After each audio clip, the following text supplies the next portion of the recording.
accordance with the Act. The courts have also ruled that nominee vetting is a serious and mandatory constitutional process that must be complied with even in cases of reappointment. Precedent and practice in previous parliaments and comparative jurisdictions also uphold the cardinal rule on the mandatory nature of parliamentary approval, even in cases of reappointment to constitutional offices.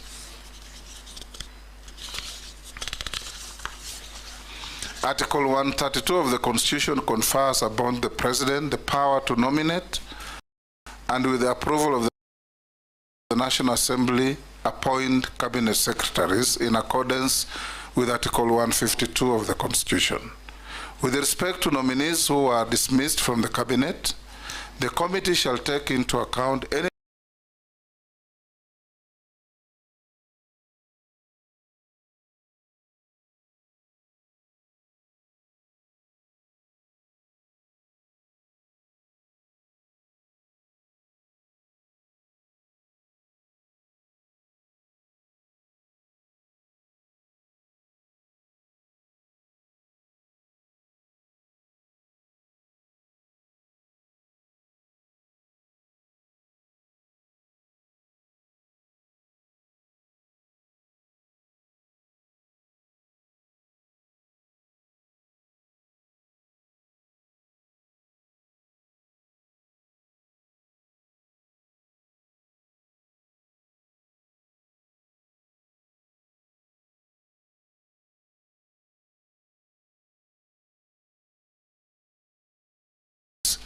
The committee shall table its report in the House with recommendations either approving or rejecting the nominees for appointment.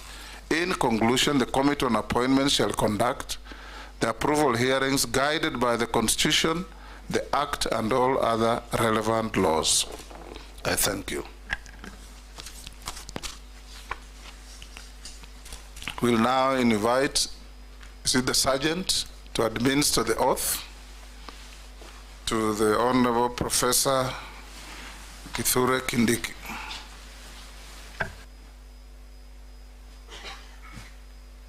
You can take the oath with the Bible, the Quran, or affirm, as the case may be.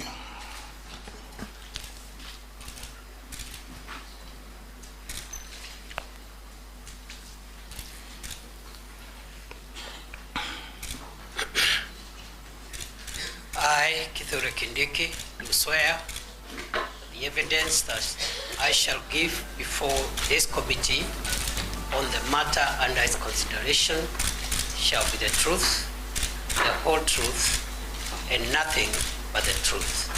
So help me God.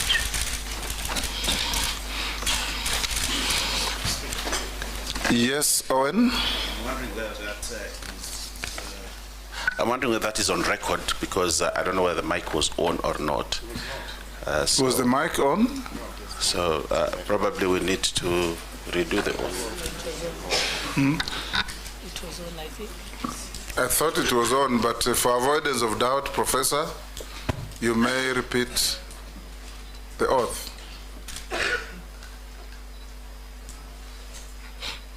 I, Kithure Kindiki, do swear that the evidence I shall give before this committee on the matter under its consideration shall be the truth, the whole truth, and nothing but the truth. So help me God.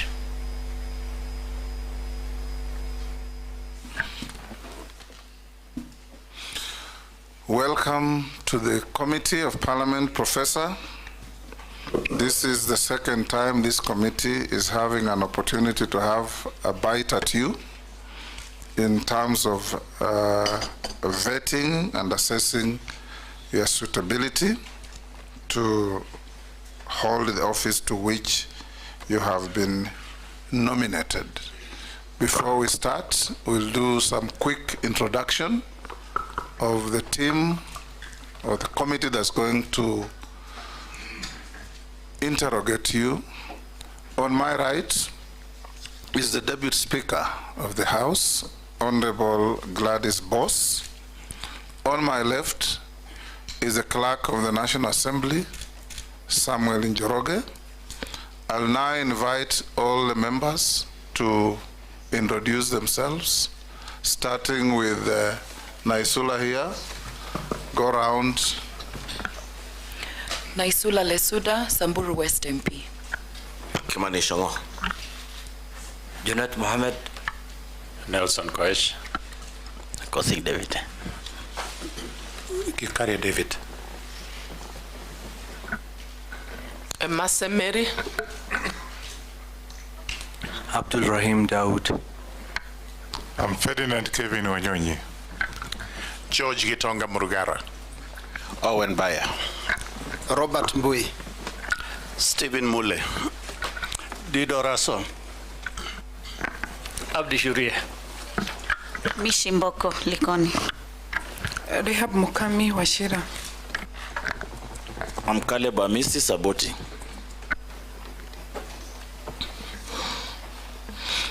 We also have the secretariat that is supporting this process, led by the deputy clerk, Sarah Kyoko, is she? And all those good people sitting behind, who will be giving us some behind the curtain support. Professor Kindiki, welcome.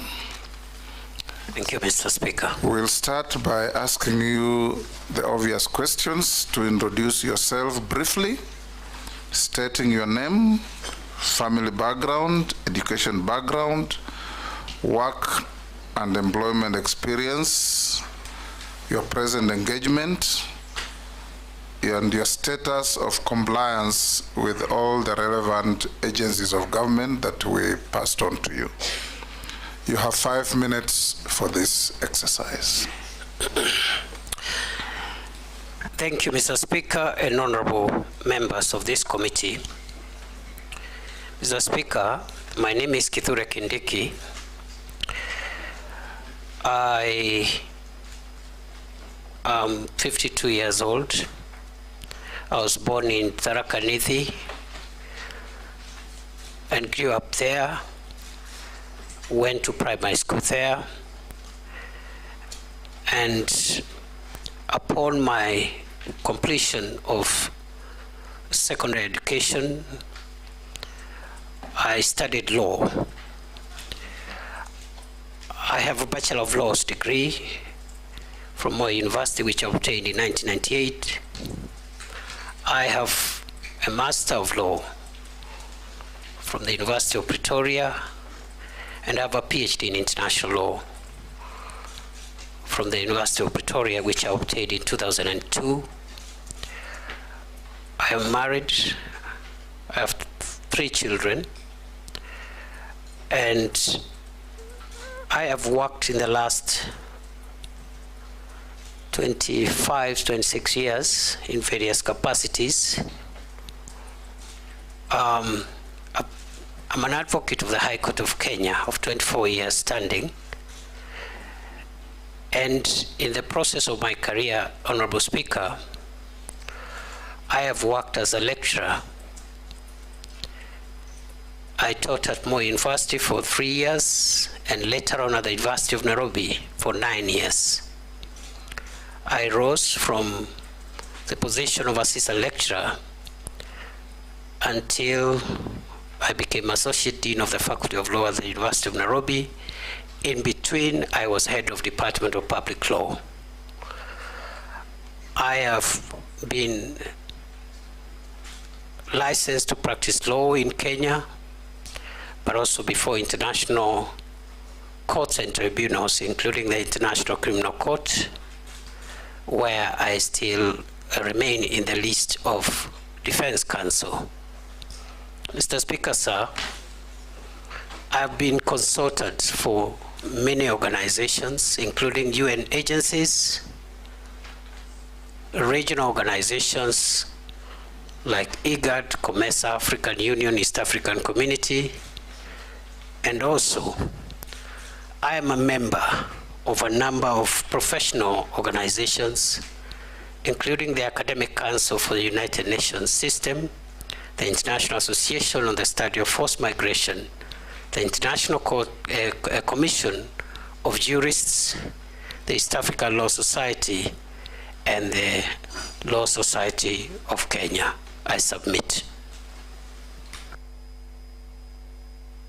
Thank you. Status of compliance. Mr. Speaker, sir, I have filed to Parliament through the clerk my compliance with the Higher Education Loans Board, my compliance with the Kenya Revenue Authority in terms of tax compliance. I also have filed my compliance with all the other statutory bodies, including EACC, as well as the clearance from a recognized credit bureau, as was guided. And therefore, I want to submit, Mr. Speaker, that I've complied with all the statutory requirements as was guided by this House. And you have all the documents? Yes, I do. You'll pass them on to that sergeant next to you to give to Sarah Kyoko to have a look at. Does that include the certificates? Yes, yes. Okay, all right. She'll compare with the copies that you sent to Parliament.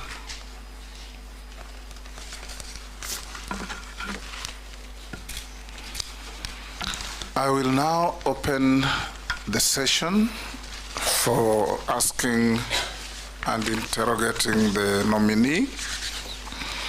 And I'll give the first shot to the Deputy Speaker.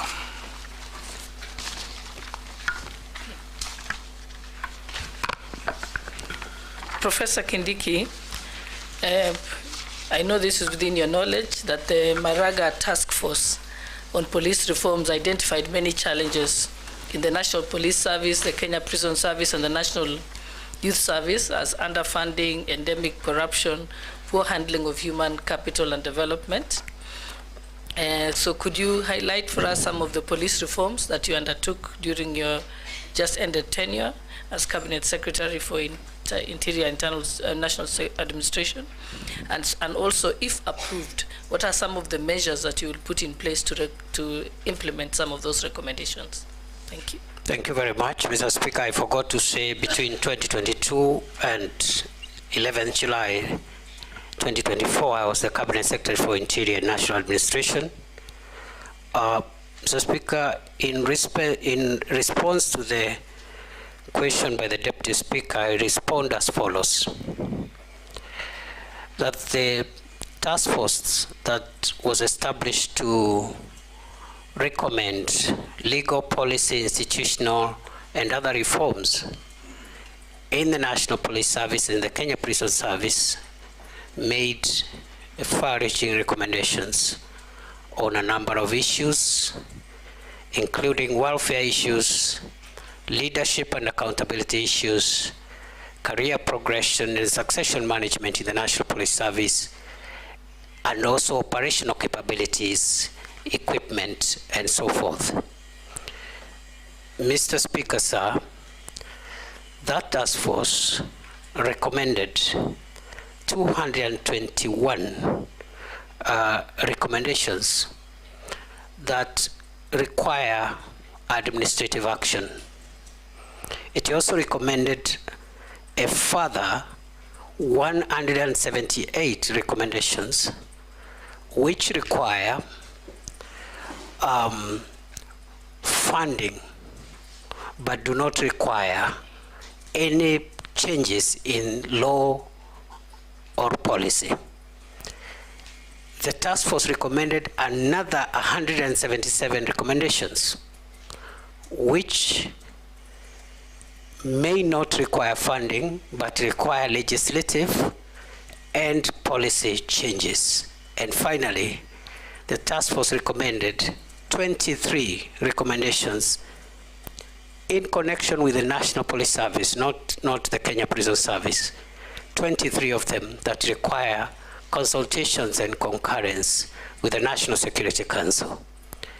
we have, in the period when I have been the Cabinet Secretary for Interior, we have been able to take action on some of the recommendations that did not require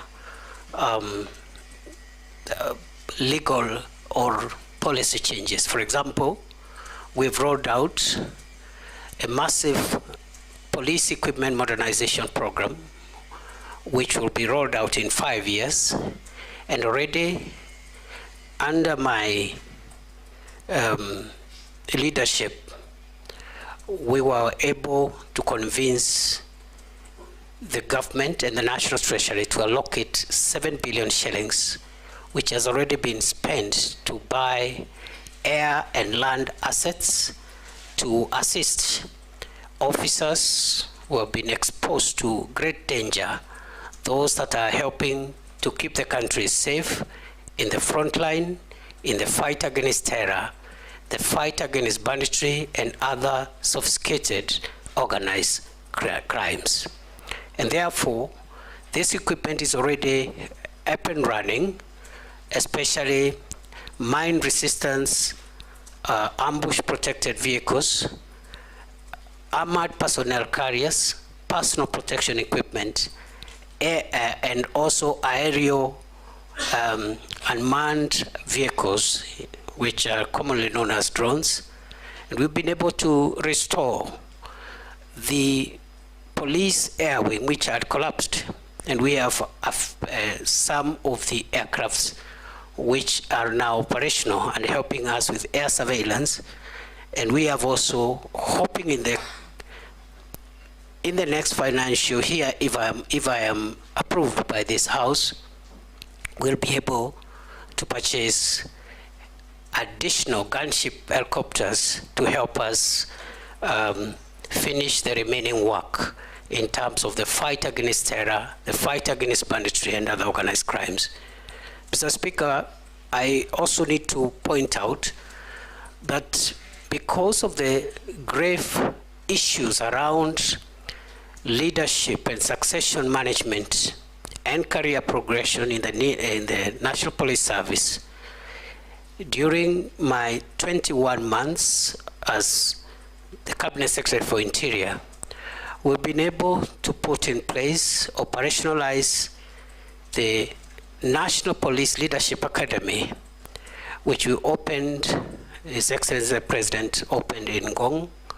And this is the academy that is helping us put together a curriculum that will help us put in place short courses, professional courses to retool, reskill our police officers, especially those that are in leadership, and also provide a fast-track process of identifying, nurturing leadership among our police officers. And therefore, going forward, with the academy now operational, we believe that in the next few years, we're going to inculcate not only fast succession management and career progression program, but also we're going to have a very motivated leadership within our police officers. We have also, of course, taken action around welfare issues. Already the increments for the first increments that were proposed by the task force have already been put in place. We have also, in terms of giving motivation to our officers, also operationalized the National Police Service Hospital, which is supposed to take care of those who are injured in the front line so that they are not exposed to health or even subsequent risks when they visit ordinary hospitals. So by and large, that's what we've done. And finally, on the proposals that require legislative reforms and policy reforms, we have formulated about 6 pieces of legislation which are ready. They are just waiting for stakeholder participation, and then they'll be conveyed to Parliament through Cabinet. And if I can highlight this as I end that response, Mr. Speaker, They include, number one, the National Police Service Amendment Bill 2024, the National Police Service Commission Amendment Bill 2024, the National Forensic Laboratory Services Bill 2024. We have also formulated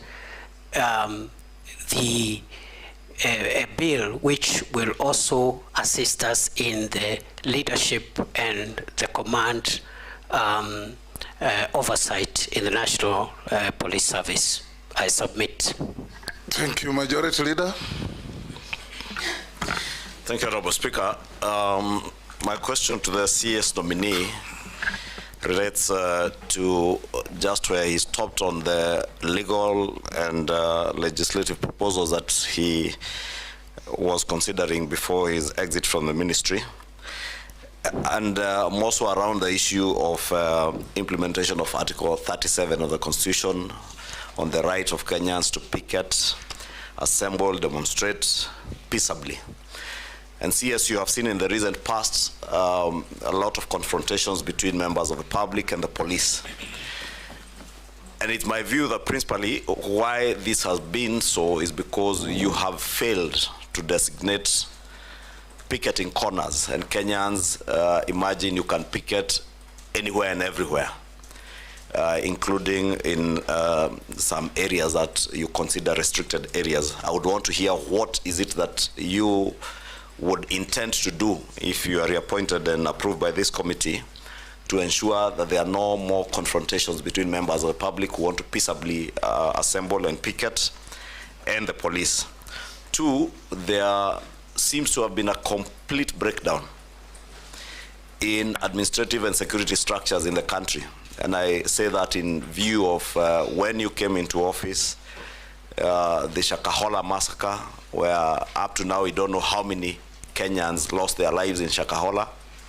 We have seen in the recent past Kware here in Nairobi.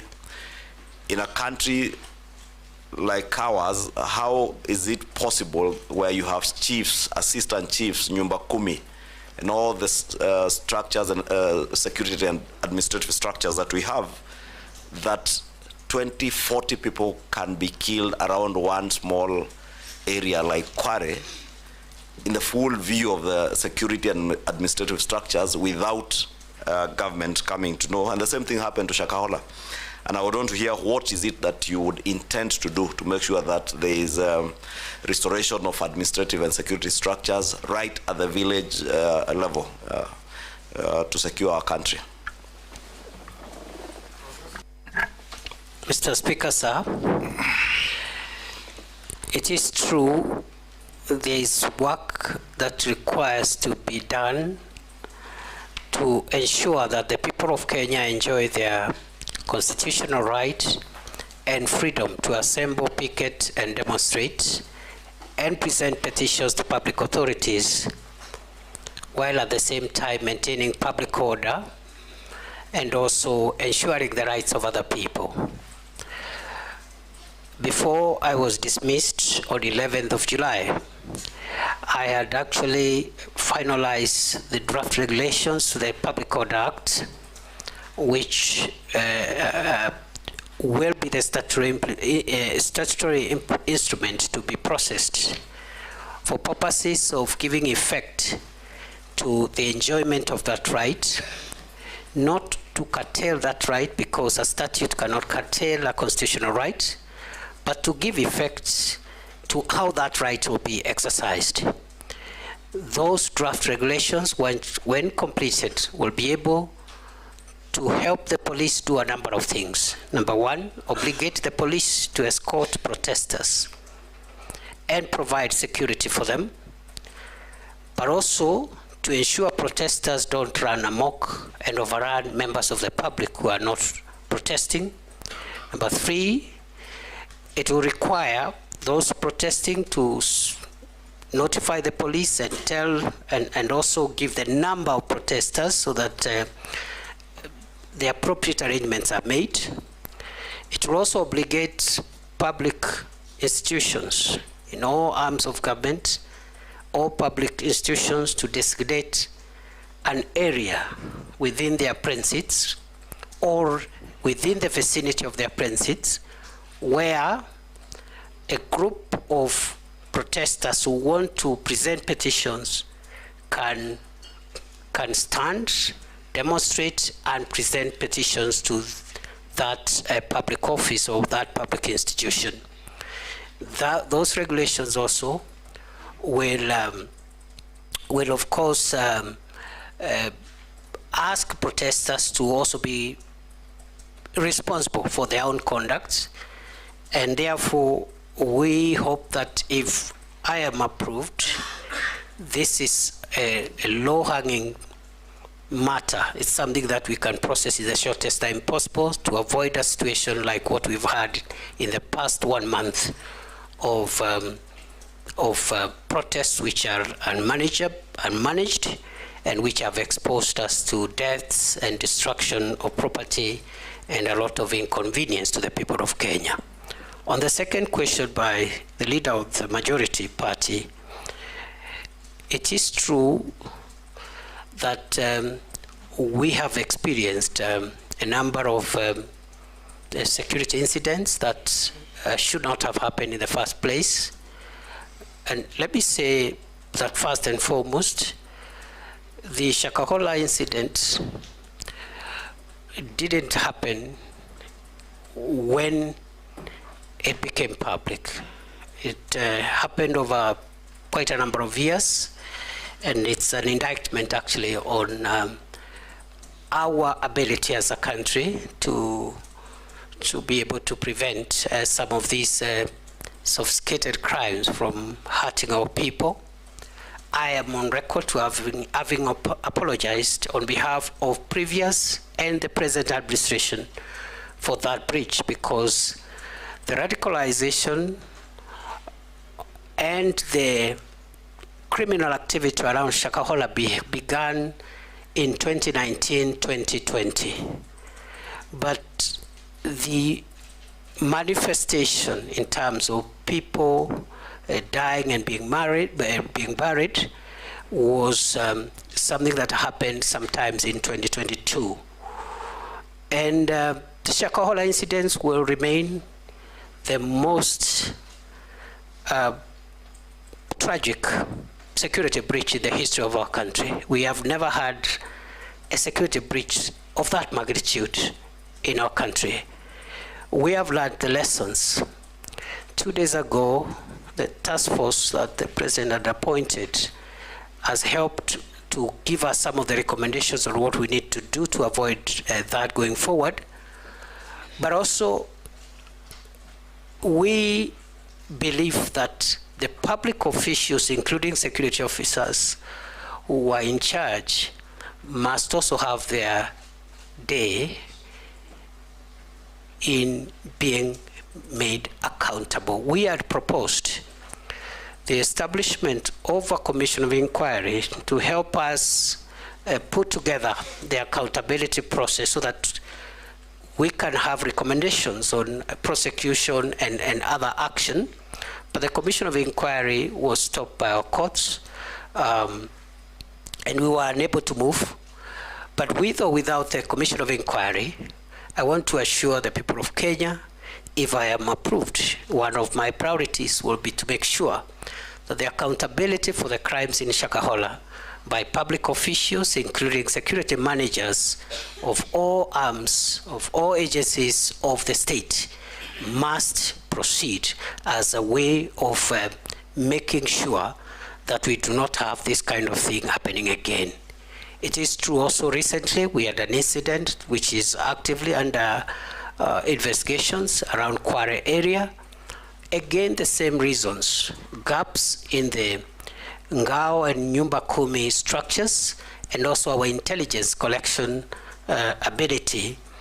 And I just want to say that now that we have finalized the proposals and we know what we need to do to reform our National Police Service, my next assignment, if I am approved by this House, will be to initiate far-reaching reforms in the national government administration system to ensure that we restructure the Ngao system, make it more responsive, modernize it, and distribute it to the lowest level in a manner which helps us to avoid incidents like this when we have serious security breaches, yet we have government officials paid by the people of Kenya to make sure that the country is safe.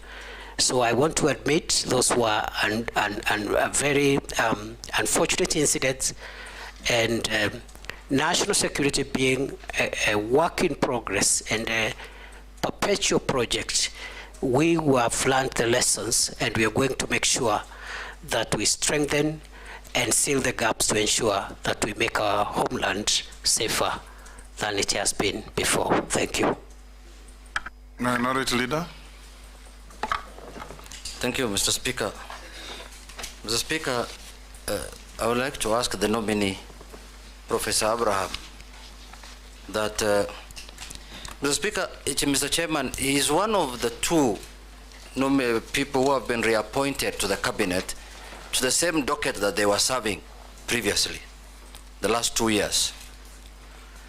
I want to ask you a question, Professor, that what do you think makes you feel that you can serve in that docket again? Because why I'm asking that question is because if you look at what happened in the last 2 months in this country, the demonstrations and the kind of thing that happened, in my view, you look like somebody who was lost. Your presence was not being felt. Your omnipresence was not being felt, if I may say so, because you could see abductions were happening, human rights abuses were happening, but the minister's voice was not being heard in that situation. What do you think, what makes you think that you can serve again in the same docket? But the next question is that you have also seen widely, you have been widely accused the last 2 months or the last 1 year that you've presided over human rights abuses from time you've been appointed CS till last month. Particularly what happened, for example, on 25th of July 2024. And also during the Azimio demonstrations last year. More than 75 Kenyans lost their lives. And last month also, more than 50 Kenyans lost their lives. So there's a feeling that the national police response to protest is stuck in the old way of doing things. So the question is, to what extent do you think ministerial responsibility for the brutality meted on Kenyans by security organs? At what level do you think you can take responsibility for that? What new ways are you going now to do to stop that? So my question is, in spite of all these abuses that have happened, in spite of all the problems that Kenyans have encountered, what is this new idea that you will employ this time if you are approved by this House? Because one of the things we are looking at, Professor, Chairman, is the suitability of the person to hold that office. What makes you think you are suitable in spite of all those problems that you have encountered the last 2 months? Thank you, Chair. Professor, proceed. Thank you, Mr. Speaker, sir, and honorable members. I was in office for 21 months. 623 days. I can account for each and every day of my stay in office. I woke up every day, and my focus has been to ensure that our country is safe. I have risen before dawn every day, including Sundays, and gone to sleep very late, simply because of the demands of our homeland security.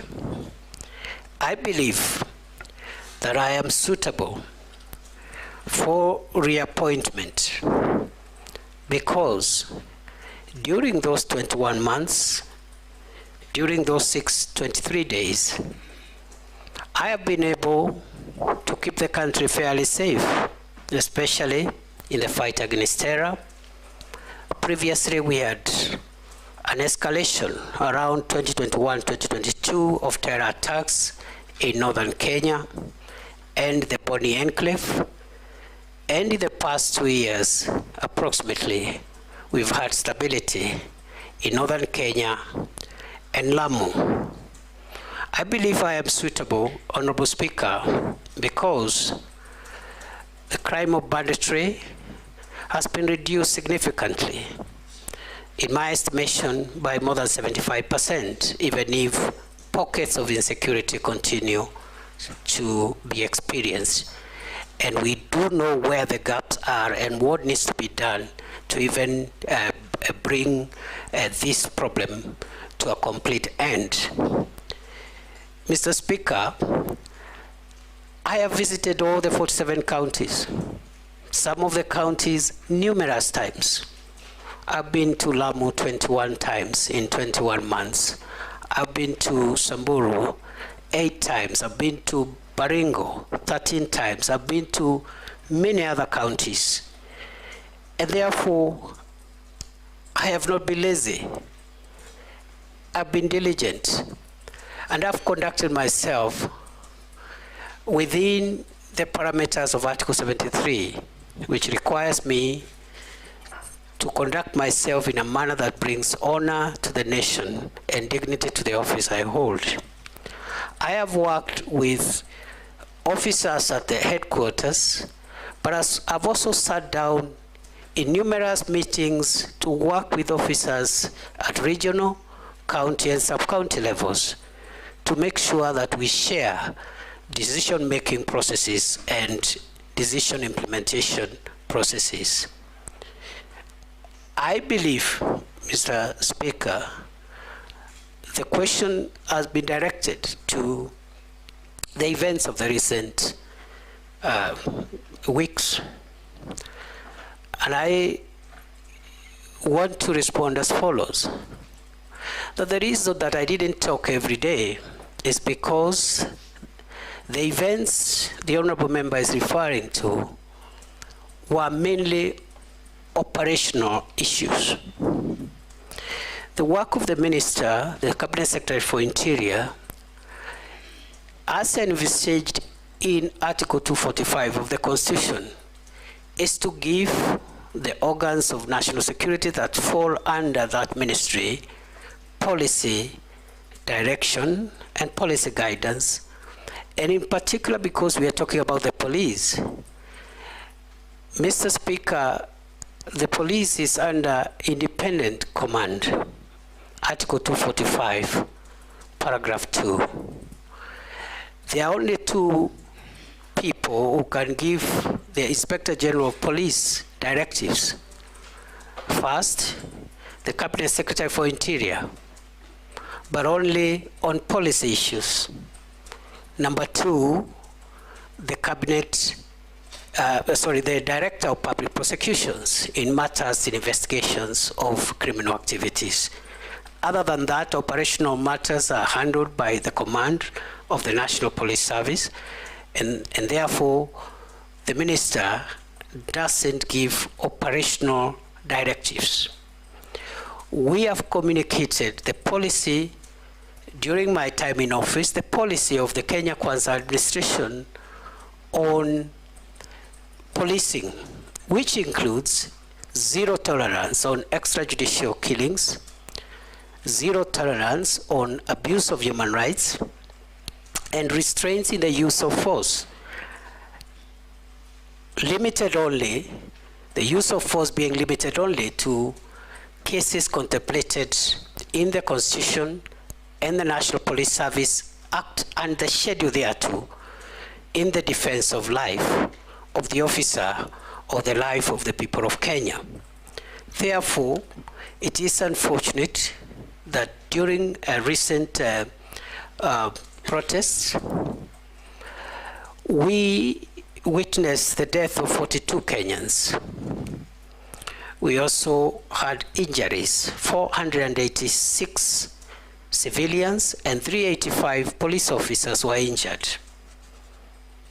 We had about 1,387 arrests. We had 54 police cars destroyed and 110 motor vehicles belonging to the people of Kenya also destroyed in those protests. And therefore, I want to submit as follows, that the operational responsibility of policing lies with the command of the National Police Service. It is my estimation that on a broader scale of things, generally, the police tried their best to protect the country against mobs of criminals, arsonists, and other dangerous people, including those who visited Parliament and wanted to kill parliamentarians and other people. The police did their best. And in the event, as it is possible, that any officer went beyond what is allowed in terms of the use of force, it is now the work of the Independent Police Oversight Authority and other accountability agencies to help the country to bring to closure the issue of justice for excess use of force. I want to submit as follows, Mr. Speaker, that even beyond the police having independent operational command, the issue of the use of firearms by a police officer is individual. If you read the National Police Service Act and the Schedule 6 to that Act, every police officer has individual responsibility on how they use firearms. You cannot, the Inspector General of Police will not be there to tell the police, the officer, shoot this one, don't shoot this one. There will be an operational order that will generally guide the police officer. So the accountability of the IG will be on the operational order, which is publicly available, whether that operational order met the constitutional threshold, but the use of force by individual officers is an individual responsibility issue. Other than that, I commend generally those officers who tried their best in very difficult circumstances to help the country come to terms with what happened, and hope and will see to it, if I am reappointed, that the accountability for those who violated the law is pursued conclusively. I submit.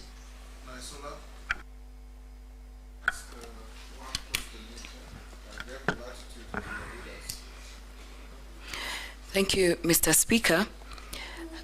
This question will just require yes or no. So then I'll be able to ask the next one.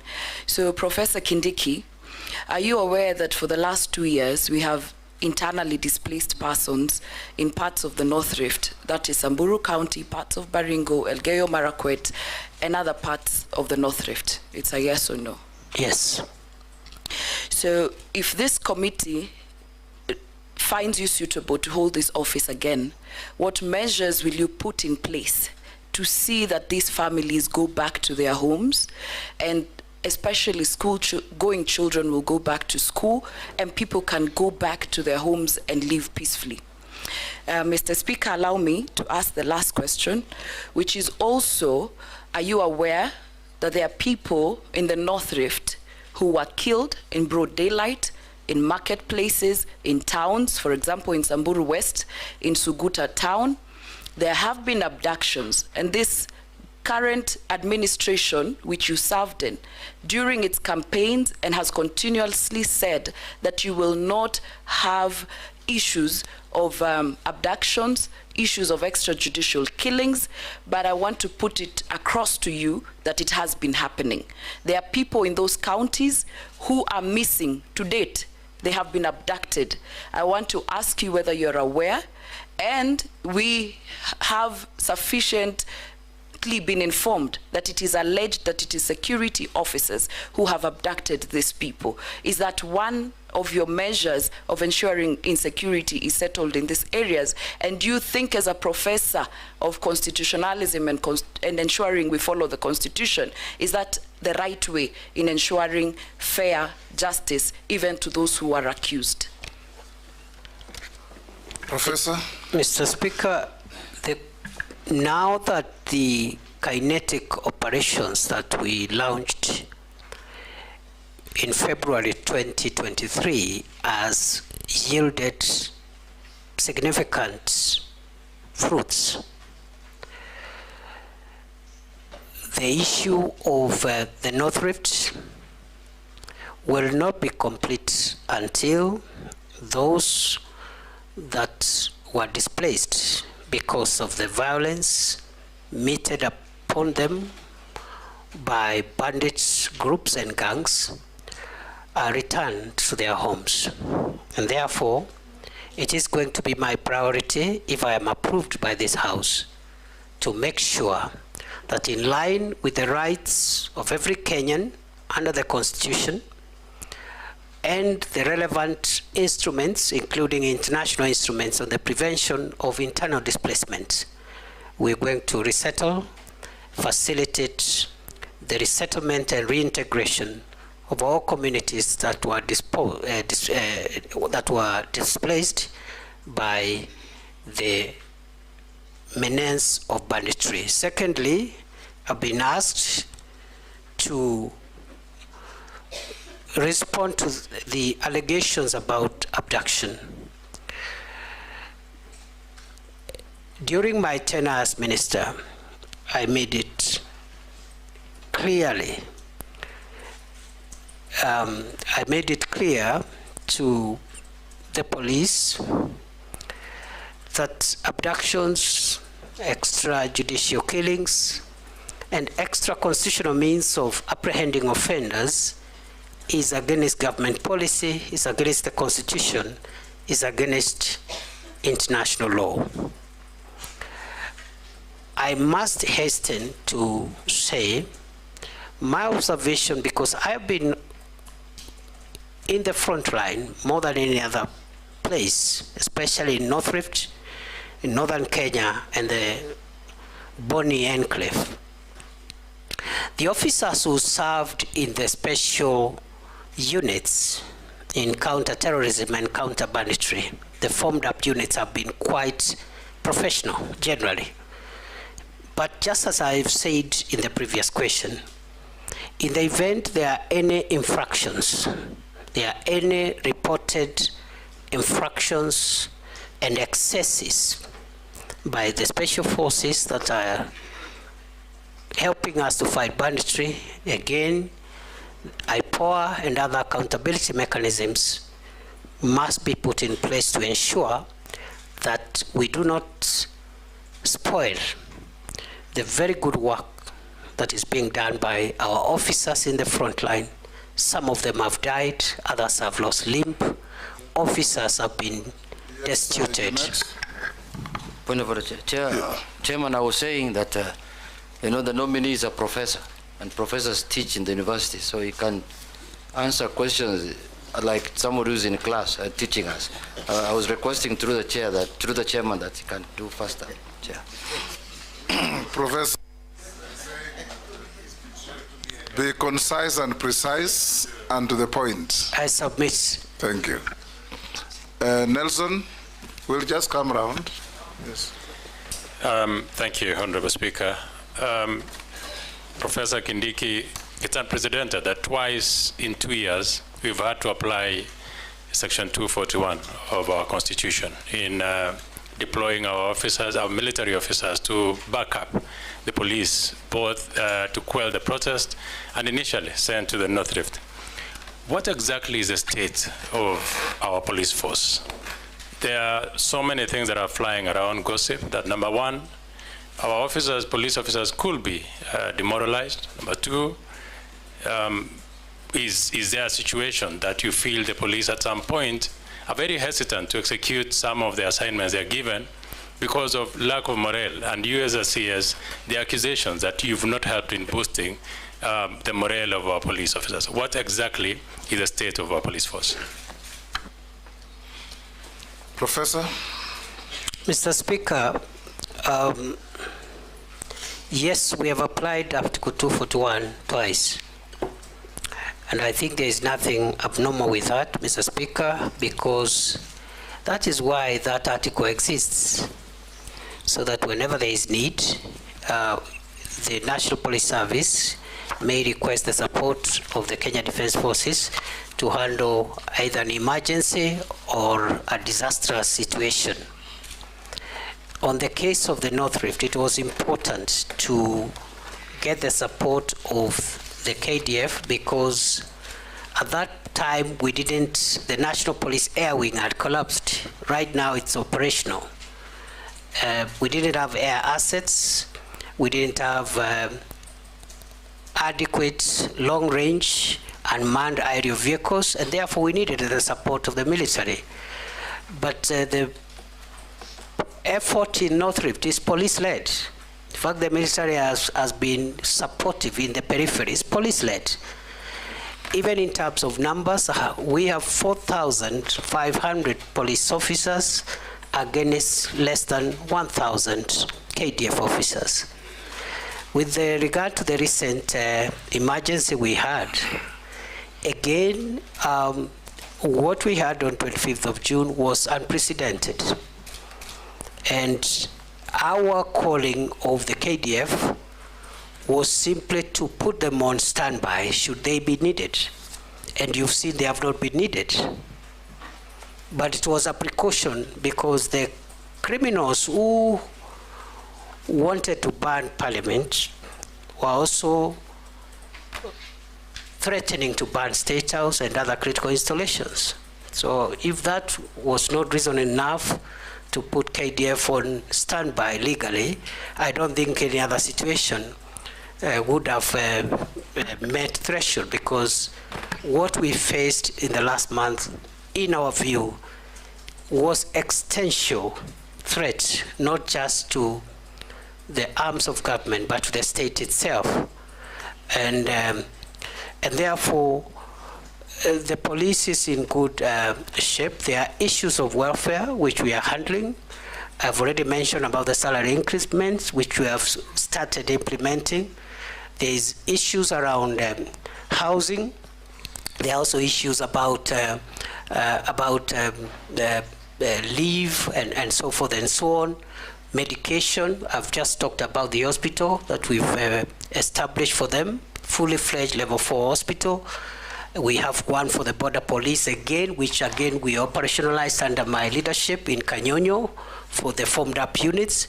So yes, there is more to be done, but it is not true to say that the police force is demoralized. They have done a good job, and when it's necessary, we have called in the KDF in accordance with the law when we feel that the situation is an emergency. I submit. Posing. I thank you, Honorable Speaker, for giving me this opportunity. Professor and Honorable Chairman, I want to rely on section, I'm on this side, Professor. I want to rely on section 6 and section 7 of the Act in terms of suitability of the candidate the position he has been nominated. And in this respect, Honorable Speaker, I want to take the minister in terms of suitability on his credibility in terms of respecting what he says, in terms of implementing what he says.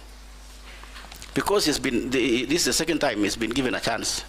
And Speaker, I want also the nominee to know that absence of war is not necessarily peace. Whatever is happening in the North Rift, Honorable Speaker, there is relative peace. There's no war, but it might not necessarily mean peace. What am I saying, Honorable Speaker?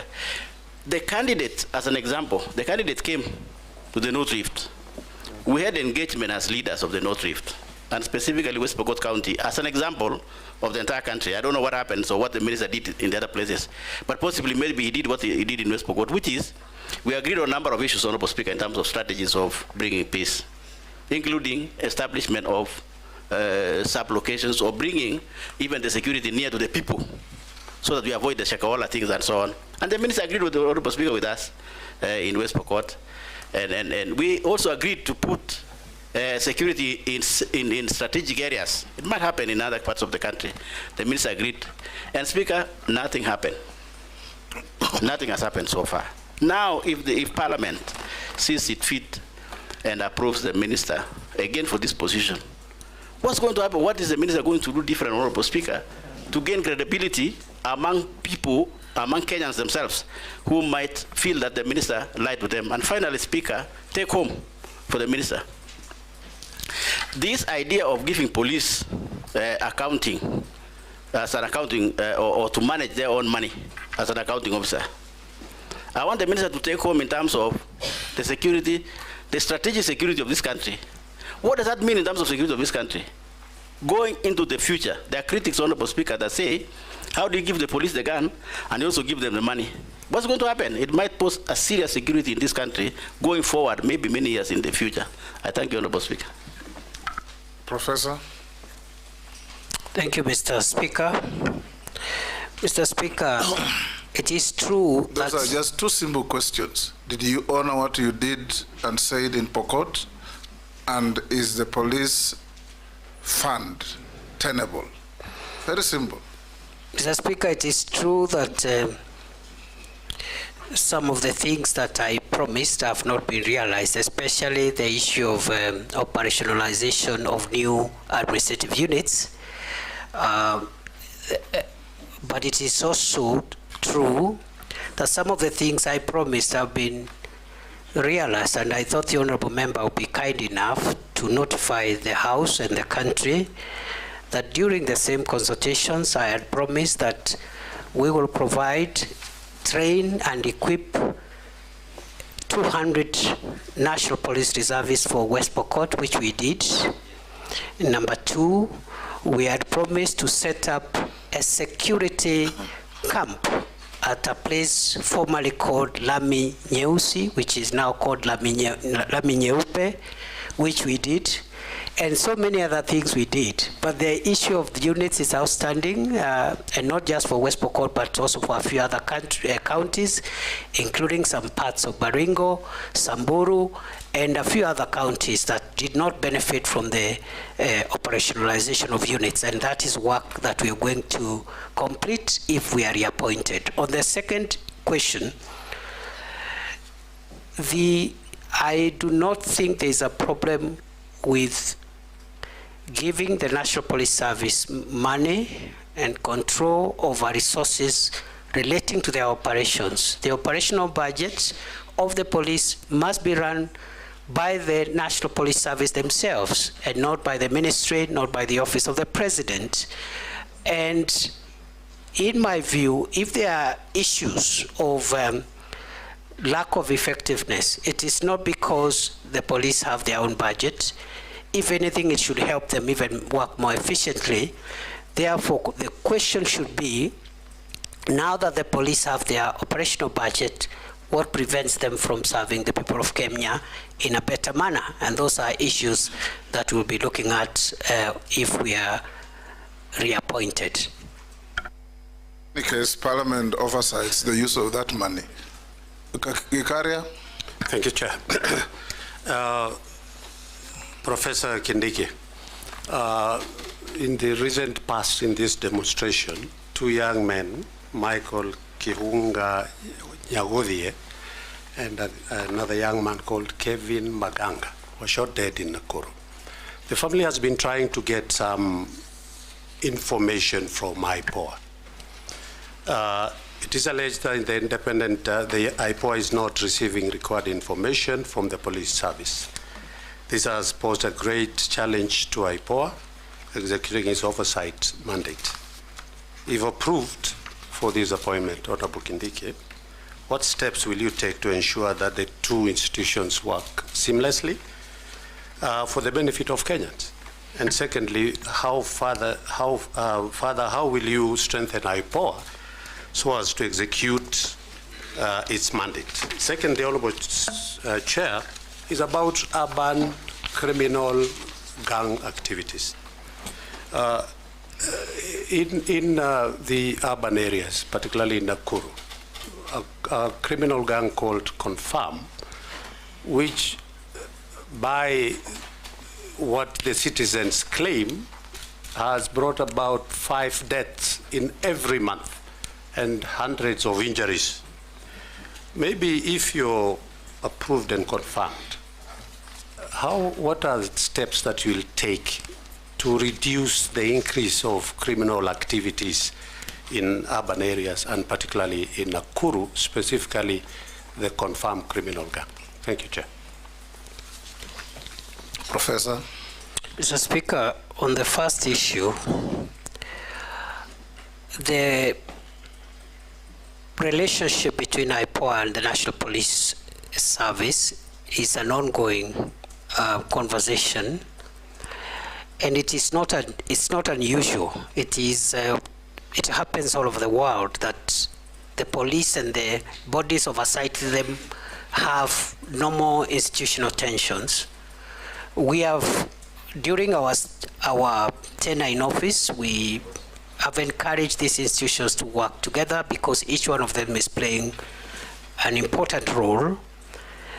It is the same problem we had between the police service and the Police Service Commission, and we did a lot of work and around that, and were able to get a win-win situation where the Commission and the police service are working together. So we'll apply the same methods if we are reappointed to make sure that IPOA gets the support it requires from the NPS, and going forward we will support IPOA in terms of more resources, more capacity, but also just brokering the institutional goodwill between themselves and the police. The second question, Mr. Speaker, is on the criminal gangs. It is true, we have had a gang in Nakuru known as Confirm, and urban crime is a major issue. When I took over as CS for Interior, October 2022, there was a lot of gang violence and gang crime in Nairobi. We've been able to reduce and suppress the Nairobi urban criminal activity significantly. We hope that the Nakuru matter could also be resolved, and before I was dismissed from office, I had had a meeting with the leaders of Nakuru County, and we had agreed that according to the feedback the leaders gave us, we needed to change the command, because sometimes many of these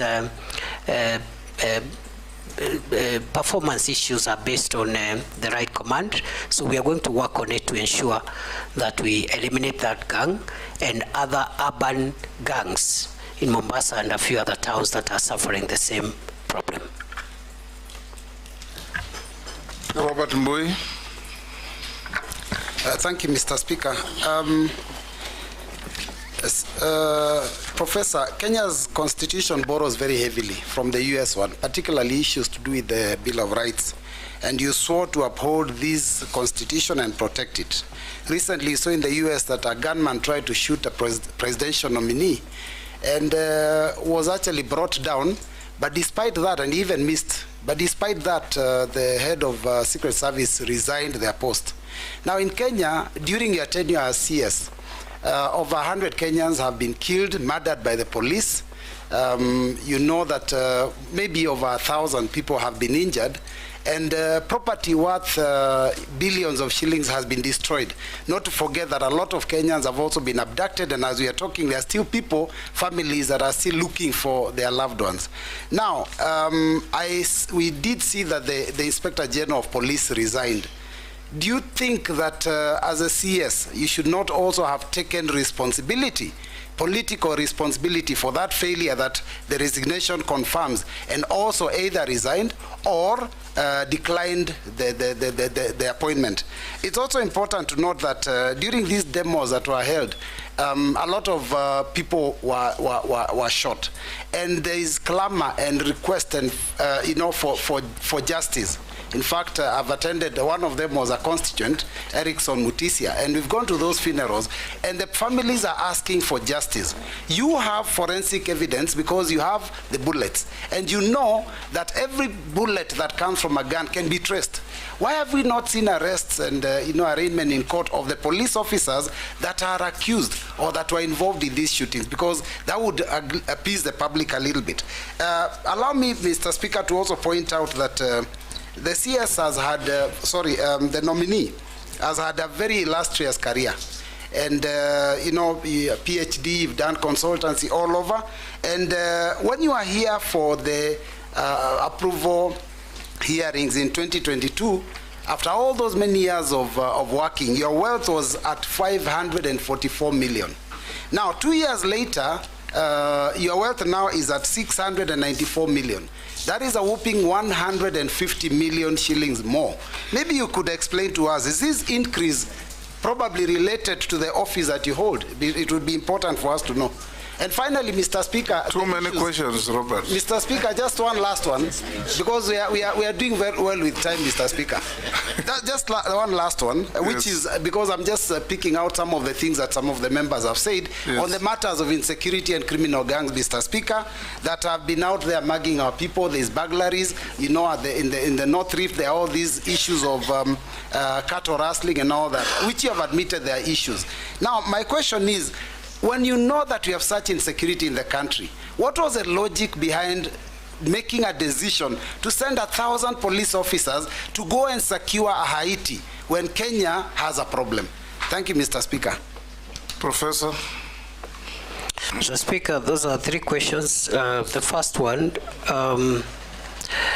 the Honorable Boy asked about whether I should have resigned.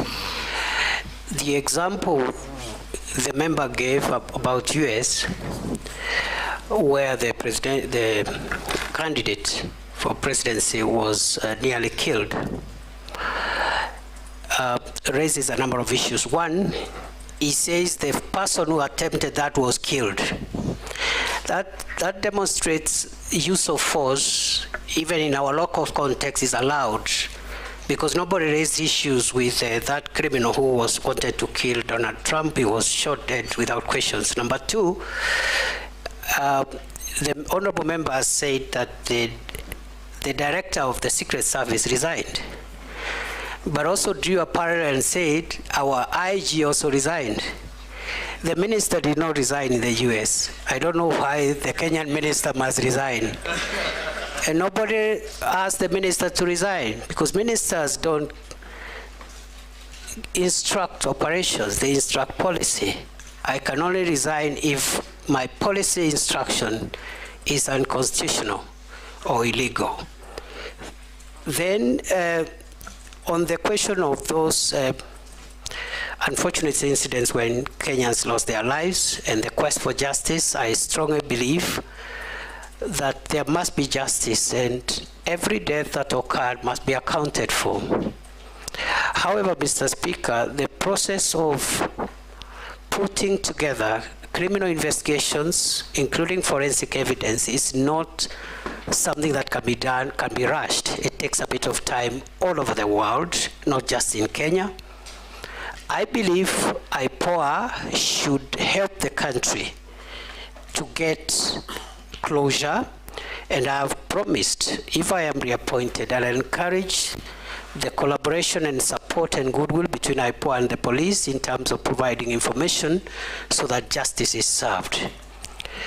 I have also been asked about my wealth, which has increased from 544 million to 694 million. It is true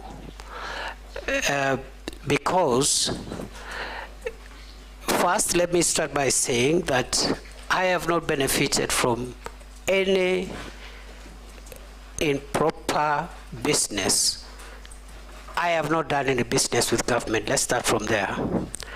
I have not applied for any tender by myself, by proxy, by relative, or by anybody. Mr. Speaker, before I was appointed, my wealth was at 544 million. I said at that time, which I still do now, that I've run a business, which today I do not participate in that business. I don't practice law, but my law firm is alive and working, and much of that revenue has actually come through the revenue from my law firm, which is still active but being managed by other people. I think all my salary and allowances have been spent in paying bills. Therefore, most of the increment in my net worth is because of three things. One, the legal fees, some of which was actually pending by the time I was being appointed. And I said it here, that there are some unpaid legal fees, which some of them were paid. In fact, I remember 2 months after I was appointed, one of the clients paid a significant amount of legal fees, which had been pending. Other than that, I do small businesses and so forth and so on. None of my money has come from the public except the salary and the allowances that I'm entitled to. Lastly, on Haiti, it is true that the government of Kenya, through the National Security Council, decided to deploy our officers in Haiti pursuant to a request by the UN Security Council and the UN General Assembly. These are international obligations. It has not affected our operations, and it is not true to say that since there are problems in Kenya, we cannot also do our international obligations, because all countries in the world do have security issues. They have security matters. Even the country you consider safest has its own security matters. And therefore, it is a great honor for our officers who serve in Haiti. So far, they are doing a good job. I believe they will profile Kenya properly. They will bring honor to our country. And that deployment has not affected our operational capabilities. I submit. Thank you, Speaker. Thank you. Don't be like your neighbor. Ask one question. I'll ask only one question, Mr. Speaker. Professor Kithure Kindiki, in your first stint as CS Interior, you were associated with strong statements, such as "we will crush you," you'll be met with the full force of the law, "we will deal with you firmly and deadly," and many other words like that. Statements which seem to fuel police extrajudicial action. And Kenyans have taken notice of such statements that probably they fuel police extrajudicial action, and the use of excessive force, because if you tell people we'll crush you, the police will crush you, that's what it will entail. As you see now, there's a new awakening in this country about what public officers are saying. How different will you be if we approve you? Secondly, you are also the civilian face among the police and the security organs that we have. But as you took up this job, probably, Professor Kindiki, you became more of them, more of a police officer, not a civilian within. You are donning police uniform, you are all over police choppers, and you behaved like a police officer, which probably took you away from the police direction that you're supposed to give the forces, and became more of an operational leader instead of a policy director in the force. How will you be different on this? And probably lastly, you are more in the sky than on earth. You know, when you want to give policy direction, you want to give guiding, you need to be in office, have meetings, boardrooms, and give policy direction. But you have said you actually went to Lamu 21 days, 21 times in 21 months. And probably in the operation field more than where you are required to give, operational or to give policy guidance and direction. And that's why the police force and the administration, national government administration, is not properly coordinated. How different will you be as when we approve you as CS? I thank you. Professor? Mr. Speaker, thank you. I've been asked to say whether I'll change my language.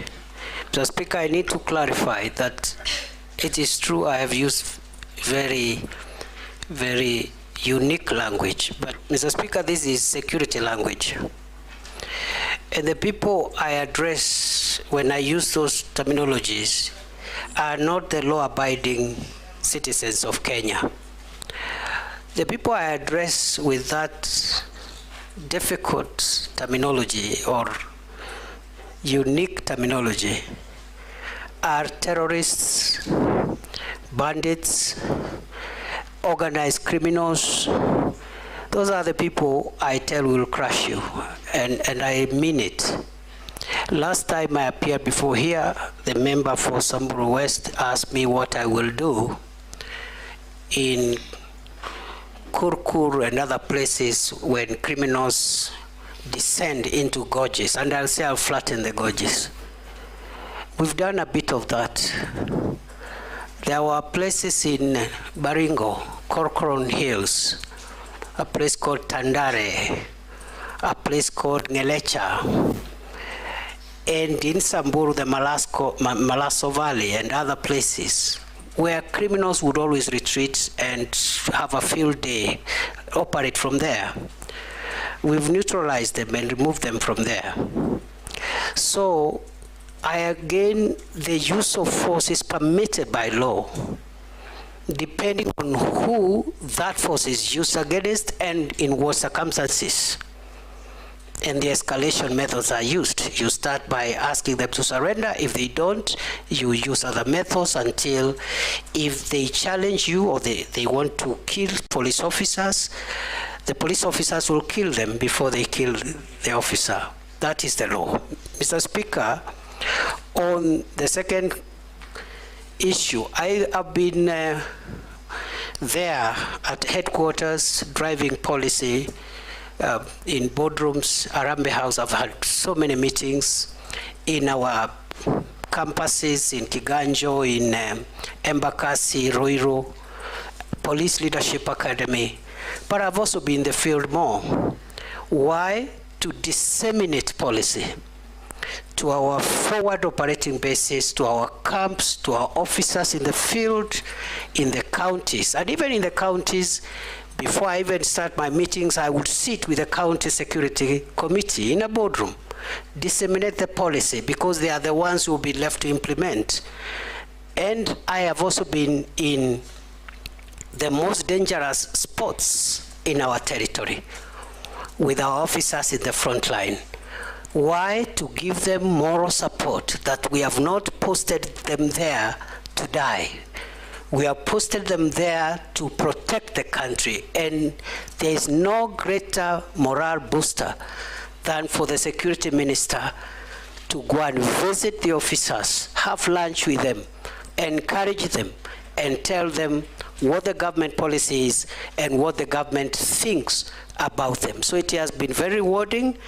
I will be back in the normal manner, but I will of course balance between my headquarters work and also the field work. Lastly, I've been asked to land. I have always landed. For every flight, I have landed. And finally, on the issue of uniform, what I wear is tactical attire, because there are some things which protective clothing that you need tactical wear to be able to have protective clothing and protective facilities because you're in a dangerous situation. I don't wear that on the streets of Nairobi. And also, I have been in not just police helicopters, but military helicopters, because the law provides that the security minister be facilitated when he is in dangerous situations. The Minister for Interior, the Minister for Defense must be facilitated because the nature of our work is we are exposed to risk and danger by virtue of office. Otherwise, I do not fancy it's only that it's all in a day's job. Murugara. Thank you very much, Mr. Speaker. CS nominee, let me take you away from the police officers, the bandits, and all these other insecurity matters you're dealing with, back to national government administration. I recollect very well that when you were here, we actually questioned you on it lastly during the vetting and emphasized that the nerve center of the national government administration is in the villages. That we do have very serious workers in the villages who possibly are not recognized by the national government, but who play a key role in the service and security provision and everything else, so that we can avert incidents like the Shakahola and the quarry incidents we've talked about. Here I'm talking about the village elders and the Nyumba Kumi workers, whom you use extensively 24 hours every day, every month and every year, and in a form of service which is very similar to servitude or some form of modern day slavery. These people are not remunerated. Your response that time was that a policy was going to be put in place immediately and that they would actually start getting a form of remuneration. The question I have to you is, how far has that gone, and when should these people expect their paycheck? Whether check, whether M-Pesa, whether whatever is going to be, when should they expect to be paid?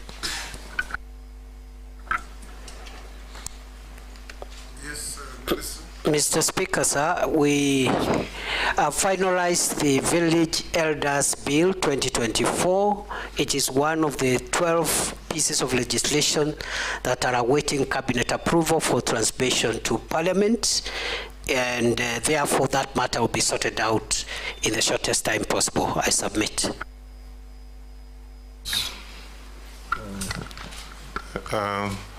Waziri, I want you to again go back to Haiti, where we actually deployed almost 600 police officers. My fear now is that with what is happening around there, the fact one of my voters at home has one of his son actually deployed. And the question is, how secure? Do you have special security insurance for this particular, just in case something has happened? Of course, that has led to a deficit of police officers. That's why when you had demonstration here, you had to get in the army because we don't have enough police officers, so because some of them are away. Secondly, I also have had a case in North Rift. In fact, my colleague is just walking in. The North Rift, where you have this police reservists have been disarmed, and yet we have problem in North Rift. And those are my borders, and we have that problem. And yet you have actually disarmed the police reservists. What are you doing about that? Professor will take Dawood, note the questions. Thank you, Mr. Speaker. The CS nominee, you have promised regarding passports a couple of times, and you know passports are the most important. You initially said within a day, within a week, within 2 weeks, but apparently the passport issue has not been sorted out. The other issue is regarding the IDs. Your department has rolled out that IDs will be 10 years, whereas we have known all along IDs did not have an expiry date. What informed the decision for that one? Because now we've got Maisha number, which has been already declared unconstitutional. But what was the point of launching Maisha number when we had a Huduma number which did not work? So now, first was we've got the original ID, now Huduma number, now Maisha number. So aren't we confusing everything? Can't we have just one, the ID to be upgraded instead of all those, and data protection? Thank you, Mr. Speaker. Professor, you can answer those from Ferdinand and Rahim. Mr. Speaker, with regard to the question by the member for Kwanza, Haiti is a United Nations mission. Therefore, our officers are covered, insured, paid for by the United Nations, and therefore there is no cause of alarm. But it's also good to report good progress so far, because the officers, they have been able to get part of the critical infrastructure, the port, the airport, the main police station have been recovered, and the hospital have been recovered from the gangs. And some of the gang leaders who were taunting us before have even signed for peace and are willing to engage. So they are doing a good job. We are praying for them. We hope there will be no untoward incidents. With regard to the second issue from the member for Kwanza, it is true, we disarmed 400 National Police Reservists who were serving in Trans Nzoia. And there was a reason, because the NPRs were being misused. Number two, Trans Nzoia is fairly peaceful, except along the border, small issues. So we will be vetting and returning on a needs basis a smaller number of NPRs, but the number of 400 NPRs in Trans Nzoia was disproportionate with the challenge that we have in that county compared to other counties that are a little more needy. Then finally, the member for Imenti North asked about passports. When I assumed office, passport was a crisis like no other. Kenyans were waiting for a year, 6 months, 3 months, 8 months. They were bribing. They had to bribe to get passports. We had no printers, and so forth and so on. Today, we have not only paid the pending bills to the suppliers, we have enough printing equipment for personalization of passports. We have even upscaled our system, that is the ICT system, and we have cleared the backlog from 784,000 when it was at the highest, and today there is no backlog. We are issuing passports within 7 days, starting 1st of August, today. That was our deadline. We complied with that deadline 4 weeks ago, at the beginning of July. Our next deadline is therefore to bring the passport waiting period to 3 days by 1st of November this year. And we are on course. I am very happy. This is one area where we've made a lot of progress. Of course, there are small challenges here and there. We believe that we've not eradicated corrupt staff completely.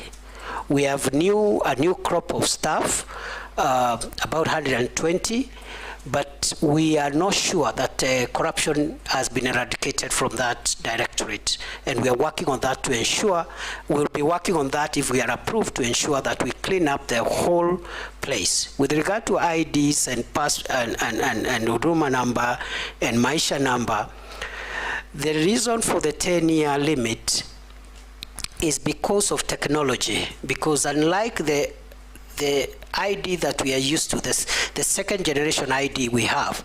The third generation ID is a technology card. And technology keeps on growing old. And therefore, that's why we have a 10-year period. And that's why even passports, they normally have a time frame. You cannot have a passport for life. That is the idea. It is not to punish Kenyans. The card has a bit of technology chips, and we want to upgrade that chip based on the security threats that will be identified by that time. The Maisha number issue is before court. We hope we will vacate the orders that were issued 2 days ago, because the problem we are having with delays with issuance of IDs is because of court orders. Last year, between November and March this year, there was a court injunction against us issuing IDs, which brought a huge backlog of almost 600,000. We cleared that backlog. We were actually left with 92,000. With those in the waiting list.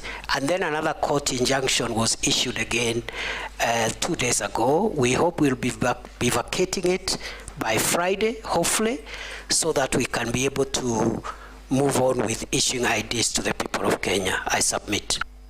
Emase. Thank you, Honorable Chairperson. Let me take you to the budgets. Following the recent government budget cuts across all sectors, what innovative ways will you use to mitigate the negative impacts of the budget cuts in the Ministry of Interior and National Security? Secondly, what will you prioritize if approved? What programs will you prioritize, and what will be the impact of implementing those priorities? And Kenyans are also asking, because of the unemployment situation in the country, is the recruitment of police officers affected by the budget cuts? And if not, what innovative ways, again, will you use to recruit them differently? Because as it stands, Kenyans are concerned that recruitment of police officers has become a preserve of the rich, or of those who can afford to sell some land. So how are you going to make sure that employment opportunities in the Ministry of Interior are open to all Kenyans, irrespective of their tribe, their religion, where they come from, whether they have money or not? Thank you. Hold, Professor. Yes, Missy, take those two. Thank you, Mr. Speaker. Prof, you'll go down the history as the first minister to be vetted twice in one term. One presidential term. Of course, the others who are coming, but for now you are the first, and that history will not be, will be there forever. And I'll take you back to what you said in the Senate, that history is replete with strong and powerful dictators who are brought down by the power of the people. And I dare say you've been brought back here to this vetting by the power of the people. I want to refer you to an event, because you are a member of the National Security Council. This is the core of the security of this nation. I want to refer you to an event in history in 1962 during the Cuban Missile Crisis, something I know you are much aware of because you are an international law student or professor. During this time, the then president of US, J.F. Kennedy, had a standoff with the Soviet Union, Nikita Khrushchev. And there was an ex-com committee members, comprising of 14 members, almost akin to what we have here as the National Security Council. All those 14 members agreed that to deploy. It took J.F. Kennedy brother's advice to do otherwise. I'm not asking you to be consulting your brother, but if it were not for the brother's advice, then we could have experienced the first nuclear war to the destruction of the world. Now, I look at the events that have happened here as a result of either good or bad decision of the National Security Council. And just like somebody said, that there is always an inclination towards consensus, even if a decision is bad, that the committee of people could easily incline towards psychological consensus to the destruction or to the results of a bad decision. Does National Security Council of this republic also suffer from groupthink? Groupthink in a way that there is no devil's advocate to give an alternative decision making that can save the country. Then, Speaker, if you may allow me the last, very brief. You've tried to explain the donning of the uniform, the police uniform. What surprises me, Prof, is that you give instructions to police, you give press conferences, you are adorned in the uniform of the police. But when it comes to the crimes committed against humanity by the police, that's where you say the police are independent. How independent is your uniform? Professor. Thank you, Mr. Speaker. Mr. Speaker, with regard to the budget cuts, we will prioritize what we consider the 5 biggest national security threats in our programming. And those are the threats of terror, organized crime, drugs, the need for drug controlling narcotic drugs, the fight against climate change, and also extremism in its various forms, religious, political, or whatever extremism, because extreme behavior can annihilate the nation.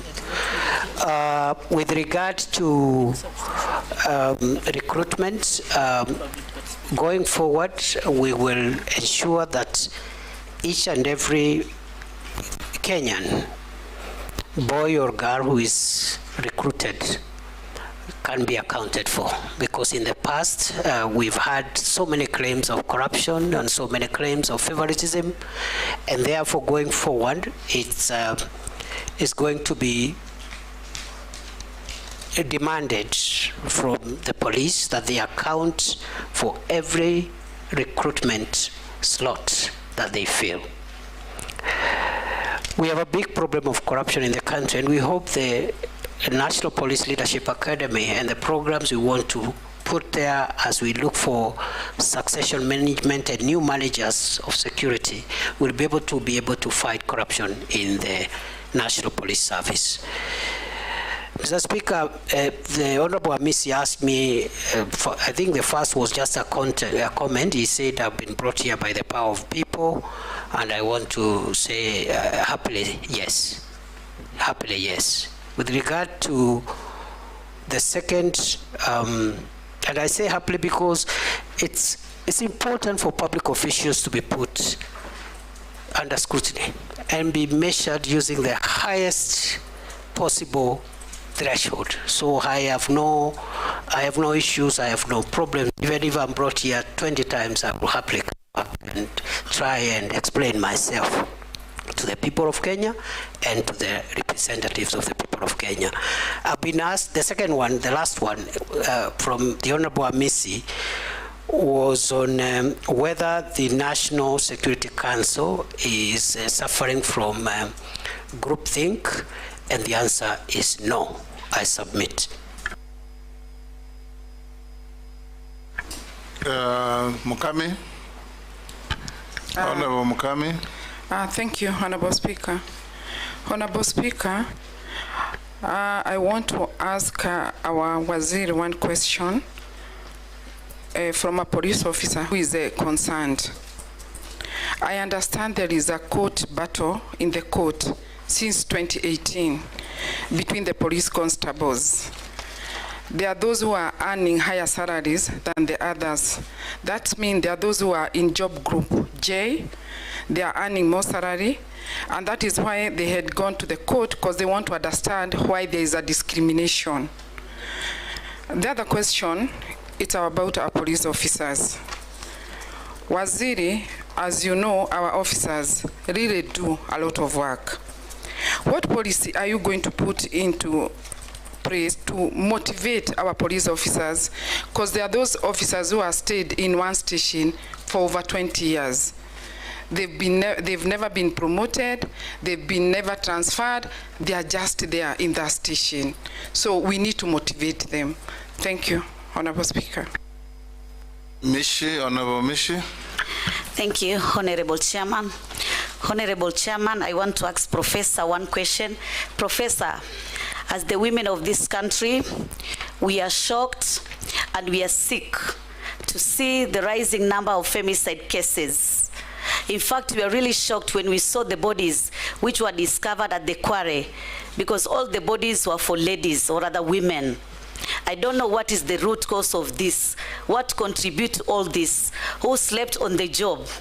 We need to know some answers on these issues. Second, Honorable Chairman, I know he has answered issues on the issue of officers using excessive force during protest, but I also wanted to hear from him, what future plans do you have to ensure that future protests are going to be managed in a way that there'll be no loss of lives? Thank you, Honorable Chairman. Professor. Mr. Speaker, sir. With regard... Hold, Professor Emaso, you have a point of order? I think the nominee forgot to respond to mine. Which one?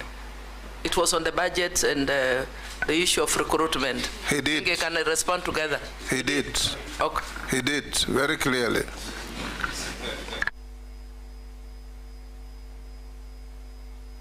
I know was misleading you to raise that issue. Mr. Speaker, with regard to the police officers who have been in court about salaries, mainly these were graduate police constables, people or officers who joined at constabulary level. During their time, they went to school and studied for a degree. They have been arguing that they need to be taken straight to inspectorate. And there has been a long court battle. As soon as that court matter is settled by the apex court, we'll implement whatever decision will come from our judiciary.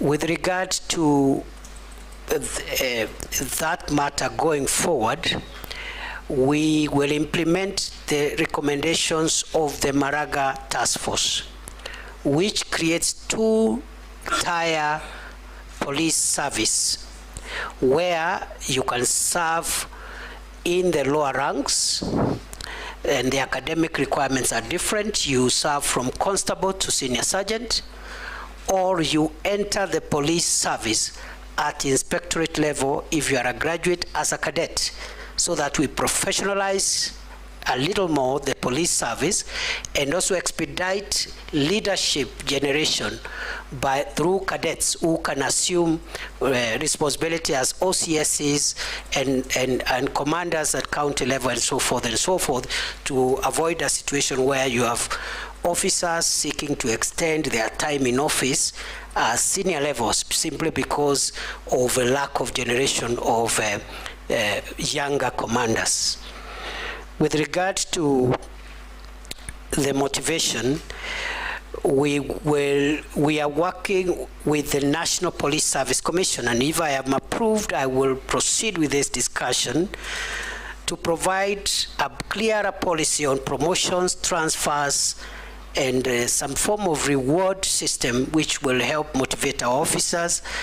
At the moment, before I left office, we were implementing the 3-year transfer policy. I think we were at 45% compliance because of the logistical and the financial implications.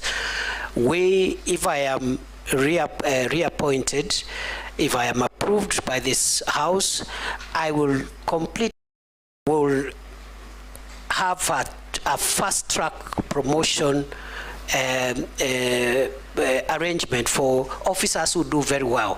For example, if you are county police commander, you help in reducing crime, you help in fighting femicide, you help in fighting you have certain targets which you meet.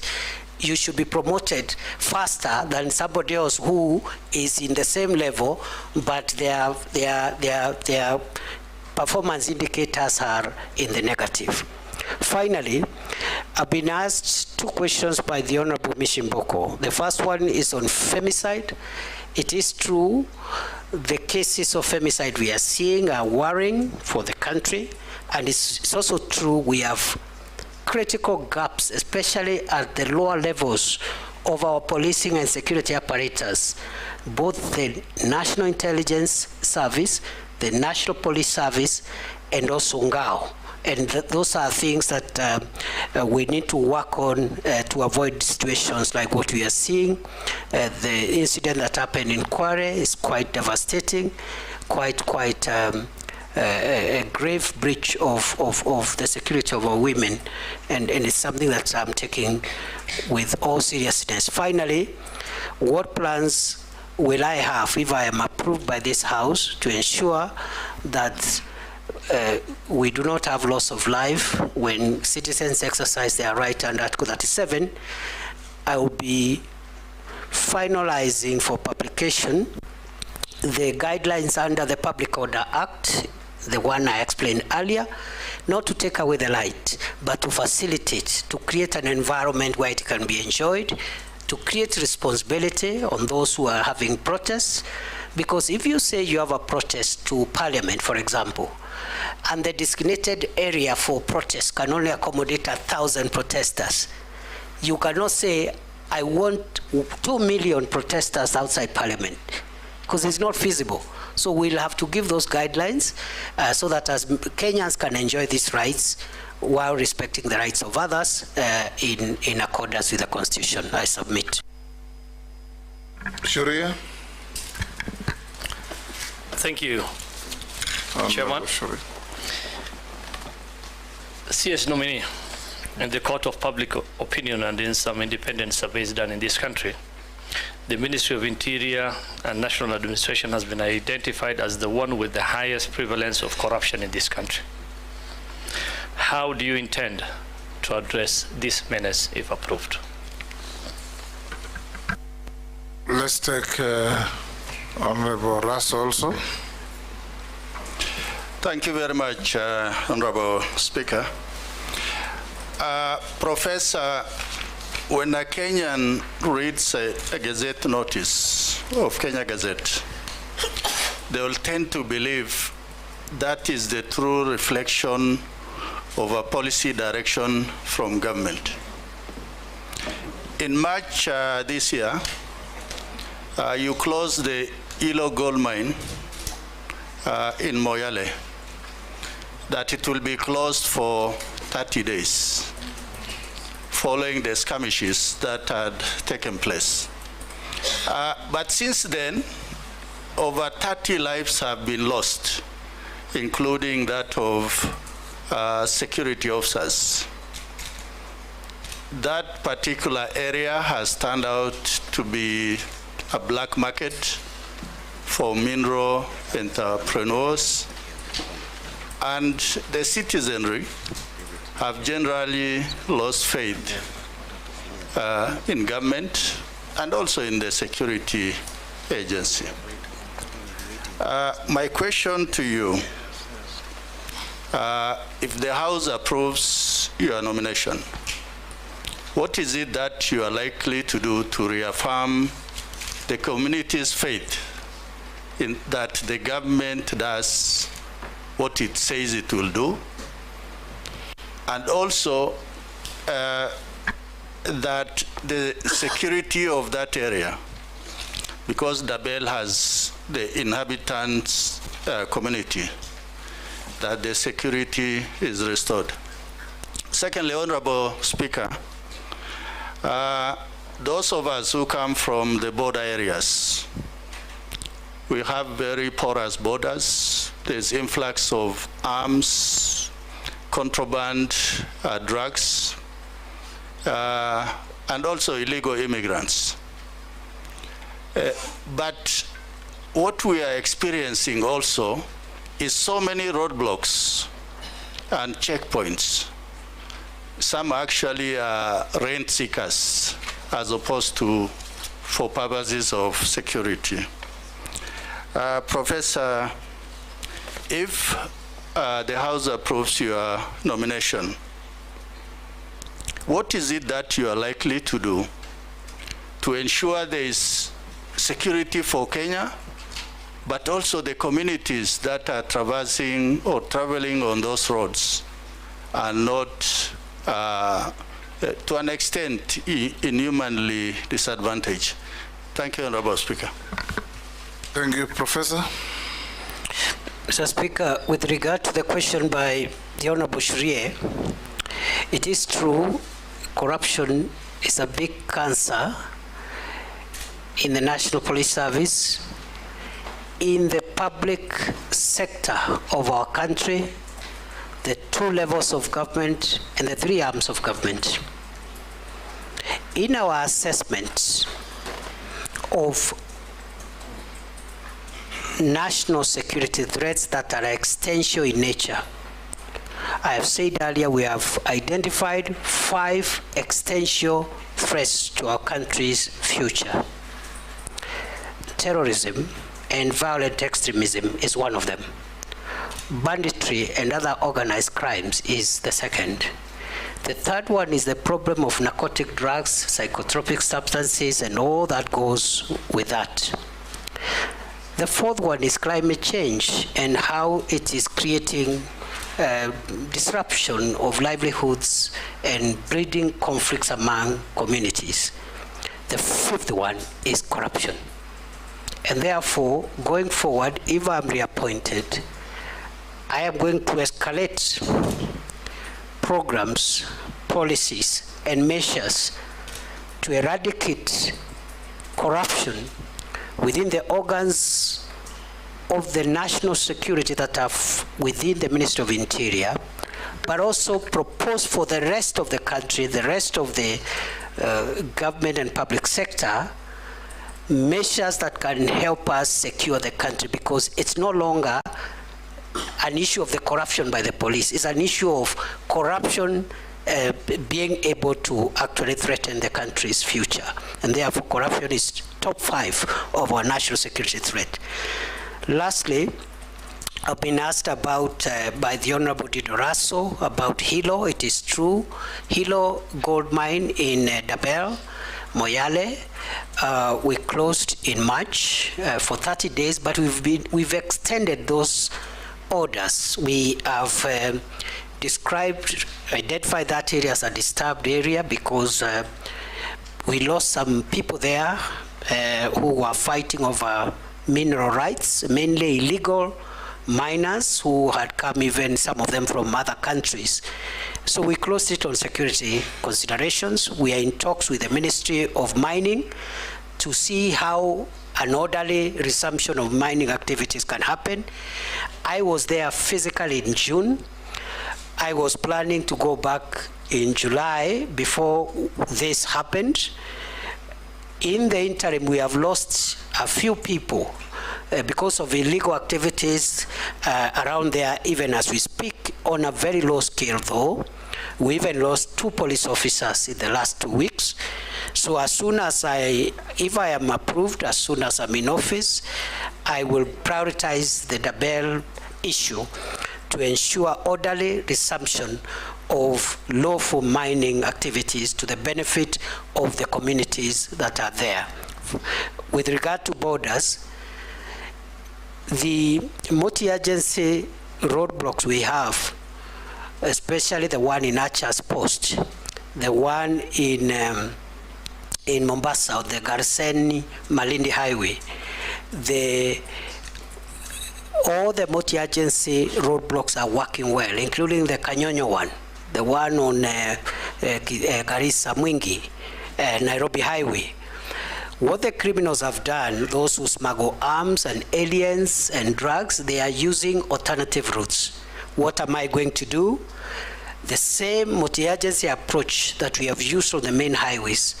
We will increase our surveillance and put a multi-agency effort, not necessarily roadblocks, but patrol teams by our special forces on the alternative routes that drug traffickers, human traffickers, and other criminals are using to harm our country. I submit. Honorable Mule. Thank you very much, Chair, and Thank you very much, nominee. Honorable Speaker, I want to ask Professor that he came to be the Minister for Interior after the last election and be vetted by this committee and approved, and understanding very clearly the economic policy of the Kenya Kwanza policy of bottom-up economic transformation. You have been in office, and I want to bring you to your attention that the National Assembly put up regulations for private security firms to be regulated properly. And in the view of the better or the bottom up, it was to create employment. But in the time you have been in the office, this industry has suffered tremendous losses, whereby you have not given them any regulations, you have not restored order and system in the private sector. And I would wish to know exactly what are you going to do. These private companies have been providing employment to more than almost 1.5 million Kenyans, and they could do better if the government enables proper regulations to create that. And you revoked the license of the Private Security Regulatory Authority, whereby 9 companies plus in this country have not been able to create employment. Are you in the tandem of the idea of creating employment, or making sure that there is no more employment and reducing the tax collection for the government? Because that is in your docket, whereby you need to create environment. And being the last person, Mr. Speaker, I would wish to ask the CS to give us a number of activities he has participated in pro bono work in this country, preview to being a CS or after being nominated as a CS in this country. And last but not least, CS, the issue, I'm the last one, so I just want to give him 10 minutes to respond to me. The nominee, the issue of ID in this country is really, really alarming, especially to the young people who are intending to join institutions of higher learning. And I can assure you, quite a number of them, they are not able to register or for admission in the Institute of Higher Learning. What can you do better to make sure that every young people, and especially the Gen Zs, immediately they are clearing their secondary school, they acquire their IDs at the tail end of their Form 4? Why do we have to wait for them to get out to the field and start struggling to get this opportunity? What collaboration will you do with the Ministry of Education? By the time these young people leave school, they already have an ID. We don't need to wait until they get out here to start struggling. What measures are you going to put if, and I'm using the word if carefully, you'll be approved by Parliament and this committee? Professor. Mr. Speaker, sir,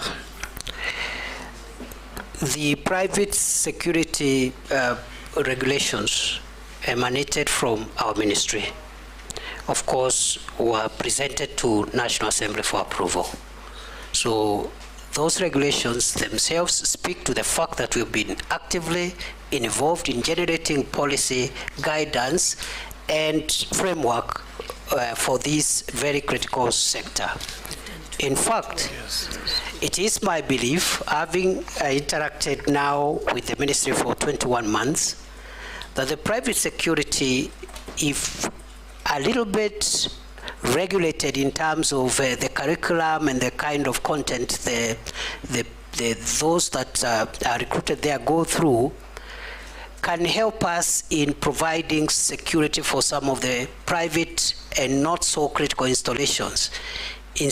And we can vet some of the deserving cases to even be armed, so that instead of having a police officer manning a supermarket or even a bank, sometimes like it happens in Uganda and other countries, you can have very qualified private security people, vetted and armed to supplement the work of the police, so that we don't overstretch the national police officers. On the second issue from the Honorable Mule, it is true that the Private Security Regulatory Authority had revoked 9 licenses. The 9 companies appealed to the Cabinet Secretary, and I reversed that revocation in accordance with Section 43 of the Act. So those licenses that were revoked, they were reinstated on appeal. Then the issue of pro bono work. Pro bono work, I understand it to mean unpaid work. That's the understanding of pro bono work from my very limited legal background. I don't know, like which one now, maybe in church or at home or where. Because since I became minister, I have no free time to do anything. I have no time to do anything. I hardly sleep, I hardly have a weekend. Night and day are the same for me. But before then, I used to volunteer in many activities, some organized by Law Society of Kenya, some organized by church organizations, etc., etc. The last question by the Honorable Mule is on identity cards. We have suffered the current discomfort because of court injunctions. That's number one. Court injunctions for 4 months between last year and early this year, and right now there's even another court injunction. Number two, we have suffered the disruption because of change in technology from the 2nd generation ID to the 3rd generation ID. And I have explained the need for us to change the technology, because the current ID we have, the 2nd generation ID, cannot be recognized outside this country. It cannot even be a travel document. The security features are very rudimentary, very basic. And therefore the move to new technology, better technology, more secure document has caused disruption. Court injunctions have also caused distraction. And just like passports, in the event that I am reappointed, because the member said he used if deliberately, of course, I also want to promise, if I am reappointed, the same way I have focused on reforming the immigration directorate and helping unclog the passport inefficiency problem, I will focus on IDs and also birth and other citizen documents to ensure that we get optimum results. In fact, for example, a death or birth certificate should be obtained the same day, within 12 hours on application. And perhaps the ID, we should be able again to once we get out of the court injunction, we should be able to retain the 7-day target. At the moment, we are working with 21 days before the injunction. Thank you, Minister Nominee. Sorry.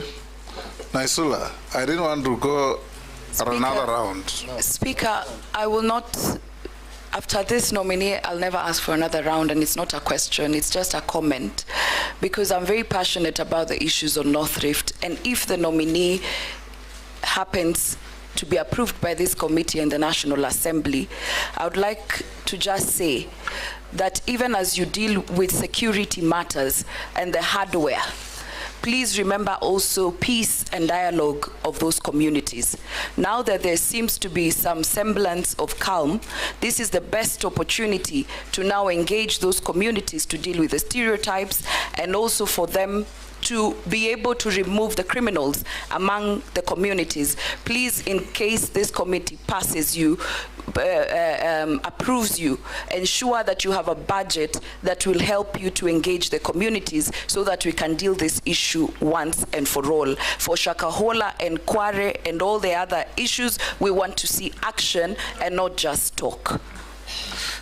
Yes. Thank you, Honourable Speaker, for the supplementary one. In conclusion, CS Nominee, your appointing authority has considered to the country that one of the failings that the President considered to was lack of communication. You have told us here of very good measures that you have taken in the State Department for immigration, especially in the processing of passports and all that.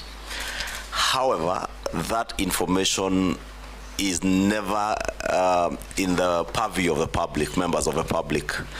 And indeed, I have an incident, CS, where a Kenyan in the US called me very desperate that they could not get their passport despite having paid somebody about 20,000 shillings. For a passport, was, I think the normal charge is about 4,000 or 3,000 something. And when I followed up the case, the person who was even paid this bribe was not an officer at the Immigration Department, and it took the intervention of the Director General of Immigration, Ms. Evelyn, to get the DCI to hunt for that person. Somebody extorting Kenyans money from Eastlands, pretending to be working in Nyayo House. And therefore, the lack of communication aspect in your ministry is what I want you to address. Should you, or if you are approved, what are you going to do to ensure that there is proper communication to the public so that the public are not taken advantage of by criminals out there in Eastlands and elsewhere who are extorting bribes from Kenyans on the pretext that they are working in Nyayo House. And just like Owen Bayer said, you once declared Nyayo House a crime scene. That crime scene now seems to have moved from Nyayo House to the periphery of Nyayo House and other areas. I would want to hear what specific measures you intend to take to make sure there is proper communication. Kenyans know how much they ought to pay and to who, and so that they're not taken advantage of, because you are also aware that has been very rampant. Chairman, thank you. Chairman, I just wanted to ask the CS, this issue of the IDs. Professor, you say the IDs will expire after 10 years. Have you put into consideration the first areas, people like in North Turkana, how far they travel to get IDs? Because IDs are not like passport, they're essential documents that people must have all the time. After, you know, the kind of, it will be cumbersome for them to go to those centers to go and get IDs. And secondly, on this unrest, you have seen that, as you have said, the IG resigned. But are you aware, in your absence while you are away, we used to have Baba while you are away, but while you are away, that a new IG was appointed? He's still away, he can't answer that. No, but that, what is your take? That we were told 60 years, Mr. Speaker, I'm putting it in a better way. Yes. We were told when somebody reaches 60 years, he should leave the public service. Are you aware that a new IG has been nominated who's 64 years or 63 years, who has retired, who is being recycled? I don't know what extra thing is going to bring. And my last question is on illicit brews. The Interior Ministry has been accused by the Deputy President of sabotaging the war in illicit brews. Is the war on illicit brews only being waged in Mount Kenya? What aspects of this war are being undertaken in the Interior Ministry, and what is being done by the Office of the Deputy President? How much funds have been used in this war in the last 2 years when you were the Interior Ministry, before you were fired? Nominee, on the issue of the IG, I direct you not to answer the question, because I've received communication from the President nominating the nominee, who will be vetted by a committee of Parliament, and those questions can be raised there. If you answer that here, you'll be prejudicing what is coming to Parliament. Answer the other questions. Thank you. Mr. Speaker, Honorable Nasula was a comment. We've taken it on board. Honorable Kimani Ichung'wah's issue was about communication. When I assumed office in October 2022, I began a habit of every 3-4 months updating the country on the status of our homeland security. We've not had one in a while. I had planned one for June, which was postponed and thereafter disrupted. We will use our public accountability updates on security matters to communicate more on what we are doing. And the next, if I am approved by this House, the next public accountability address will feature more on the reforms we have made at immigration department, because I think there we've made a lot of success. People concentrate on the banditry thing, but I think also on the passport issue we made a lot of success. Where we still have problems is the IDs and other aspects of citizenship documents. With regard to the ID, the question by the Honorable Junaid Mohammed, the reason for the 10-year limit, there are two reasons. It's actually one reason. It's because of changes in technology. Unlike the ID we have, which has no security features, and therefore it can be timeless.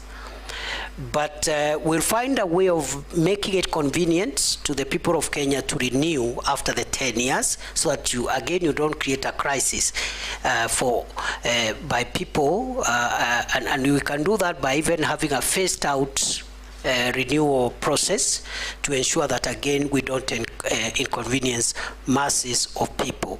So the problem is technology and the security features in the 3rd generation ID, which is going to be physical, that is the Maisha card. It is going to be also digital, the digital ID. You can have it digitally. So all those are options for the 3rd generation ID, quite sophisticated in tandem with the current trends in security on identity documents. With regard to the issue raised on Bruce, I would be hesitant to respond to the comment associated with the Deputy President for obvious reasons. But I think to the best of my knowledge, the Minister of Interior was not cited as frustrating the war. If there are specific officers in the ministry, I think that is something that needs to be looked into to make sure that all of us are reading from the same script. The government policy is to make sure that illicit brews, toxic substances and drugs are not provided to our kids, not just in central Kenya, but everywhere in the country. With regard to how much money the Deputy President office has used, again, I am not privy, and I think that is the office that can answer that question. How much funds have we used in the fight against brew? We have not allocated any special budget in the Ministry of Interior in the fight against illicit alcoholic drinks and drugs. We have used our normal budgets, our normal security operations budget to carry out that program as part of the normal programs. I submit. Professor, I'll ask you one or two questions. The first one is a furtherance on the issue of IDs. As you introduce a 10-year ID, just take into account that an ID in this country is everything. You can't enter a supermarket, you can't open a bank account. The old and PWDs cannot access social safety net funds without an ID. Now, if you are going to have that ID last for 10 years, then you must put in place a seamless renewal process so that people don't suffer because of failure to renew an ID card.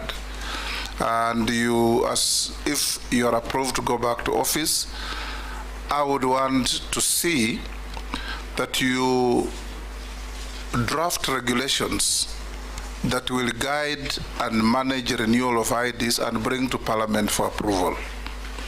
The second issue I want to ask you, nobody asked you, prisons fall under your authority if you are approved.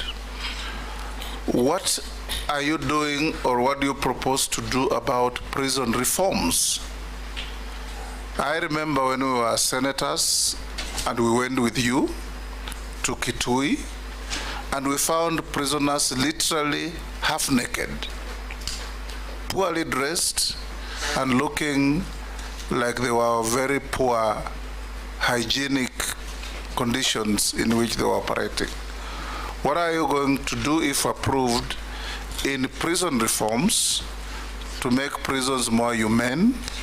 And also, what are you going to do to reverse the continuing stealing and grabbing of public land occupied by prisons in the country, which is going on all over?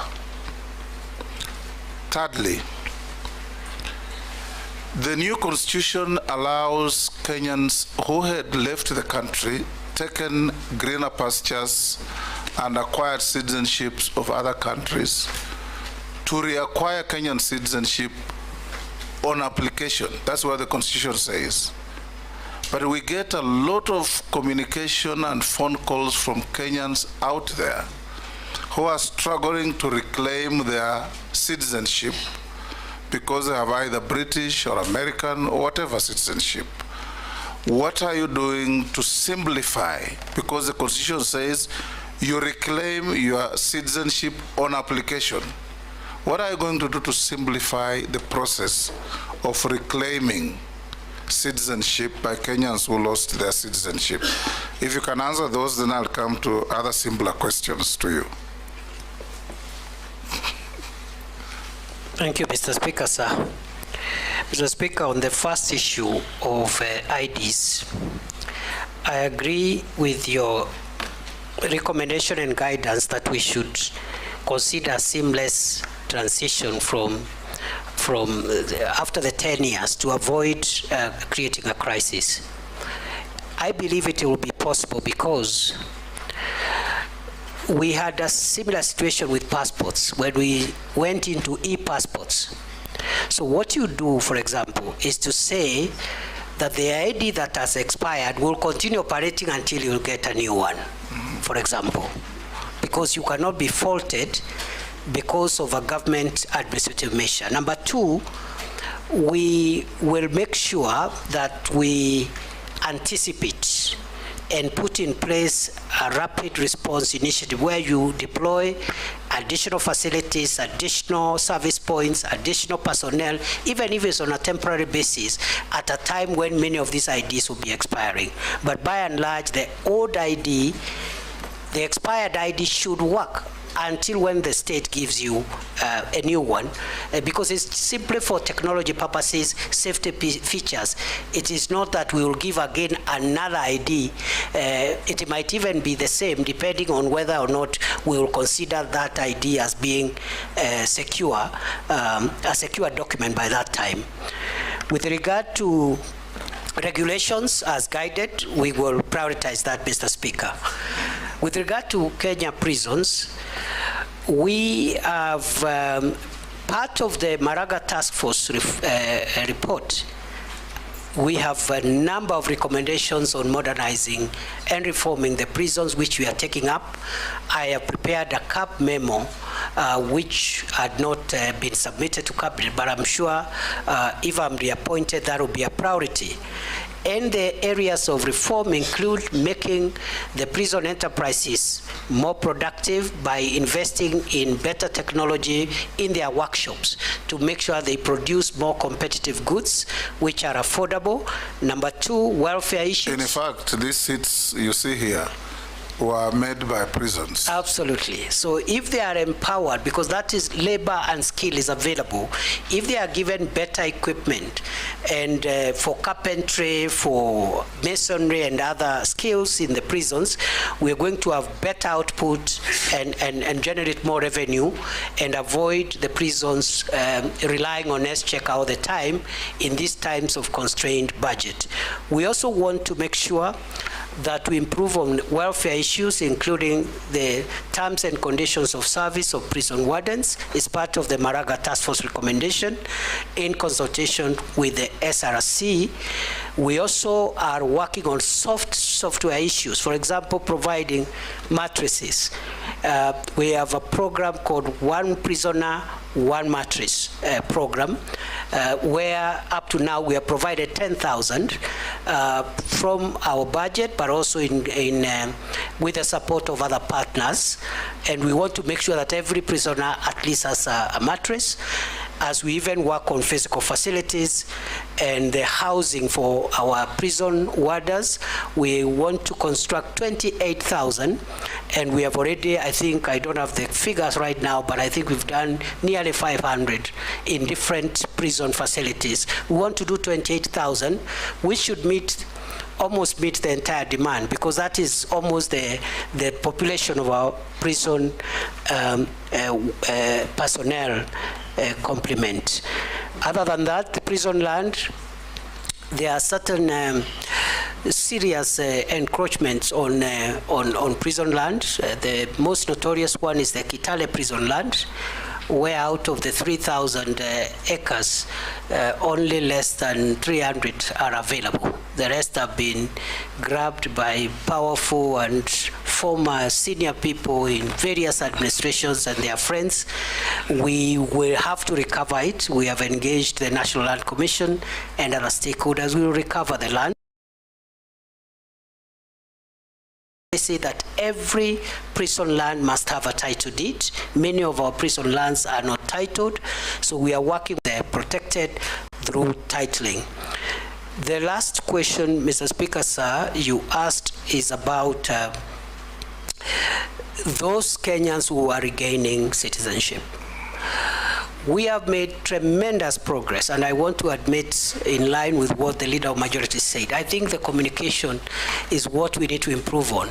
We have made tremendous improvement and reforms in the processing of citizenship applications by foreign nationals who want to be Kenyans, but also by Kenyans who had lost their nationality before the 2010 Constitution and are now entitled to reapply. When I came to office, there were 2,700 pending applications.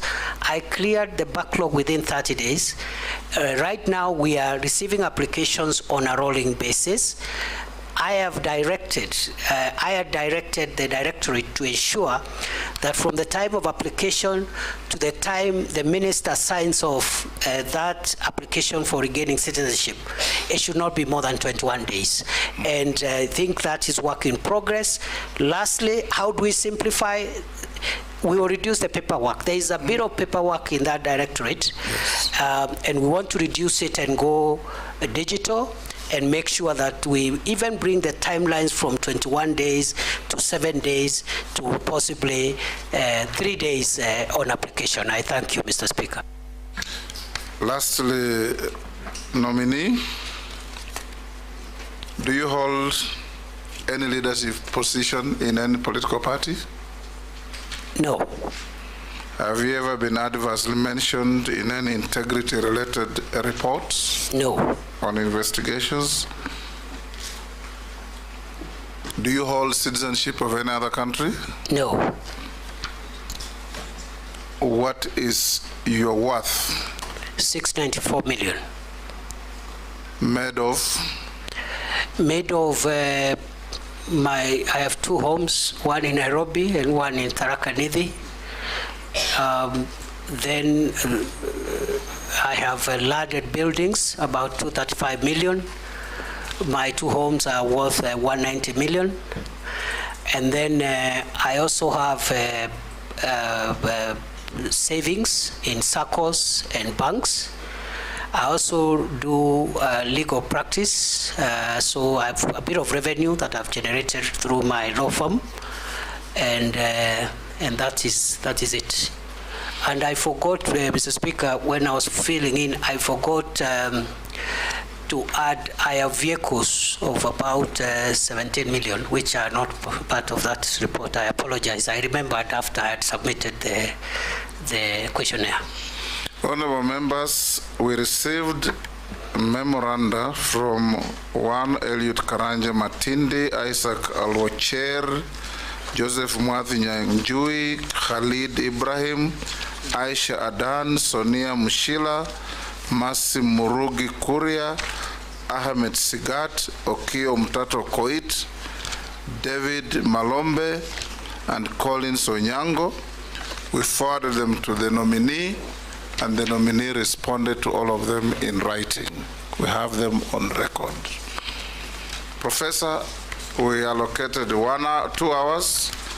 We've done with you 2 hours and 10 minutes. We want to inform you that this brings to an end our interaction with you. The clerk has checked all your documents against what you submitted have been found to be correct and in order.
confirmed as Minister of Health.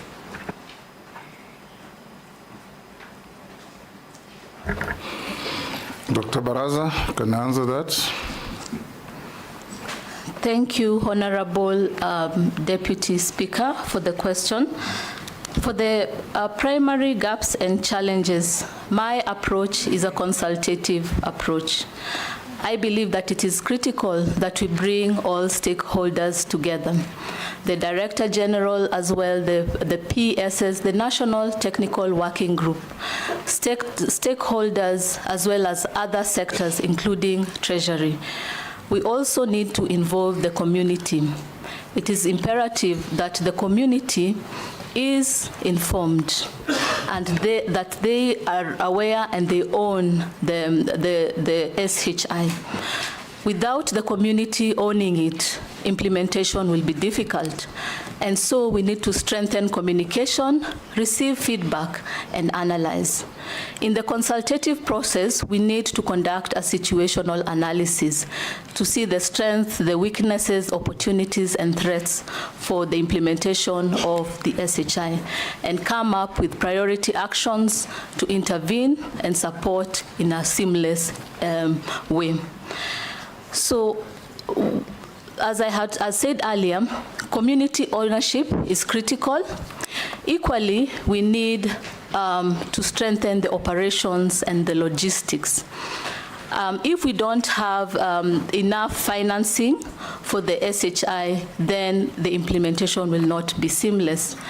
Equally, we need to address the logistics challenges that may arise during that.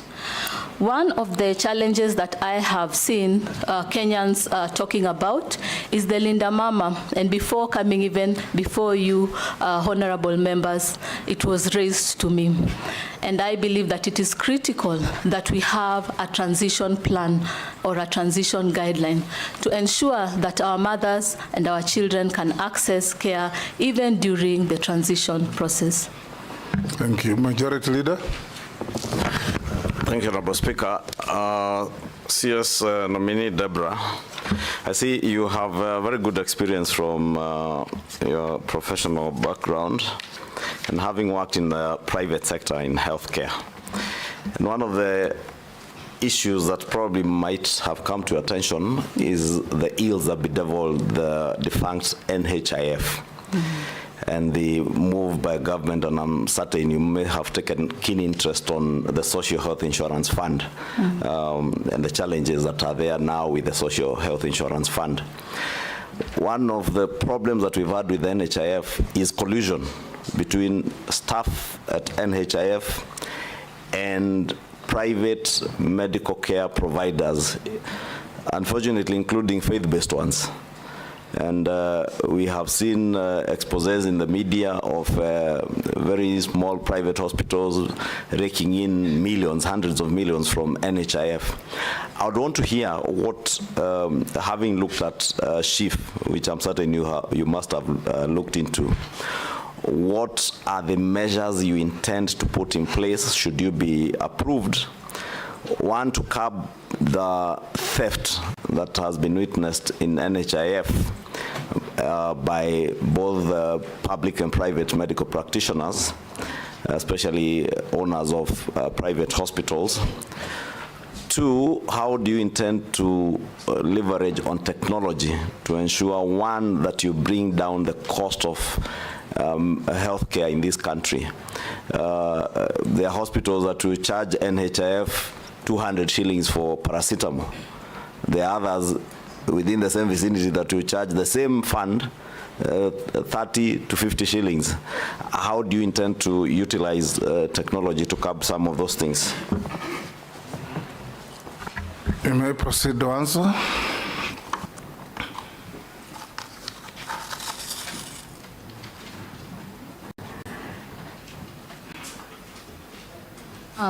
Thank you, Honorable Member, for raising the concerns, and indeed I understand and have interacted with various Kenyans that have raised the very same concern. First of all, my approach is a consultative approach involving the multiple stakeholders. from the PSS Director General, the National Technical Working Groups, the NHIF, among others, including the community who are receiving the services. And with this, we need to conduct a situational analysis to understand the challenges, and from there, come up with interventions and action plans. But from an outside view and working in various organizations, I have seen the strength of having processes and procedures, of which I believe the government has, and we need to strengthen this. One of the ways is using a digital platform that will reduce the human-to-human interaction and will be able to monitor challenges. And this needs to be implemented first on a phased approach, but ultimately at a national level. And that way, we'll be able to monitor various services that have been given. We'll be able to monitor the quality. We'll also monitor the prices, the stockouts, etc. So I believe it's critical that we embrace the digital platform as Kenyans. Again, transparency and accountability frameworks are critical, so we need to look into this, and I believe that the National Technical Working Group is really competent, having interacted with them in the WHO environment, and I think we can work together with the multi-sectoral approach to ensure that we have transparency and accountability, open tenders, among others. We may also consider using external bodies to monitor and ensure that we have no challenges in that. And leveraging on technologies, I believe it's time that Kenyans embrace telemedicine and also embrace the digital platform as discussed earlier. Junet. Thank you, Chairman. Chairman, my question to Dr. Deborah is, Madam Nominee, as you are aware, health is majorly a devolved function. Health matters happen at the county level. But the problem this country has encountered for the last 10 years or so, since the new constitution and that devolved health functions, is because there is no seamless working system between the national government and the county governments. It is devolved, but you'll see a lot of things are happening at the national level.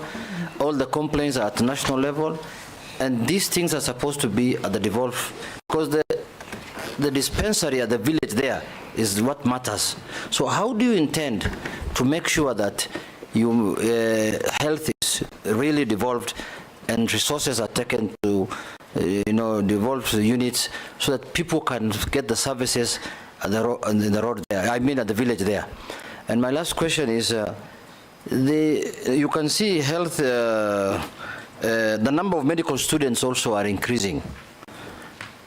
And the number is becoming big. There are more health workers that are being trained, even as doctors.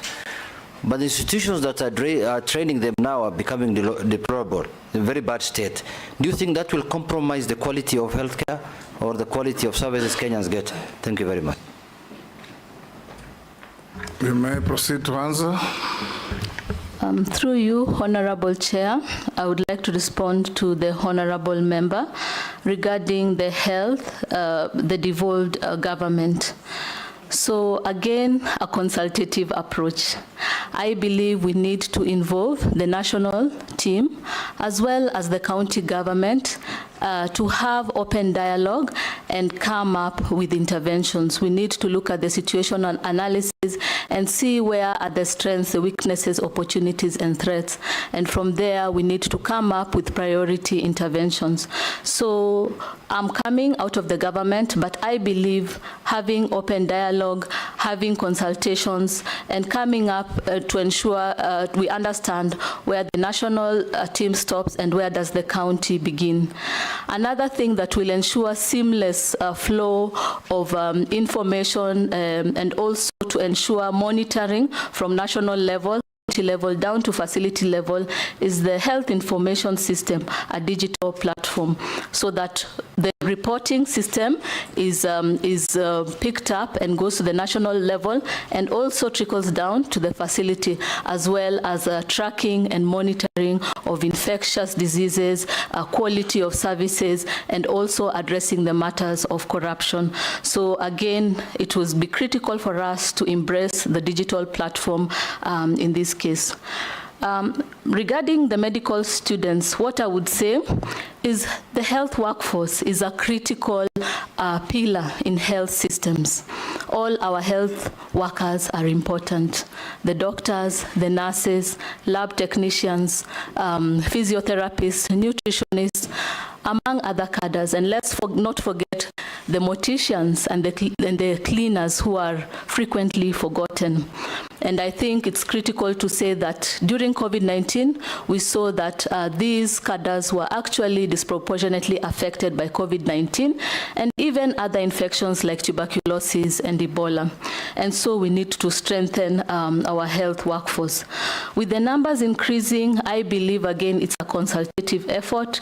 We need to bring unions on board. We need to bring professionals on board, the doctors on board, and come up with strategies and areas of improvement. We also need to strengthen our regulatory system to ensure that we are bringing out doctors and other health workers or professions who are qualified, because we are also thinking of these doctors or nurses and other professions working outside Kenya. So we need to ensure that we are providing quality, top-notch quality and highly experienced health workers that are able or capable to work in the in other international spaces.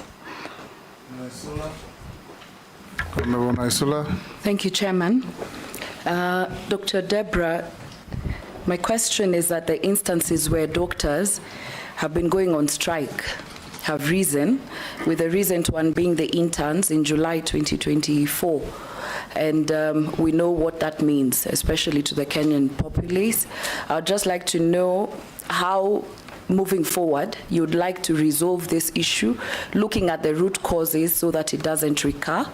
And also we have the community health promoters, where they're also saying that there's stipend delays, it is low. How do we just ensure that people who work in the health sector, because it's a very important sector, are taken care of in terms of their remuneration and also their welfare? The last question to you is that whether you understand the magnitude of the ministry that you will be leading. You have very critical departments and areas. We have KEMSA, you have the malaria control, you have the AIDS Council, you have the ministry itself, you have a chief, you have all that. How will you ensure, or what leadership skills will you use to ensure that the policies that you put in place, you implement, cascades to all those departments, and not, because we see in health department and also some of the big departments in this country where a CS just wakes up one morning and start issuing different directives, right, left, and center. I would like to know what leadership skills you will use to ensure that does not happen. Go ahead and answer. Through you, Honorable Chair, and thank you, Honorable Member, for the questions. So indeed, the doctor's strike has been a challenge over time in immemorial, and every cabinet secretary has dealt with that challenge. And so there's need to look for long-term solutions. I believe that the long-term solutions are with us. So we need to work together with the unions, the doctors themselves, the interns. We need to work with the bodies, the Ministry of Education, among other stakeholders, to come up with a solution. I don't have a solution, but what I am seeing is we need to have a situational analysis and be able to develop action plans following that. There is a Doctors Interns Act that I believe is ongoing, and I think that is one of the areas we can start with and strengthen. Equally, there are the return to work formulas that were given to the doctors, of which we can implement with support from Treasury and other sectors. Regarding the multiple departments, I would want to run the office with high integrity. I have seen that we have wonderful national technical leads in the office. We have DG, we have the PSS.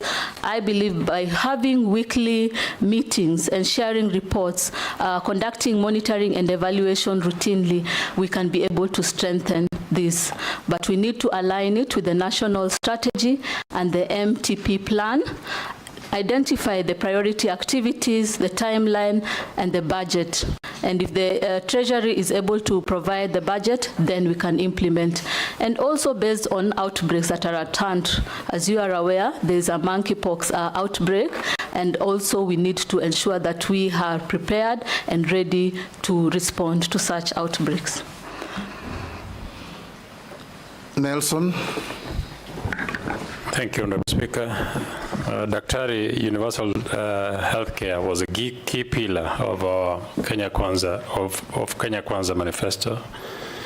Given the recent High Court suspension of the Social Health Insurance Act 2023 and the Digital Act 2023 due to what they call insufficient public participation, what will be your strategy to ensure that the public is adequately informed and engaged in key decisions that pertain to their health welfare? How will you then increase public awareness about the benefits and procedures of National Insurance Scheme to encourage greater participation and understanding amongst Kenyans?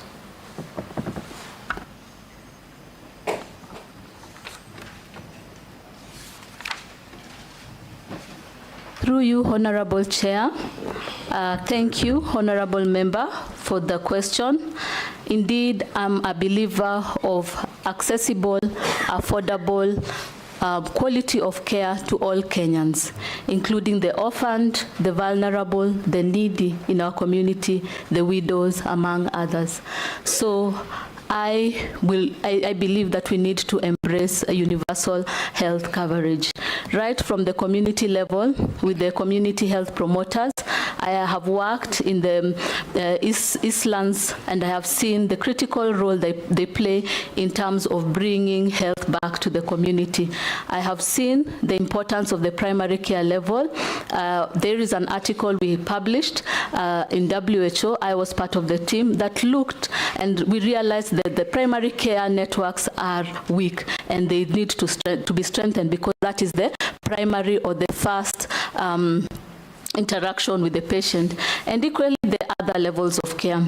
And so the challenge is that Kenyans have highlighted the 2.75% taxation, and they have not embraced the universal health coverage. They have not seen its importance in terms of accessible, affordable, quality of care for all, including the vulnerable, the disabled, the widows, among others. And I believe that it is critical for us to ensure that we have robust communication with the community. I think it is important that they own this initiative, and they are part of it even during implementation. That way, the uptake will be great, and we will see many Kenyans achieving this. And from our side, I think it's critical that once we have promised our fellow Kenyans, we need to deliver and ensure that every Kenyan has access to affordable, quality care. Posing. Thank you, Speaker.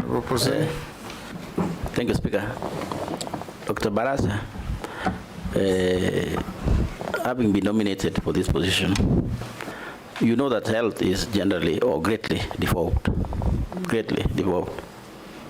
And there have been a clamor or a debate outside there that we should have a national commission for doctors or practitioners, health practitioners, and so on, and for good reason. And one of the reasons is to balance health practitioners at the county level. Because that is where the biggest problem is, Madam Dr. Barasa.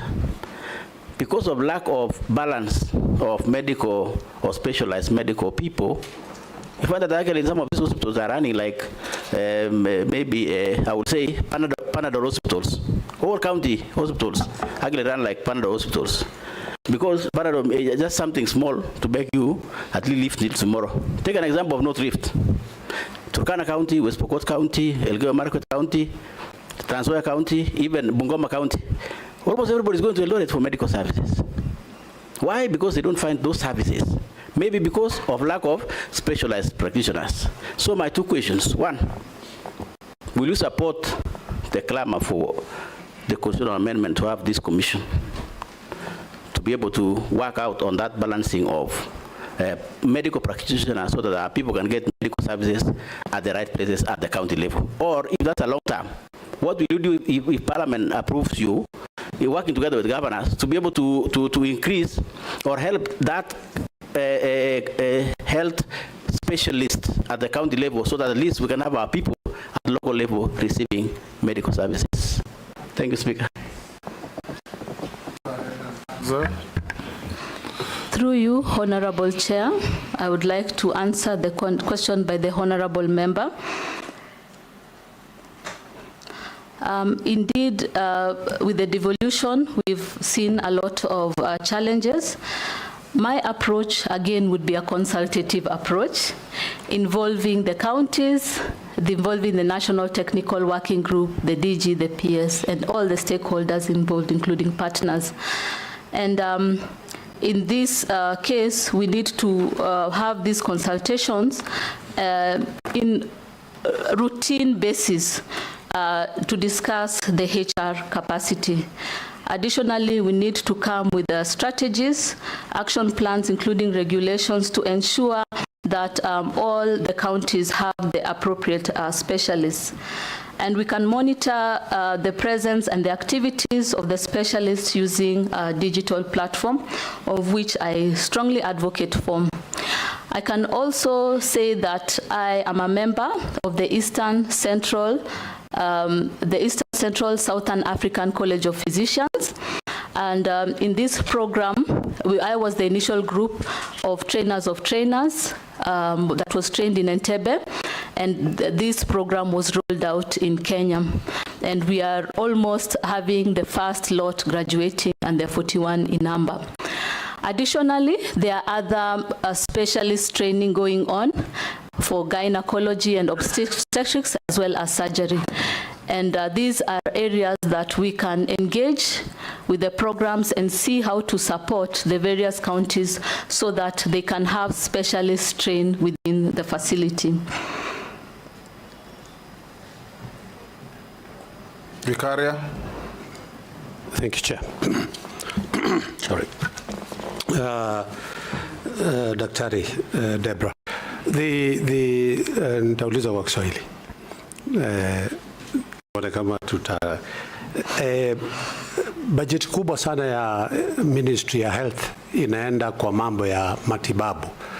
Magonjwa yametendeka, tunaenda kutibu na mambo mengine. Kukaja na policy ya kuweka the CHVs, the Community Health Volunteers, ambaye wao watashughulika sana na kujaribu kuzuia kabla pengine, na unajua hawalipwi kwa wakati unaofaa, na zile hela pia wanazopatiwa ni hela kidogo sana. Pengine njia gani utatumika kuona kama wataweza kupata hela zao kwa wakati unaofaa na pengine kuongeza juu kidogo ndio waweze kusaidia kwa kuzuia kabla haijafika ile ya kutumia hela nyingi ya kwenda Pili, watu wengi wanapata ajali, emergency na mambo mengine, magonjwa ambayo pengine ama kama ni accidents za barabara. Wanapoenda katika mahospitali yetu, nisiseme ya counties kwa sababu pengine kwa sababu hiyo iko devolved, lakini katika hospitali za serikali wanakatazwa kuwa admitted ama kuchukuliwa katika ile emergency ya dharura ya haraka kwa sababu hawana pesa za kulipa deposit na mambo mengine. Pengine ni njia gani utachukua kuweza kufanya hali hii isiwe ni kitu cha kurudiwa vitu tunavyoona kila wakati? Asante.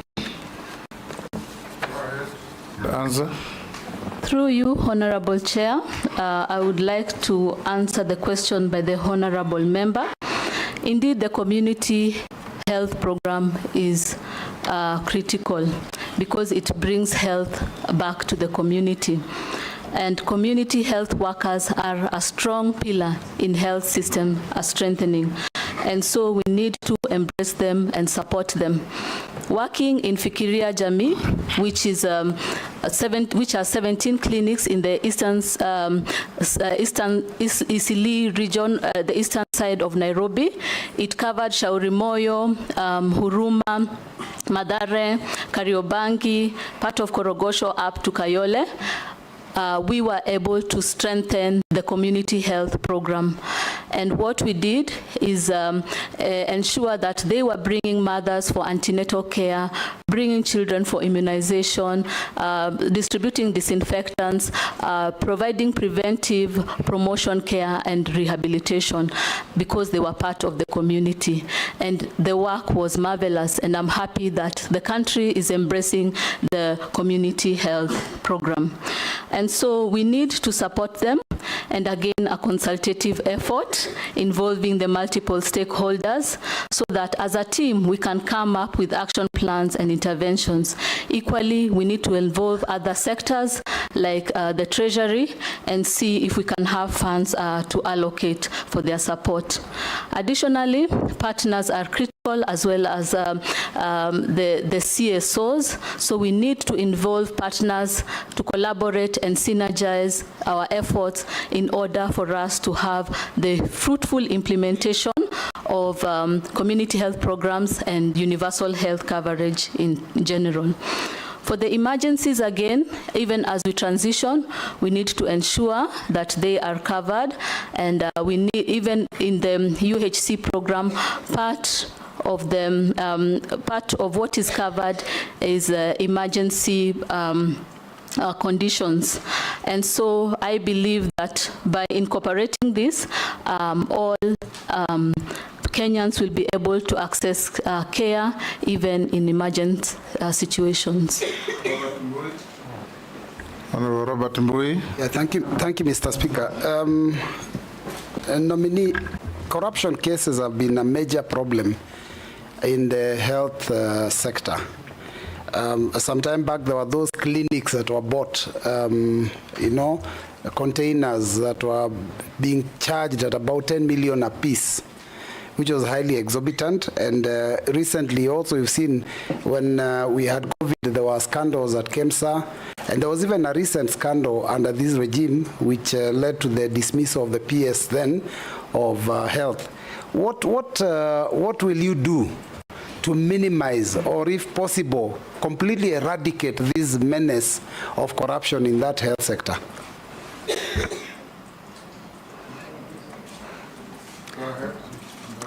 Through you, Chair, I would like to address the issue of corruption by Honorable Member.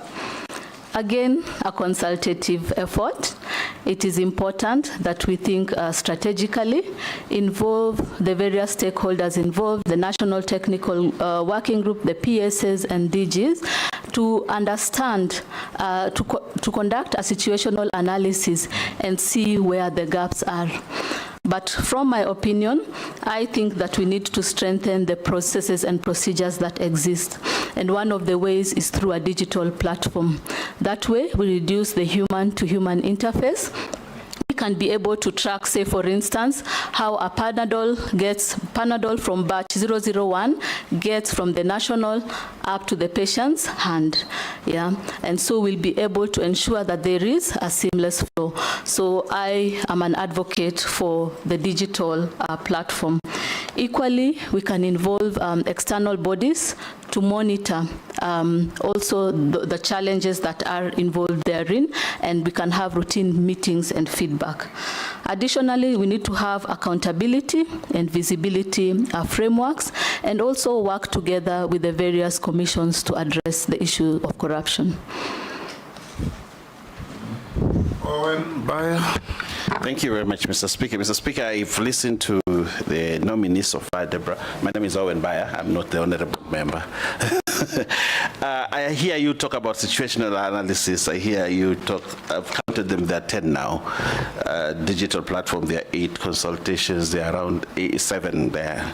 You keep on using the same ones all the time. But the health sector is a big thing, big, very big.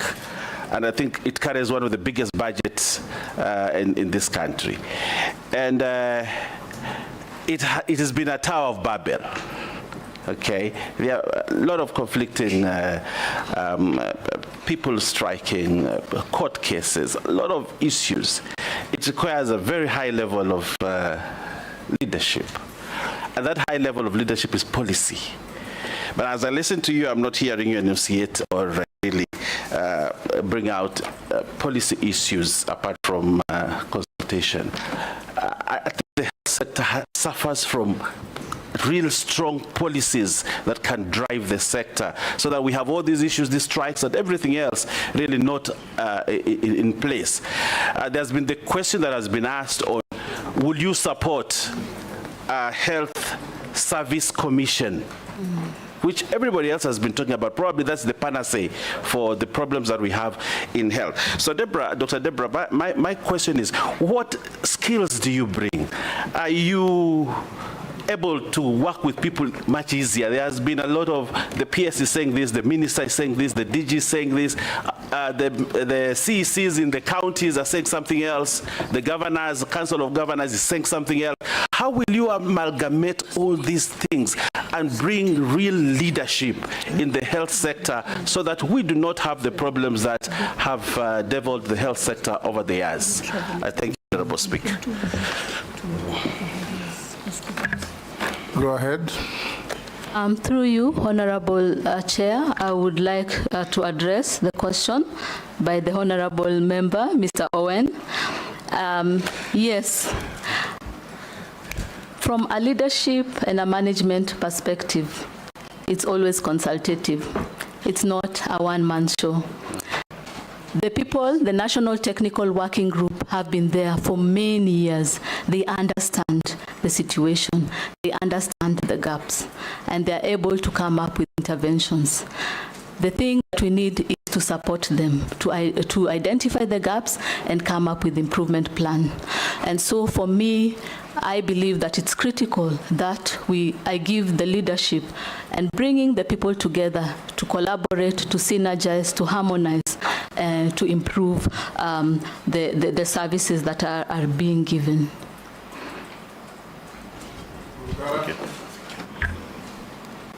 Thank you very much, Mr. Speaker. Dr. Deborah, 2 very quick ones. Ministry of Health is one of the most important ministries in the country. It's for the rich and the very poor, it's for everybody. And what is bedeviling people living in the villages is we have small dispensaries which have no drugs because county governments are not able to stock them. And Kenyans are crying over whether really we should have this under county governments or we should actually revert the entire ministry to the national government.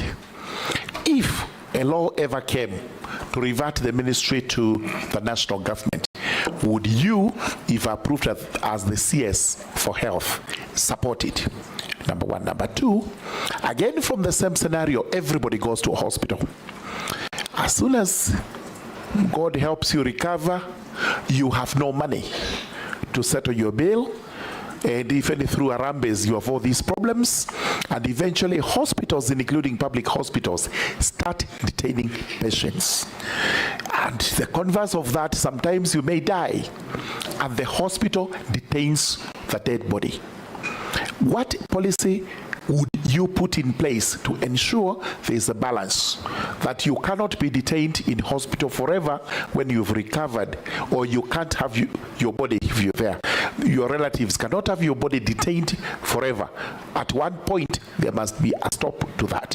What sort of a policy would you put in place?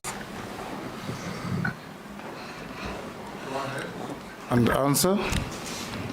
Through you, Honorable Chair, I would like to address the question by the Honorable Member.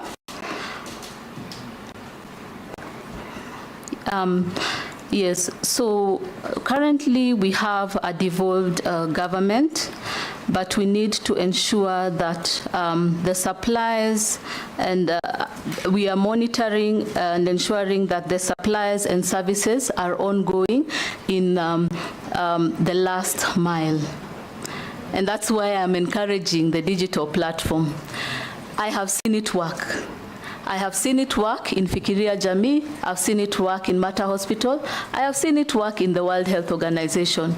I have seen us track medicines coming into the port and distributing it across Africa. We can monitor.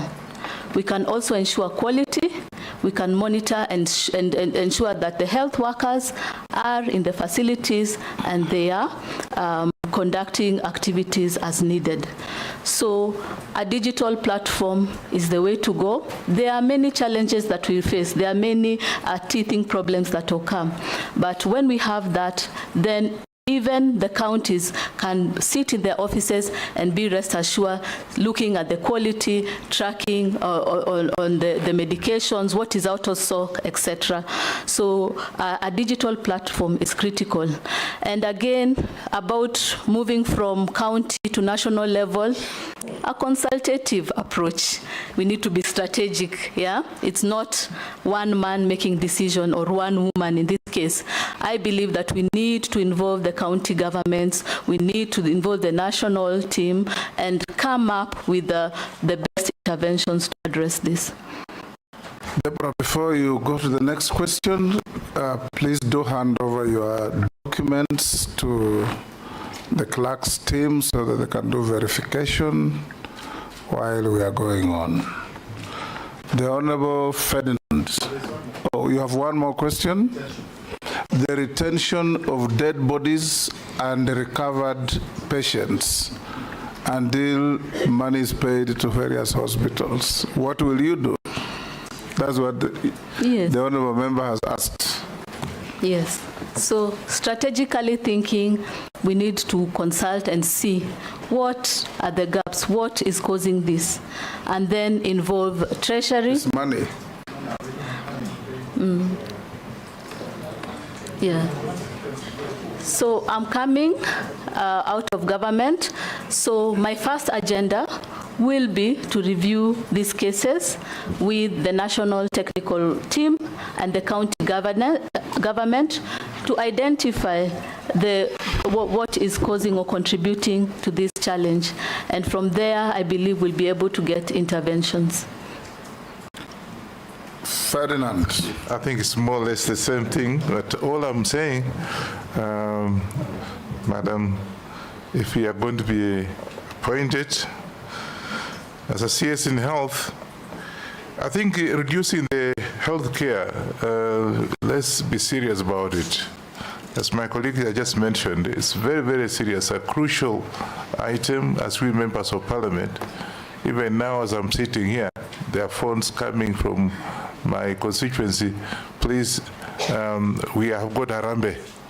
Yeah, but then of course you as a PS, you are coming in, should be able to have very strategic plans so that the expensive treatments like cancer, which is again coming up every time, should be able to come up with something very, very strategic for us to reduce the cost of treatment and, of course, affordable access to health care. Come up with something that can be able to save these members of parliament in having Harambes every other day, because somebody is going to India. Instead of us, somebody come here and had 2-3 cases where somebody went to India and he died there. So, and everybody now comes to me, how do you get the body here? But more so, this so-called cancer drugs, which is actually is an issue in this country. So come up with a plan. So I see your experience is very wide. So let's hope that you're going to have that kind of plans to be able to assist us in this. Can you say something? Statement, Dawood. Thank you. Let's take into account the positive statement made by the Honorable Ferdinand. Thank you, Mr. Chairman. To Dr. Deborah, first, NHIF, will you change the system, or whichever it comes, that a patient can only go to one hospital, nominated hospital, and if somebody gets sick anywhere in the country or anywhere, they cannot go to any other hospital but just one? Secondly, I don't know if you answered the same question by my colleague, would you consider that all health workers be moved to a health service commission, just like the TSC? And thirdly, the National Assembly passed my bill of cancer prevention in April. And with that bill, it talks about getting more oncologists trained, and because we've got 40,000 people dying of cancer, it's even higher than even COVID. COVID did not kill as many people as cancer does every year.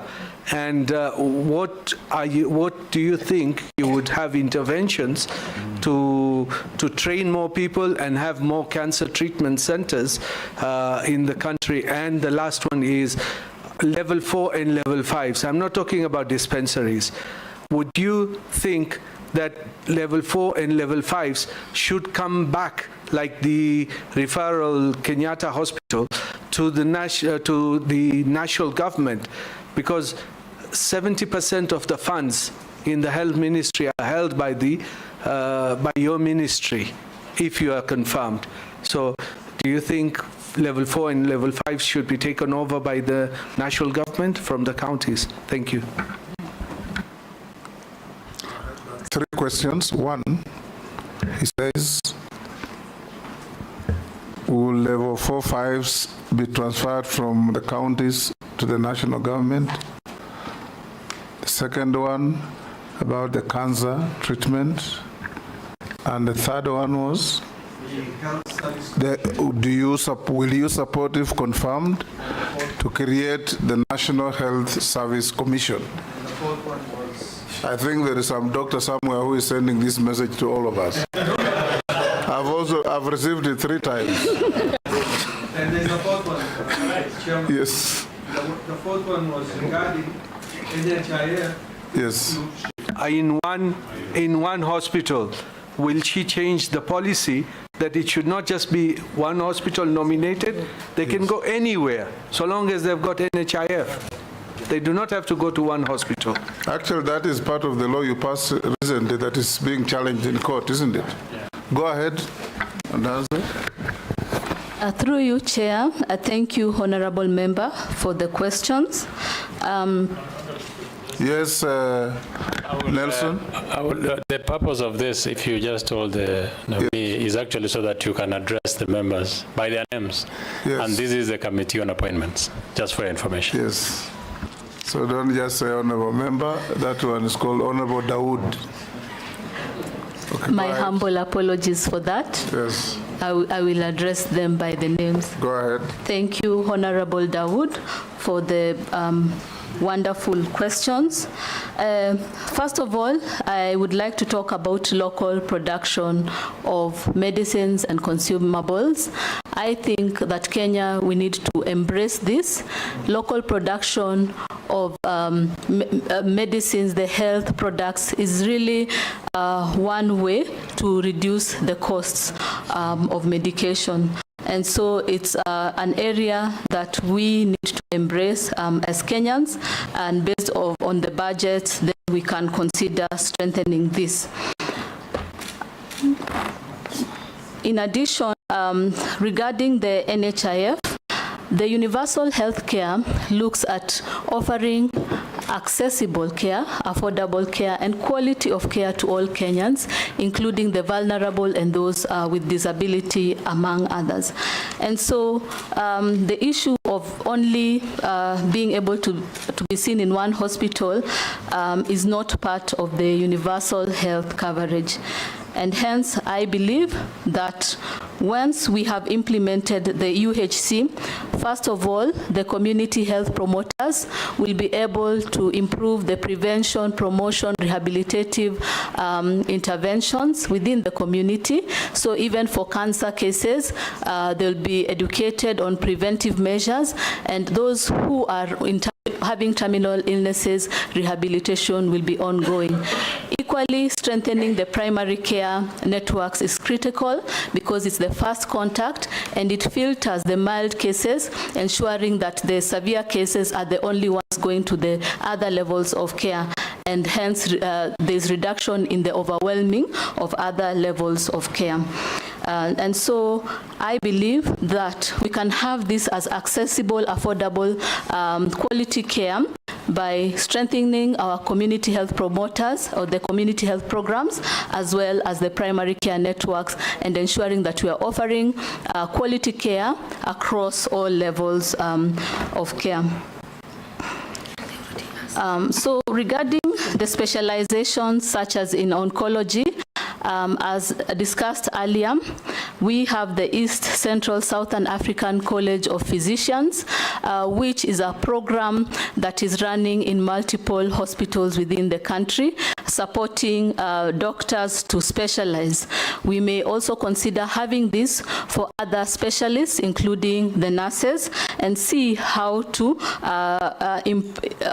see how they can grow career-wise as the health workforce, and that way we can also have access to care. For the doctors at the national team, I believe it will be a consultative approach. I cannot make that decision myself. I believe that it's critical that I involve the whole team, the stakeholders, the partners, and other sectors to be able to see how to address this issue. Point of order, Speaker. Which issue? And I thought if it is about the commission, health, what is your opinion, nominee minister? If you say consultative, what is your opinion as a leader? You support, you don't support, even before you do consultation. What is your input? What is your mind? Yeah, you are running away from being personal. Yes. We want to get your suitability, you, not a group, but you. Thank you, Speaker. Go ahead. So the question is, if you are confirmed, yes, will you support the creation of the National Health Service Commission? There is some doctor somewhere sending this to all of us. As part, ask you.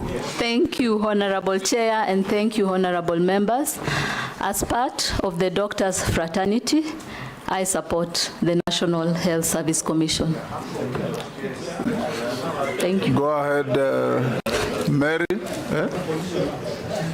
The one for level 4 and 5 to move. I'll help you to ask. The level 4 and 5, Honorable Dawood, I believe that is critical. To refer to the interviewee, even as minister, she has no capacity in law to lift level 4 and 5 from the counties to the national government.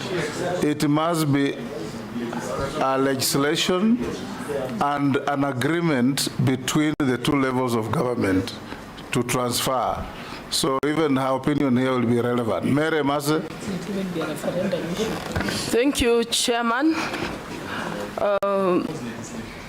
Dr. Deborah, I put it to you that for you to be able to realize your policy objectives, you must have adequate or sufficient financing. But when you look at the Ministry of Health, and especially health research, it remains significantly underfunded. And when you look at the budget of the ministry, there's notable dependency on donor funding, especially on research, disease control and management when it comes to control of malaria, HIV, AIDS, name them. My question to you, from your experience in the health space, what are the barriers to achieving optimal funding in health research? Secondly, there are a number of hospitals, if you are approved by Parliament, there are a number of hospitals across the country that have been built through World Bank funding, GOK, and have remained unoperationalized for a number of years. Beautiful structures. Case in point is in my constituency, Amukura. Beautiful structure. They are not been operationalized, no furniture, nothing. So if you are successful, please do an audit of all such hospitals across the country, ensure they have been operationalized so that there's value for money, and before you start building others, or advise for others to be put up. I think that the last one, just a comment. Thank you. Go ahead. Thank you, Honorable Mary, for the wonderful question. I have done a lot of facility assessment, right from the community-based organizations, various facilities at the different levels of care, and also at supporting various countries within the Eastern Southern Africa, as well as the Afro 47 member states supported by WHO. And I'm an advocate for facility assessment. We need to have good capacity, offer quality of care for our patients.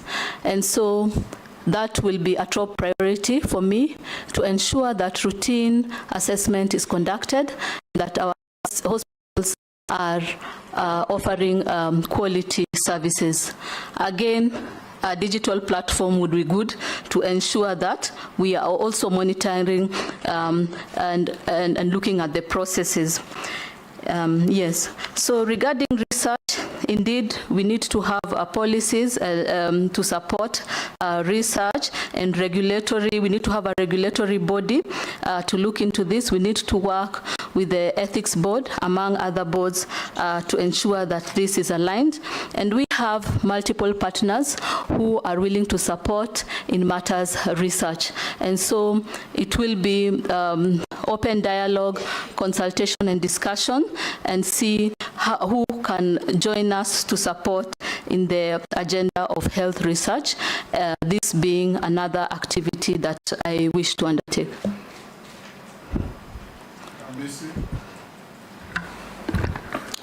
Thank you, Mr. Speaker.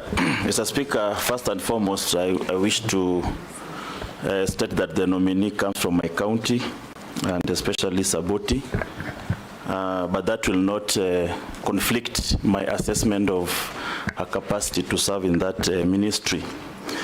And I am comfortable from where I sit of her competence, but what I'm worried is that the ministries, especially the Ministry of Health, is a theater of politics.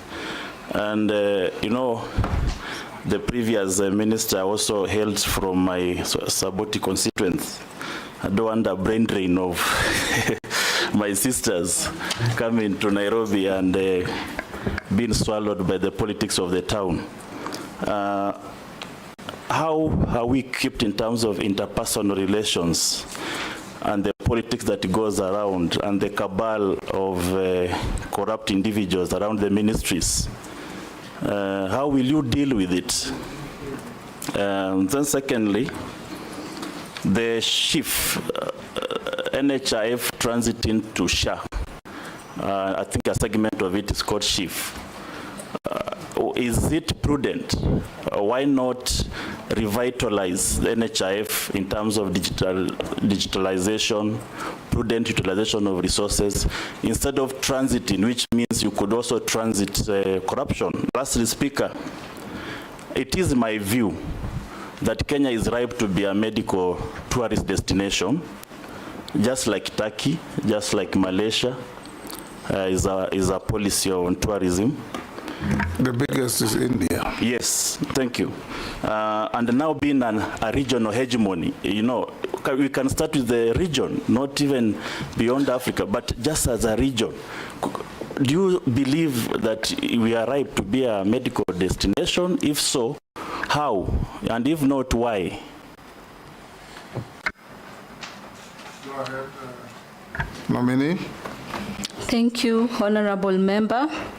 And indeed, I love your last statement about having Kenya as a tourist destination.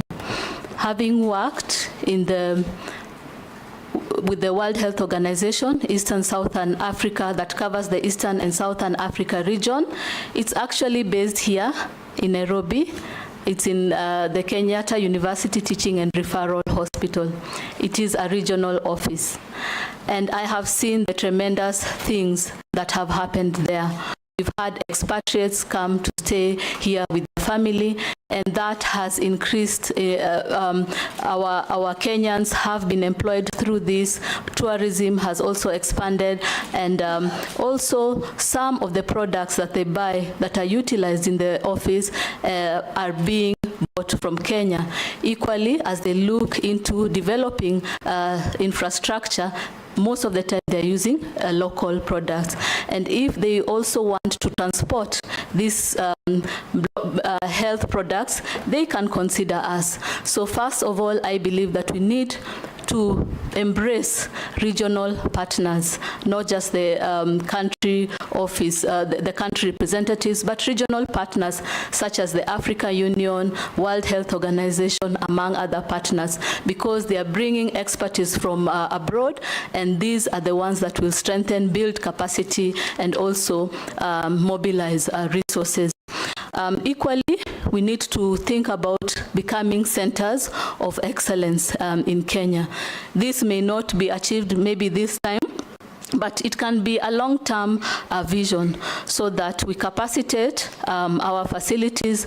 A lot has been done in the KU TRRH hospital, among other hospitals, and I think that is the momentum or the way to go in terms of building a capacity and becoming centers of excellence for Africa. Yes.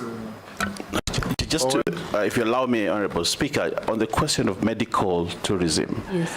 You've dwelt much on the aspect of expatriates coming into the country. India is one of the countries that receives the most number of patients who go to live there, stay in their hotels, use their, so it's a big beneficiary of medical tourism. Tanzania, across the border here, there's so many people from the coast who go to a hospital that is called Muhimbili or something, and many of them go there, and they benefit a lot in terms of revenue because of patients going out there. Kenya has just been sending away patients, it has not been receiving. In terms of policy framework and legislation, what would you propose if you are given this opportunity to develop Kenya as a medical tourism destination so that we can reap big in terms of our giving out medical services and also in terms of bringing revenue into, in the form of tourism in the country? What policy and legislative frameworks would you propose? That you combine with Caleb and Mrs. question about medical tourism. Go ahead. And the Speaker, also the transit from NHIF to SHIF or Russia. Go ahead.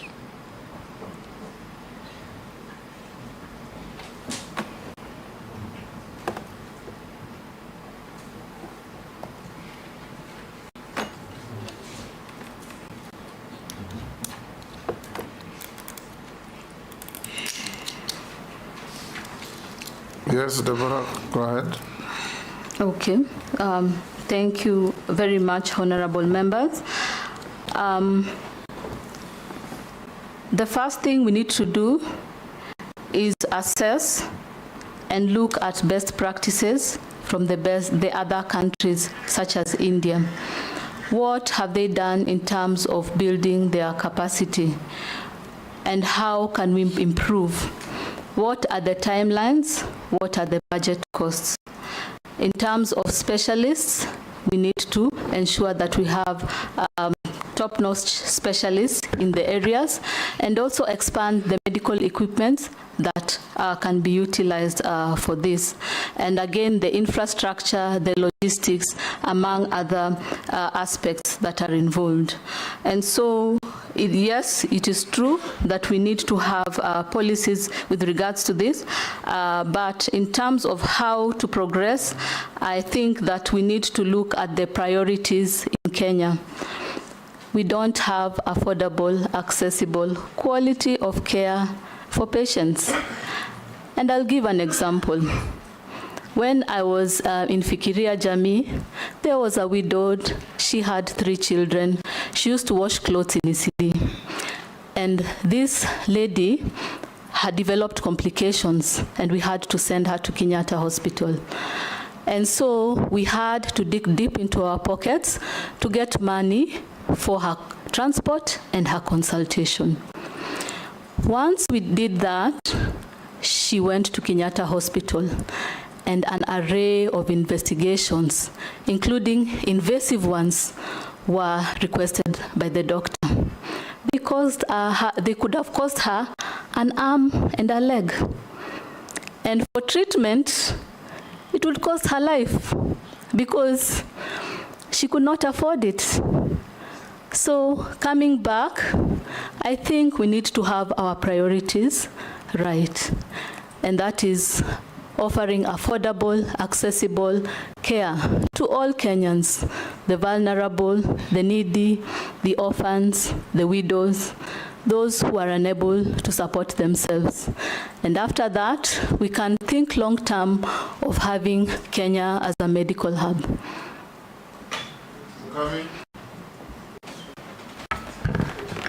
Thank you, Honorable Speaker. Dr. Baraza, considering the recent reports of vaccine stockouts and the shift in policy regarding donor-funded programs, like those provided through Gavi, the Vaccine Alliance, what are your plans for ensuring sustainable financing and reliable procurement of vaccine and essential health products during your tenure as a Cabinet Secretary for Health? Another thing is about, and I think Honorable Kareb has asked you, it's regarding the transfer from NHIF to SHIF. To tell you the truth, majority of our people, they are not getting it, and they are not even registering. So I would like to hear from you, if you happen to get this chance, what are you going to do about it? Thank you. Go ahead, Nominee. Thank you for those wonderful questions. And I will start with the last one, transfer from NHIF to SHIF. The service is to the people of Kenya. And so we need to engage them. They need to own it. They need to understand it. We need to embrace and have community feedback, and then work on it to see how we can intervene.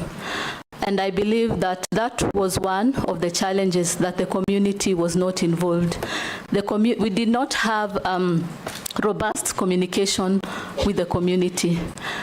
I think it is critical for us to engage the community so that they understand the vision of SHIF, and they also contribute to see how this vision can come to fruition. Equally, it's important for us to involve the stakeholders, the counties, the county government, partners, among others, to make this come into fruition. So the dialogue is really critical when we are looking to transfer patients. And then we can come up with appropriate interventions.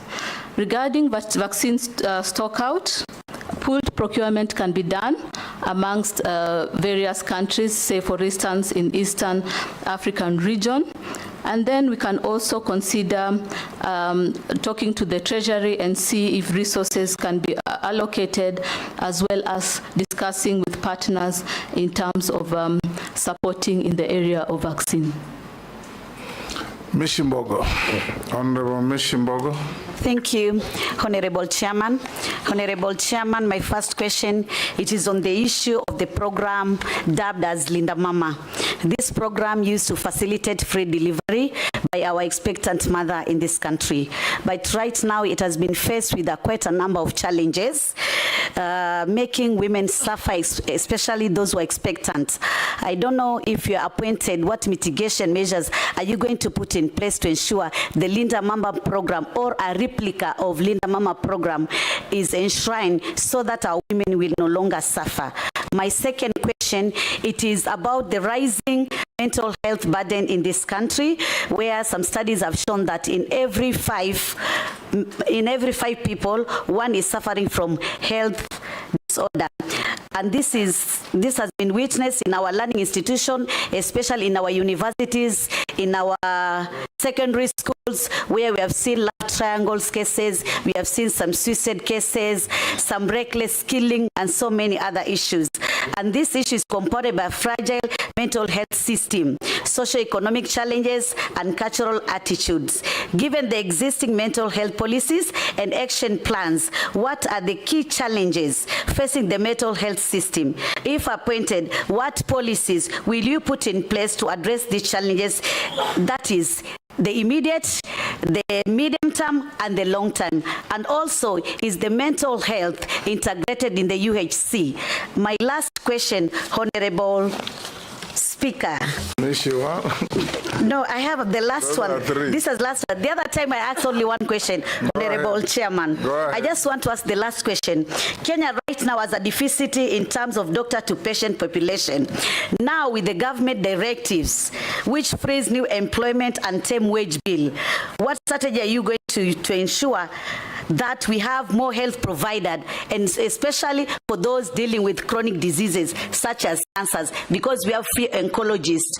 Also in the mental disorders, we have free psychiatrists. What are you going to ensure that at least we have more specialized doctors? Thank you. You followed 3 questions. Linda Mama, will you bring it back in its same form or another? What do you do with mental patients and mental health care? Okay. Yes, through you, Honorable Chair, I'd like to address the concerns. I am a beneficiary of Linda Mama, and my daughter is a beneficiary of Linda Mama. And so I'm an advocate of it. And I will ensure that it's incorporated if SHIF is rolled out. Now, during the transition period, at times such activities may, fall through the cracks, but funds have been allocated from the discussions we were having while I was in WHO with the national team. So we need to have a transition plan or guidelines to ensure that some of these critical covers like the Linda Mama are always there when we are transitioning. So this is an area that we look to and ensure that all mothers and the children are covered. I will combine the mental health and doctors to patient population. Indeed, this is not just the doctors, but the health workforce in general. We need to look at how we can protect them and how they can grow in their career. And so I will engage the universities and other training programs such as the Eastern Southern College of Physicians, the surgical programs, the obstetrics and gynecology programs, and have deliberations on other programs that we can have in the country for our health workers to progress in their career, because we can have even clinical officers, nurses specializing in mental health, in matters oncology, among others. Equally, it is critical, again, as I said earlier, to strengthen community health programs and the primary care networks with mental health specialization or professionals that have been trained in mental health. And so these are areas that we can look into addressing. Sharia. Thank you, Chairman. Dr. Deborah. KEMSA has been in the public domain for procurement irregularities affecting donor funds. What's your comment on that? If approved, what policies do you have in mind in safeguarding public resources and the management of KEMSA? Question number 2. Chapter 6 of the Constitution and the Leadership and Integrity Act 2011 imposes the highest standards of trust and integrity for state and public officers. And this is in relation to what my colleague was saying. How do you intend to address the public perception of the Ministry of Health as a mafia house associated with corruption and lack of accountability? What specific strategies will you employ to enhance transparency, restore public trust, and ensure that the ministry operates with the highest level of integrity? Go ahead.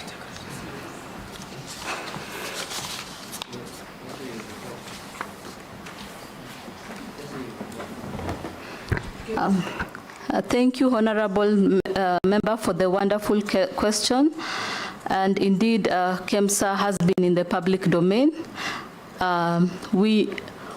What I intend to do, again, is to strengthen the processes and procedures, and that one of the areas is looking at the digital platform, as well as having external bodies conduct routine auditing. Again, visibility and accountability reforms, as well as engaging or a consultative approach to involve other sectors such as ESCC to look into these issues. We need to have transparent tenders, and I will hold my office with high integrity according to the laws.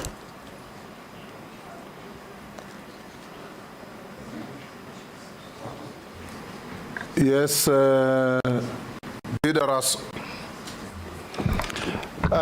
Thank you very much, Honorable Speaker. Dr. Deborah, a healthy nation is a wealthy nation. And I want to echo my colleagues what they have said.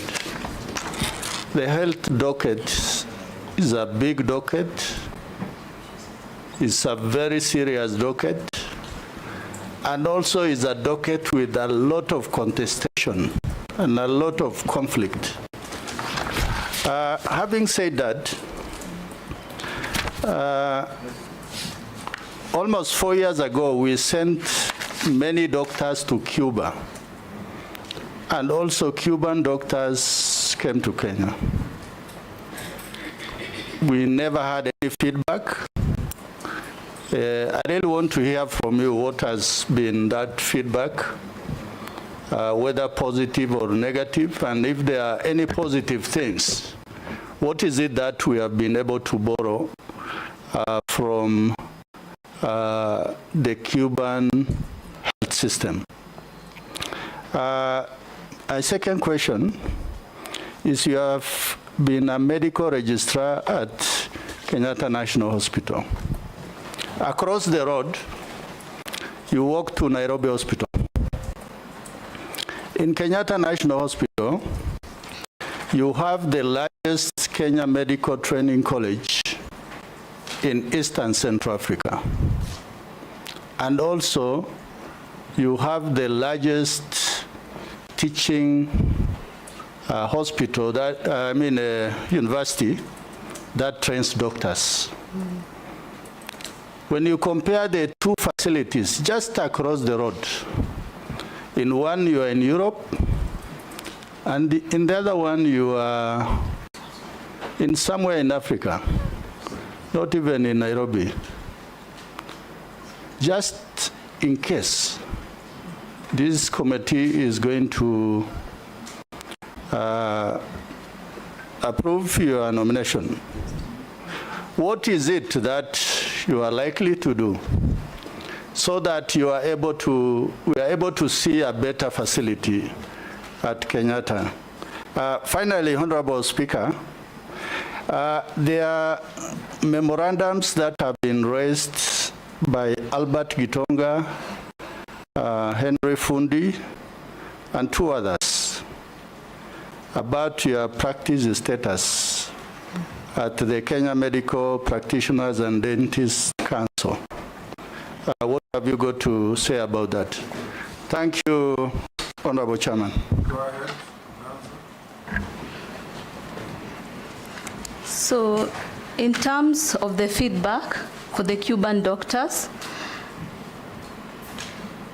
I have not been to the ministry. I'll be new to the ministry, and this will be a priority agenda. So I will review, and I'll be able to make a report and share with the Parliament.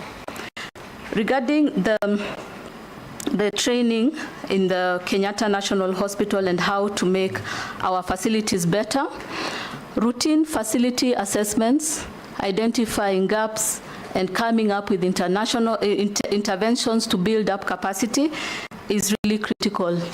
And I will be an advocate for that and ensure that we are conducting routine assessment. For my practicing license, I am a qualified doctor. My registration is A6275. I have been in clinical practice from 2007 to 2020, compliant to license renewal. In 2020, I joined World Health Organization. It is a UN, part of the UN agencies. It is an international, independent entity with no affiliation to any member states. I was an international civil servant, offering services to 22 countries in Eastern Southern Africa, and the 47 member states also supported in the Afro region. So my work and my capacity was at an international level as a policy advisor, giving strategic direction and technical advice to various countries in the Afro region. Once the President nominated me as Cabinet Secretary, because of the courtesy and respect and coming back into the Kenyan medical environment, as well as the office of the Cabinet Secretary, I renewed my clinical practice.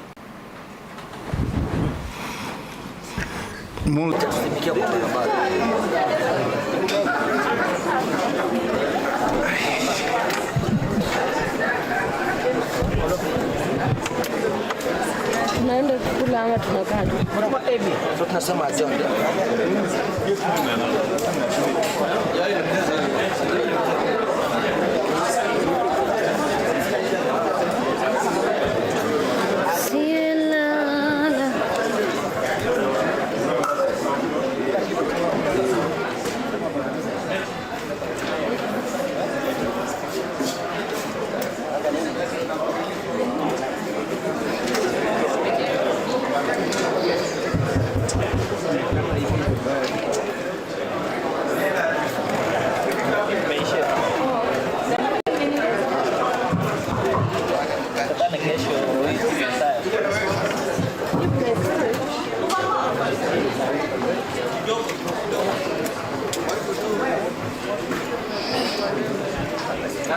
Acha niingie hapa washroom Irene.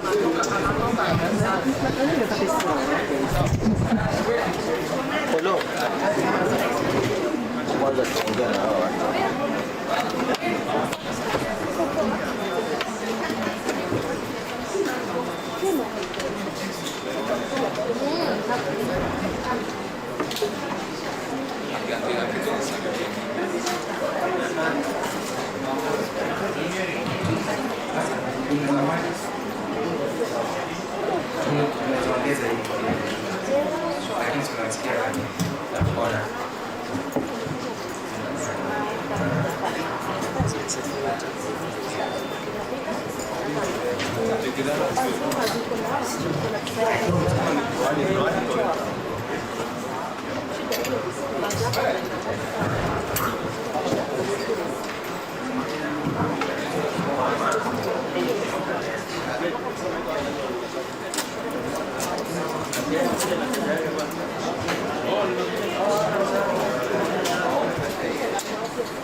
Uko na hiyo ni backup ilikuwa hapa? Okay.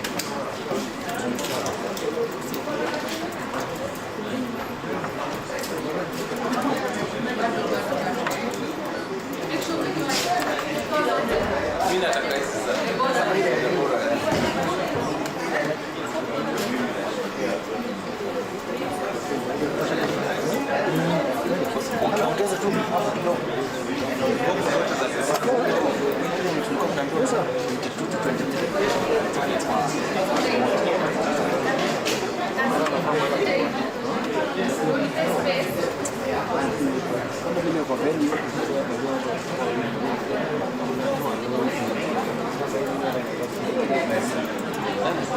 Iko sawa? Hebu guza on.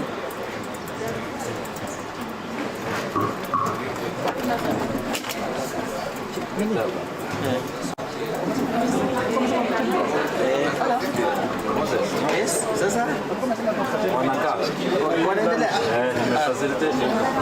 Poa, acha waendelee. Chama amerudi kweli?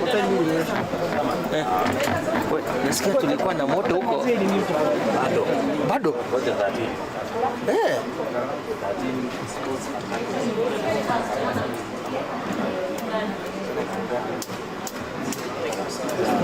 Nasikia wanapanga kufanya chama ile kitu.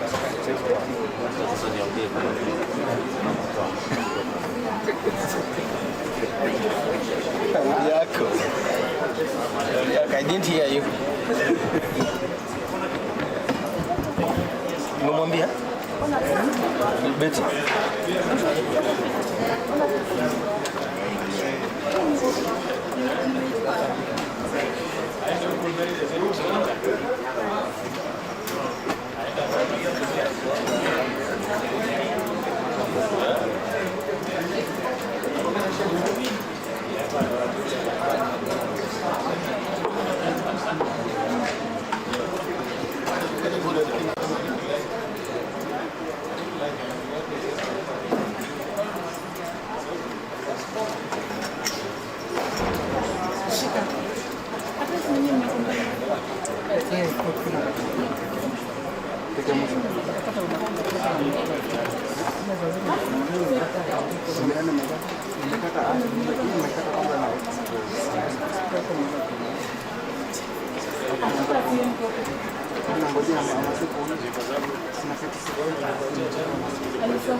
Kuna meeting na sisi lakini sioni nikienda. Nimewaambia nilianza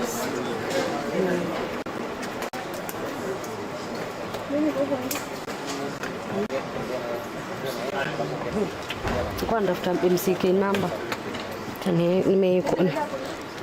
Hacha nikuje niweke. Hakuna kitu inaandika.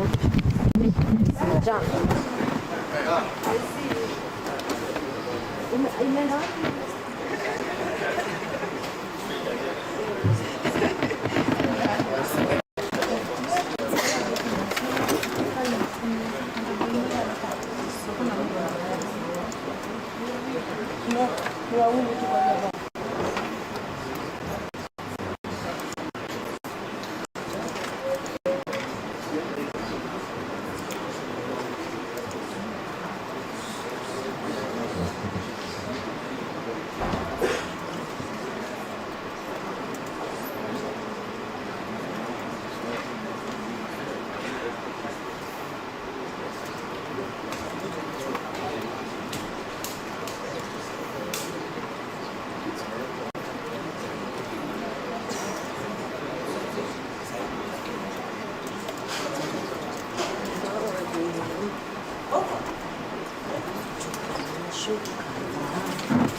Uinuliwe.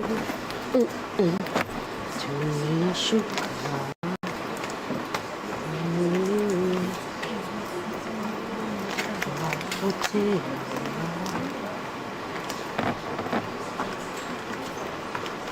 Waonekane. Wapotea.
Hapa nimechoka. Simama kidogo.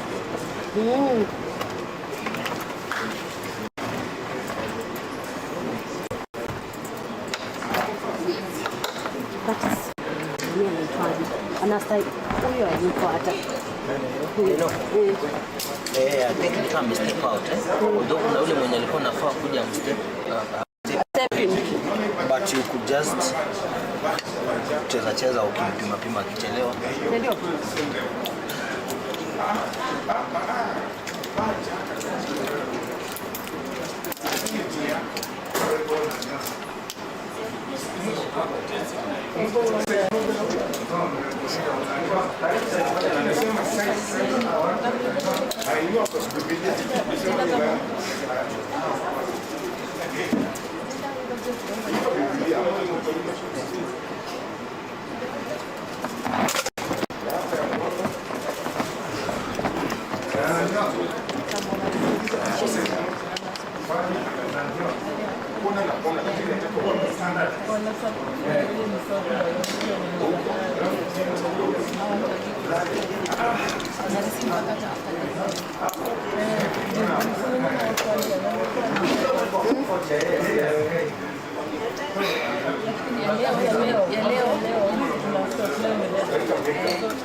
Huko ndani.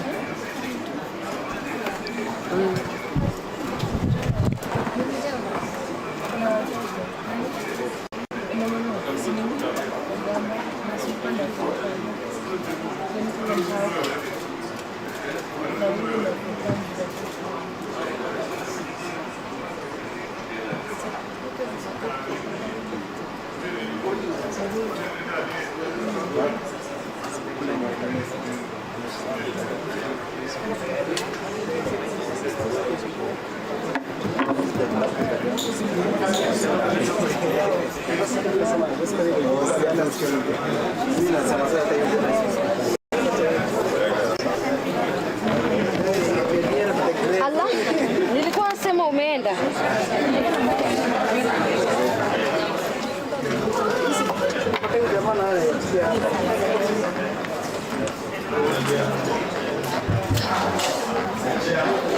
Hapa siwezi tuacha tu nisifikie hapa.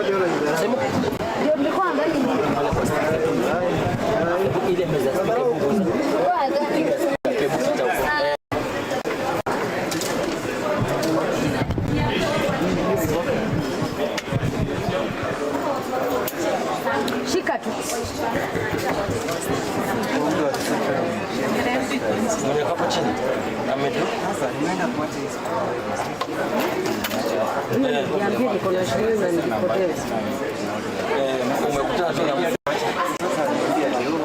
Nitamwambia Masi nilikupea shilingi yangu.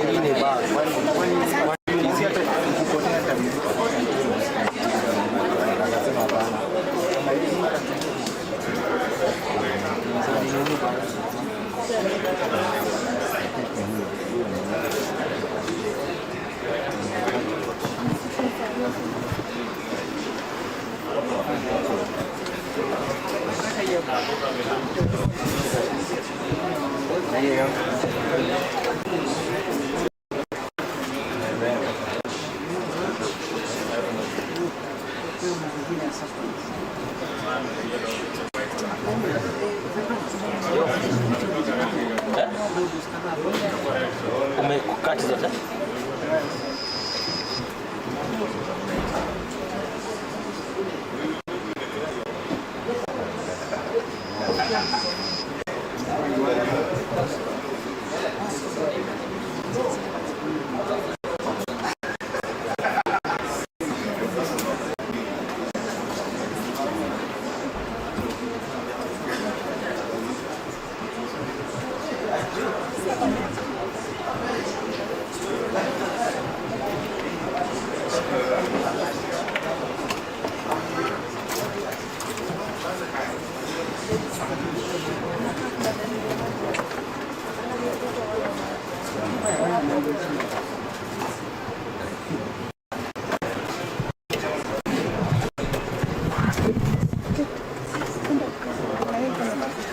Sioni kama huyo mtu anapita.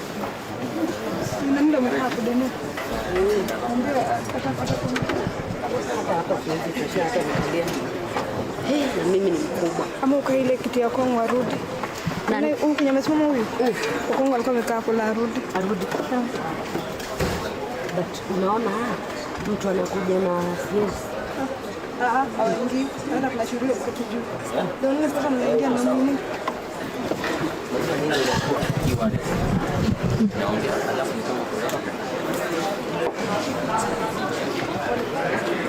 Sergeants,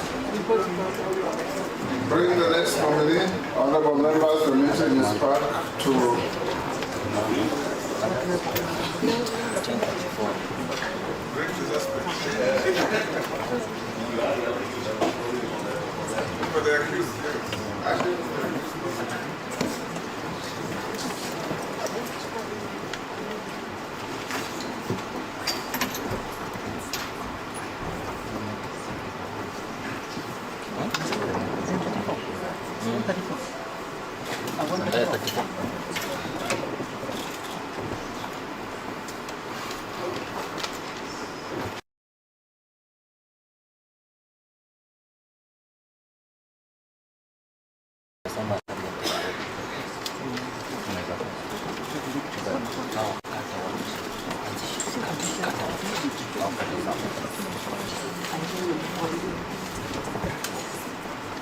Good afternoon, Alice.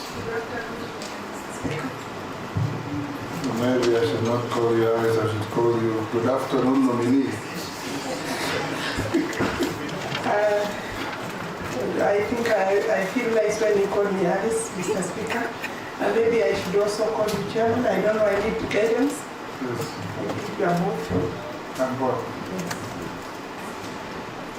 Experience.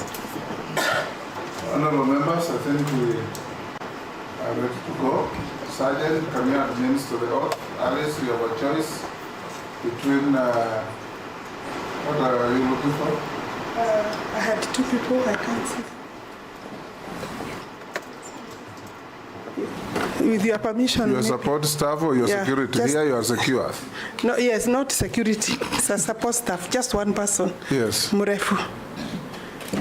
Good. Thank you. Ako hapa? Ako hapa. Okay. You have a choice between the Bible, the Quran, and affirmation. Which one? The Bible. Depending on your faith. The Bible, yes. So you may be upstanding and take the oath. Take the Bible by your right hand and read the standard oath. Thank you. I, Alice Modoni Wahome, do swear that the evidence I shall give before this committee on the matter under its consideration shall be the truth, the whole truth, and nothing but the truth. So help me God. Thank you. You may take your seat.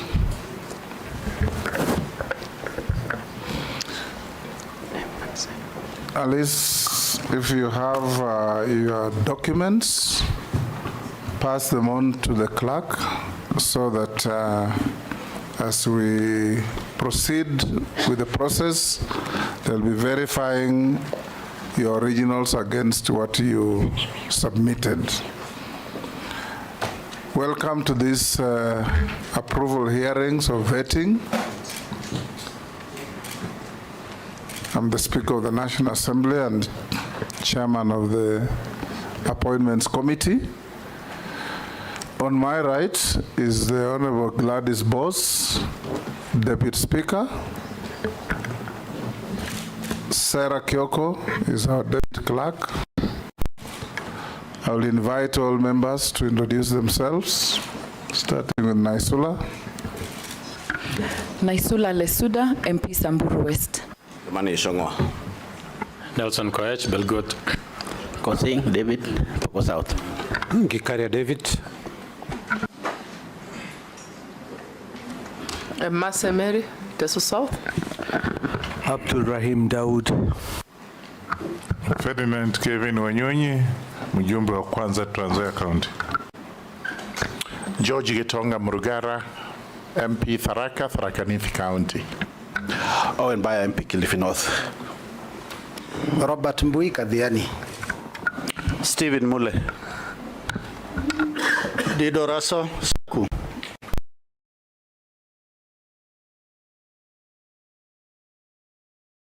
Mukami Washira, Nyeri County. Kifolda. Lastly, Caleb Amisi Saboti. Welcome, Honorable Alice Wahome. This is a distinction for you to be vetted twice by the same committee within the same political term. We vetted you some time back in 2022, and we have received communication from the President that he has nominated you to the Ministry of Lands, Public Works, Housing, and Urban Development, the same ministry that you are here. We invite you to introduce yourself.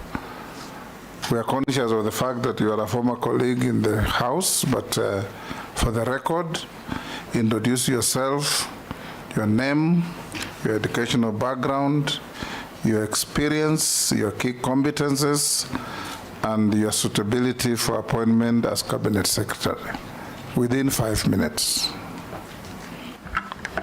Thank you, Honorable Chair, to this appointment committee. Sorry? Chairman or Speaker? Not Yes. Chair. I'm sitting on a chair. Chairman, although I would prefer chairperson, but I'll go by the chairman. Thank you very much. I think it's awkward. I think I just prefer to use the speaker. Thank you, Speaker. My names are Alice Modoni Wahome. I'm an advocate of the High Court of Kenya. I have served as an advocate before, prior to the nomination in 2022. My last certificate as an advocate was for the year 2022. Thereafter, I'm a graduate, therefore, of the Nairobi University Law Faculty. Since then, I have served as an advocate in practice and served in... When I last checked, it was called University of Nairobi, not Nairobi University. The University of Nairobi.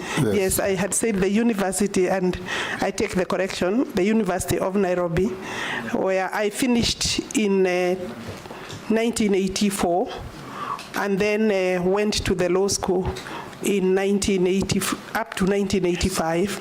I got admitted as an advocate, and therefore since then I have had the opportunity to practice both as a state counsel in the Attorney General's office and also as an advocate in practice. I've done a lot of advocacy, human rights defense, and activism, you could call it that. I have served as a member of the Law Society of Kenya, served also as an advocate, as a vice chair for FIDA and other women rights organizations. I have then had the privilege to work as the Member of Parliament for Kandara for 2 terms. I served from 2013 to 2017. Then I got another privilege to serve 2017 to 2022. And then I still got the opportunity to be elected a 3rd term in 2022 August, when this government came into place.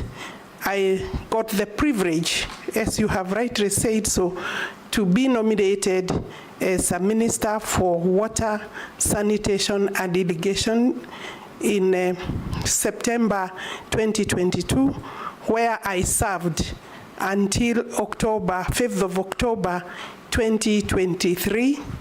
And then I was moved from that ministry by His Excellency the President in the exercise of his mandate to the Ministry of Lands, Public Works, Housing and Urban Development.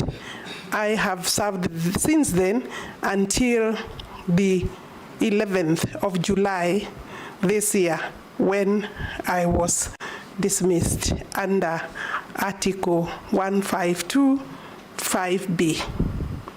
I think I would say that in terms of my competence, I am a team worker. I take a lot of pride in working within the team.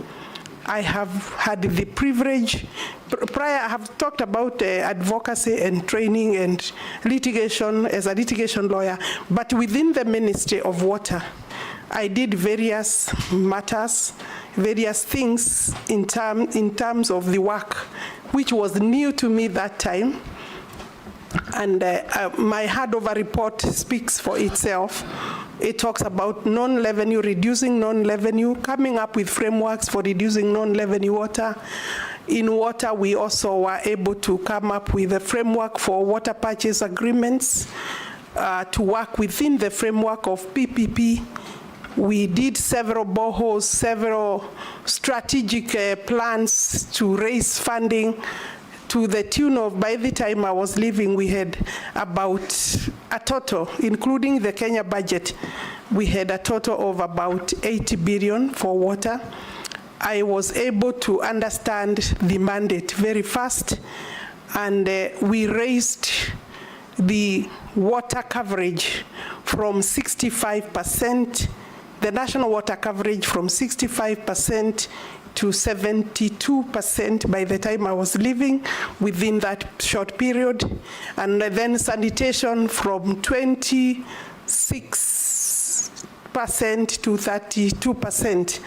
Now in the Ministry of Lands, where I have then served for those other 10 months, now I believe this was my 10th month, we have various programs that are running, and therefore I would say that in terms of the work that I have been doing, and I'm very thankful to His Excellency the President for returning me back by way of this nomination back to the ministry that I have been for the last 10 months. I find that as a confirmation in one way or the other, or expression of confidence that I did my work for those few months properly and subject to the approval I'm willing to serve the country in that capacity. There are a lot of challenges in the ministry, but in terms of competence as a lawyer, I do not find myself as a stranger. For example, in the State Department for Lands, where obviously there are matters that I had done before. I was exposed to conveyancing, but I was not exposed to some of the challenges that are there, including fraud, including cartels, including bad practices, which we have, with the support of Parliament, I'm sure we'll be able to overcome. So I'm a team worker, I'm a hard worker, I believe in hard work and honesty, and I have the right aptitude to carry out my duty as a minister. Yeah. Thank you. I'll invite the Deputy Speaker to fire at you the first question. Okay, Honorable Wahome, I'd like to ask you this, and because it's one of the questions that most lawyers are asking. There's been the ongoing digitization of land transactions and records to curb corruption. There's been the rollout of RD Sasa, which was having a challenge, and I know that also you had the ministry's strategic plan 2023-2027.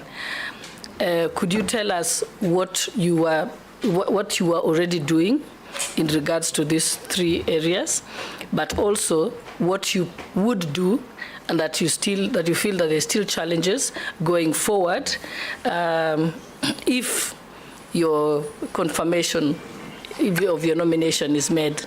Thank you.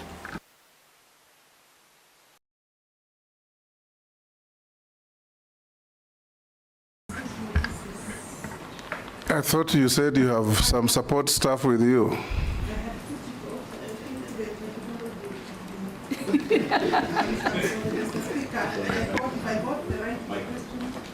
The question is what we are doing in respect of the RD Sasa, the digitization and digitalization system within the ministry, the Department of Lands. And that there are several questions coming towards that particular strategy to deal with the land. One, this particular program is meant to bring efficiency to secure land records and to provide maybe surety that the security of the records will be maintained with integrity. The program started way back in 2014, and where we are, I could safely say that we have been able to cover the entire Nairobi with about, which has about 300,000 titles, and you can be able to access the RD Sasa platform, and therefore we are at a better place. But I still know that there are a few records that we are still working on loading. And of course, with the huge developments that are coming up, we'll still require to have a bigger space in terms of that platform so that we can capture land in real time, be able to give records to the public in real time, and accessibility becomes easier and more assured. The story of missing files should be one of our bad history, so that this is a system that we should encourage, embrace as an information management system. What we have moved now to Murang'a, to Isiolo, to Mombasa with the same system, and we are already working in another 27 registries where we have been able to take our scanners, because the first exercise you do is to network within provide the infrastructure Then you do the scanning of the records. You know, our records have been manual. We want to, of course, to get rid of the manual records. Not completely throw away the records, but be able to know that we have the information system secure, properly secured, but then the records are put on, you know, on board, loaded. With that, then we can be able to say that I want to be very honest with the Parliament, because I'm at the right place. We needed a better budget, a bigger budget, to the tune of between 35 and 40 billion to be able to secure all our records under the digitization system. And of course, the country needs to be able to have fiber networking in those other places. And therefore, another maybe 5 years, we can safely be able to do this, provided that we get sufficient budget as a country to cover it. And yeah. Majority Leader. Thank you, Honorable Speaker. Yes, nominee. Not, okay. Guys, it is not working. No, it's working now.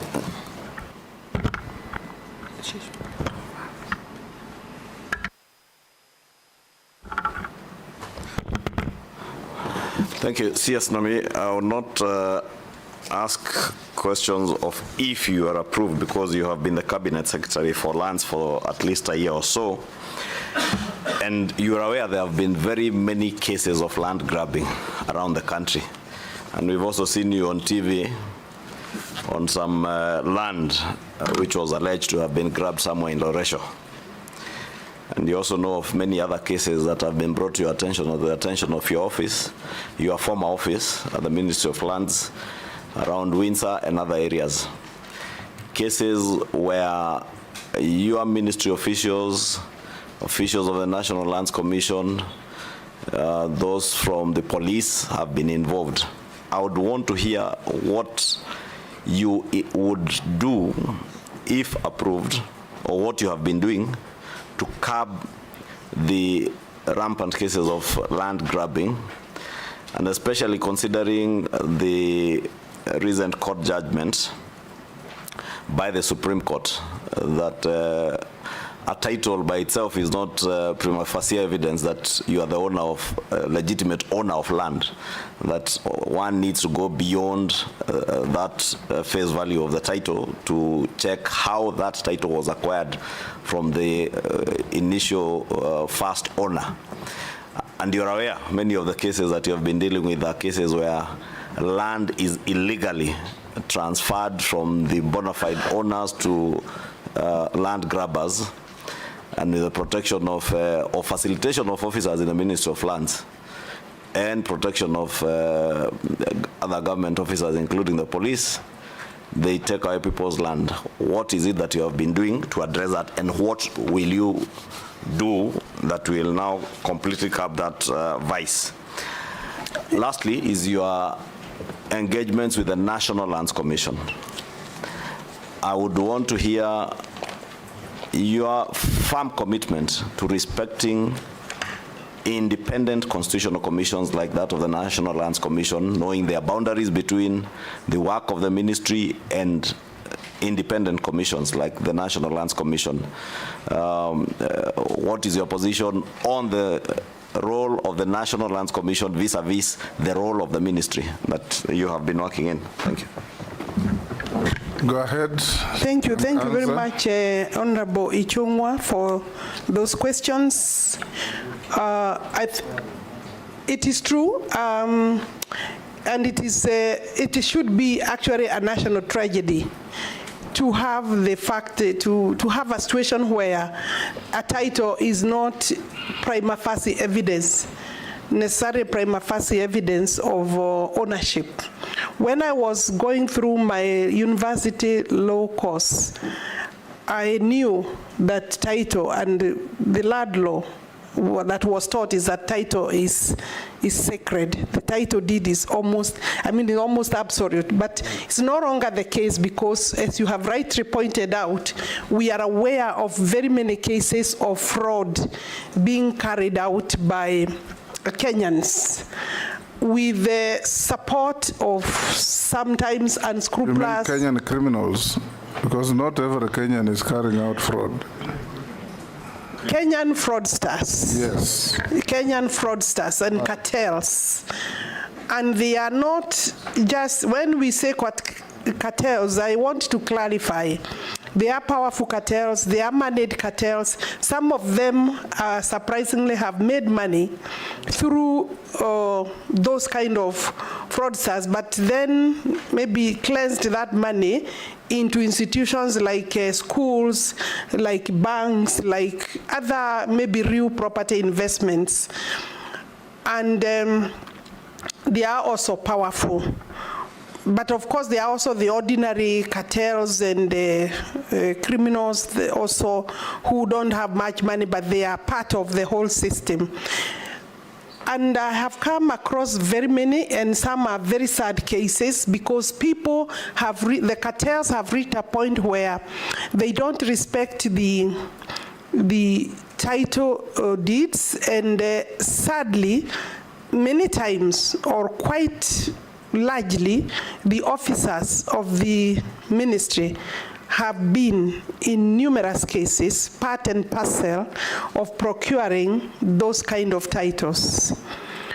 When you look at the Land Act, to be able to deal a big blow to the cartels when they secure fraudulent titles. And you, Honorable Speaker, I mean that you are the owner, say, of this particular building.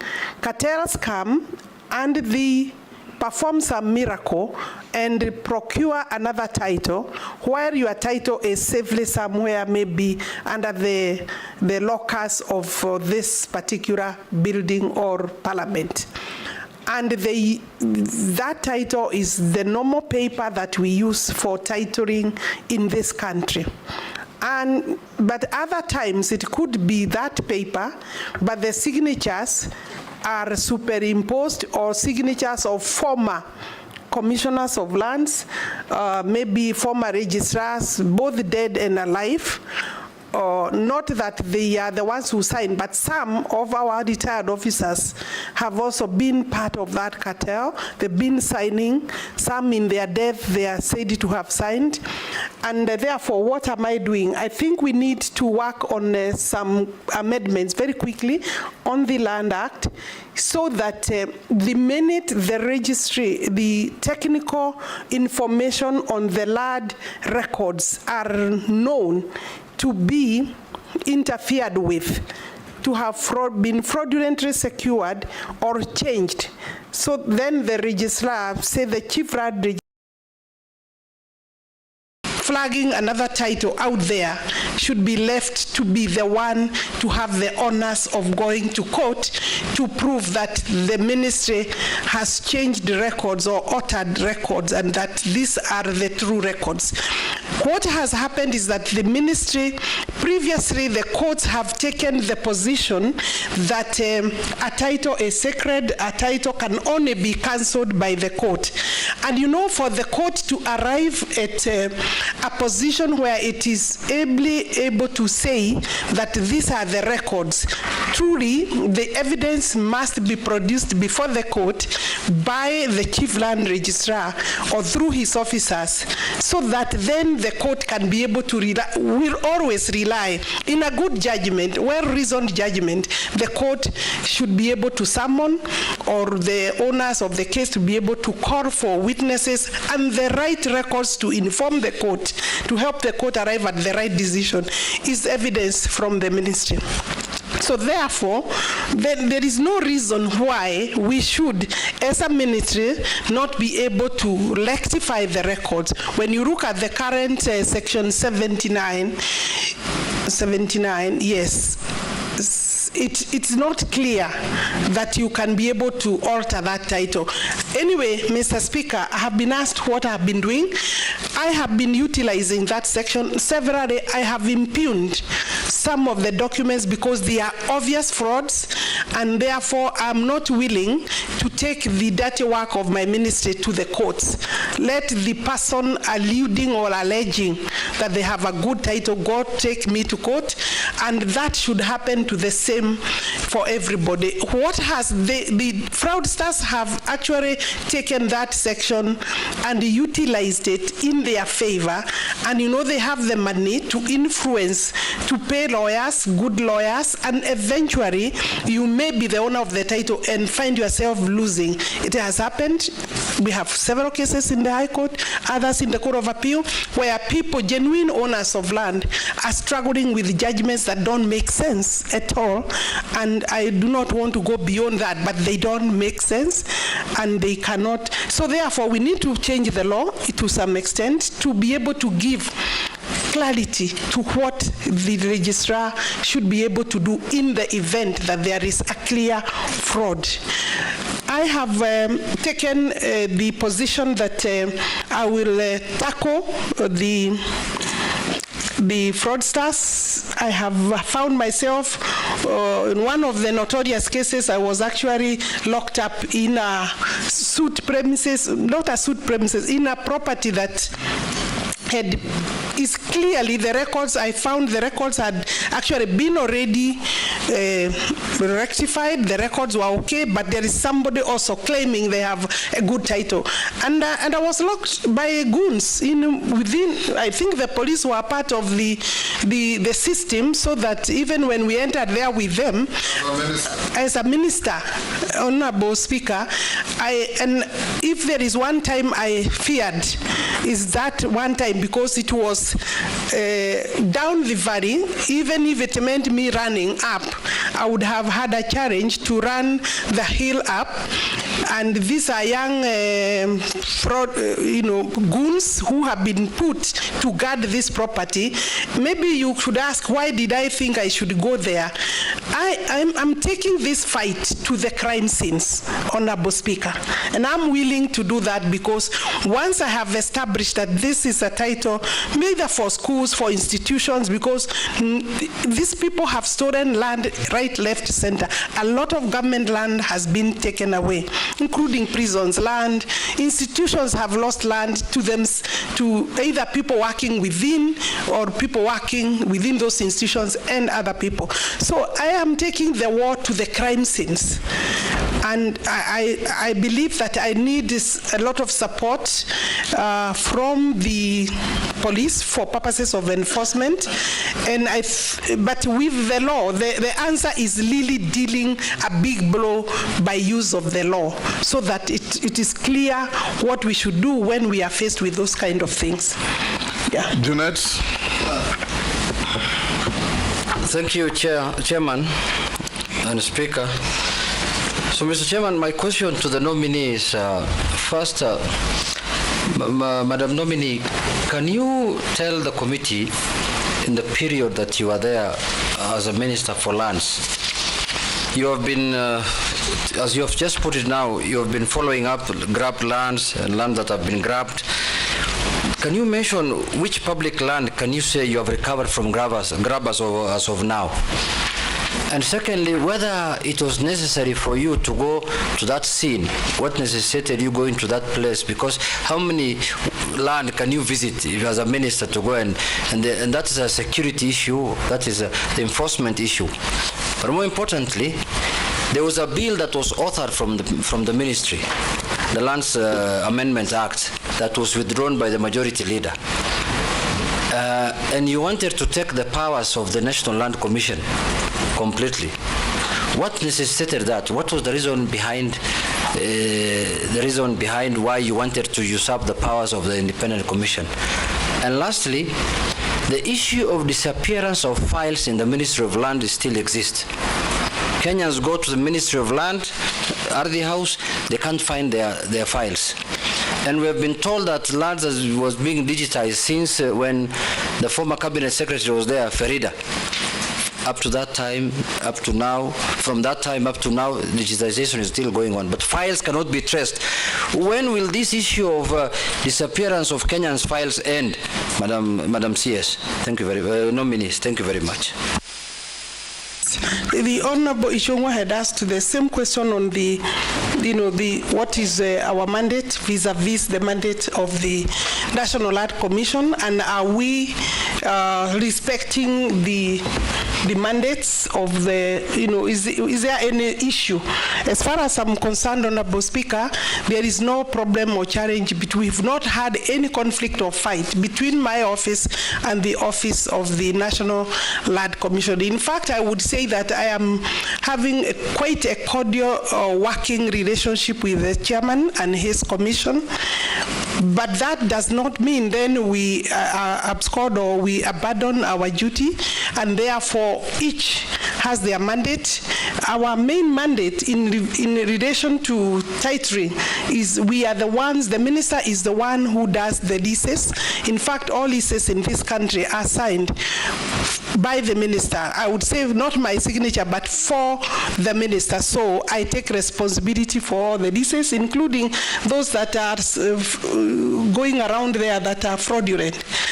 Secondly, we also do the title deed or the certificates of title. That's done by my registrars.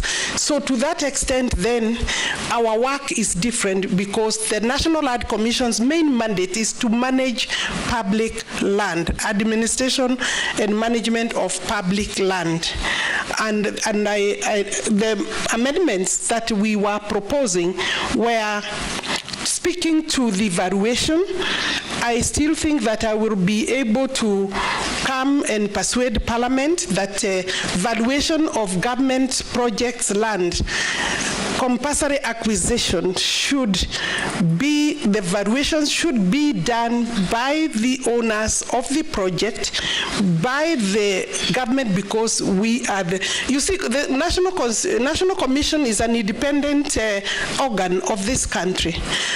And therefore, if it is the government that is doing its projects, there is nothing wrong in them doing the valuations between the buyer and the government.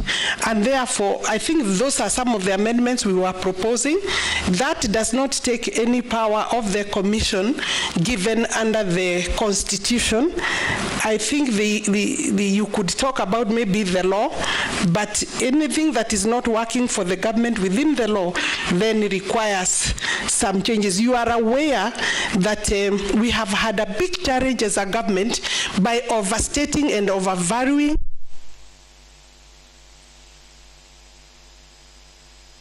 you may not be able to confirm in terms of the valuations, the integrity and the authority of that valuation. The chief government valuer is under my ministry, and therefore that is something we've been in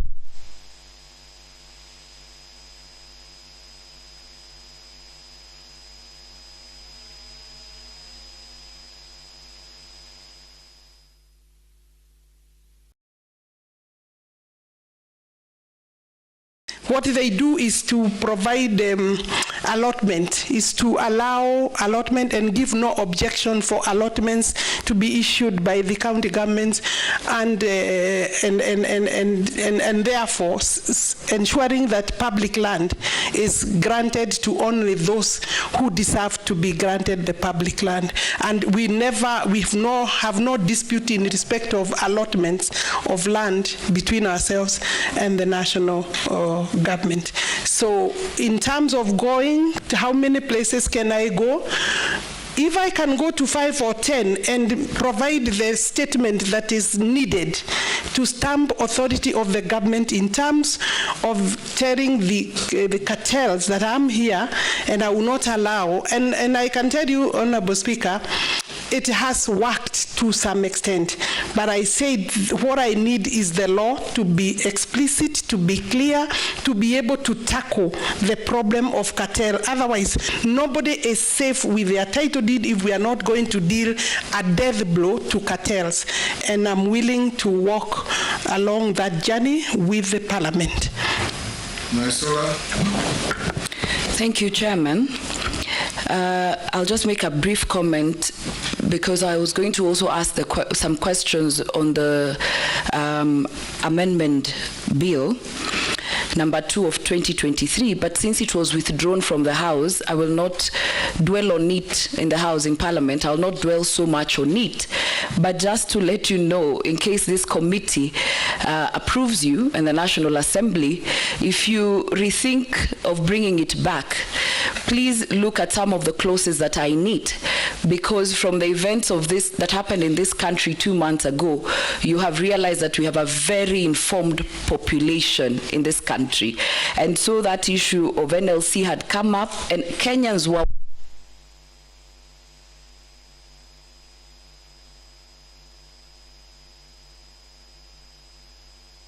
with issues of land, and you know how land is emotive.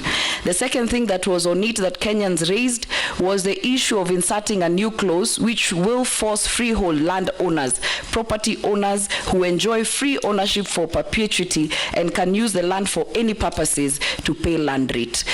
You know, that was just a comment since it has been withdrawn. So to my question, one, who is a cartel? Every CS nominee talks of a cartel. I want you to explain to this committee your definition of cartel. The second question is the whole issue of the housing levy. By April 2024, the government had collected in excess of Kenya shillings 34 billion. How many houses can you confidently say have been constructed and completed as we speak? And lastly, with the Finance Act having been declared unconstitutional, I think yesterday, do you understand its import on the housing project, and what next if this committee then finds you suitable to hold that office? Thank you. We'll take another. Nelson. Thank you, Honorable Speaker. Mine is actually very brief. Affordable housing was one of the key pillars of Kenya Kwanza administration. In fact, the President has been many times quoted as saying it was a deliberate way of creating employment. I want to ask you, Honorable Nominee, how many young people have been employed by this program? And number two, do you think this program is sustainable, and is it working? Go ahead. Thank you, Honorable Speaker. I think it is important that even though Honorable Lesuda has not come by way of a question, for me to make one or two clarifications in respect of the authority and the mandate of the National Land Commission. Because many times there is misinformation or misunderstanding of the mandates. And I believe that there is no misunderstanding between ourselves and the National Land Commission. Sometimes it's just propaganda. If you look at Article 67, the functions of the National Land Commission are to manage public land on behalf of the national and county governments. 2, to recommend a national land policy to the national government. Indeed, I have one document already recommended, and we are working on the national land policy, reviewing it since 2009. The review is supposed to take place every 10 years. Then to conduct research related to land and use of natural resources and make recommendations to appropriate authorities. To initiate investigations on its own motion, that's regarding complaints, historical injustice, and all that. And then finally, then there is to encourage the application of traditional dispute resolution mechanisms to assess tax on land and premiums on immovable property in any area designated by the law, and to monitor and have oversight responsibilities over land use planning. So I believe that the bill, one of the bills was Honorable Leader of Majorities, and the other one was my bill. There was the very sticky issue that was floating around, which was actually an incorrect position, that we had planned to change freehold title to leasehold titles. One, it is practically not possible within the law for me sitting as a minister or any of my officers to change land tenure from one regime to the other, meaning from leasehold, freehold to leasehold. But with the application and consent of the owner, it is possible. So there was no provision that we had brought to do that. What raised maybe concern is the proposal to levy some charge or some fee on freehold ownership within our cities. Let me clarify again. The levy that we had proposed in the bill that was withdrawn was levy on freehold land within cities. So far, by the description of cities under the Urban Areas and Cities Act, we have Nairobi, Mombasa, Kisumu, Nakuru, and Eldoret is soon coming on board because it has been approved. So 5 cities. But the... Chair, sorry to interrupt the CS, but because you are House of Records, and she has mentioned a bill that I have sponsored, which what she has said is not accurate.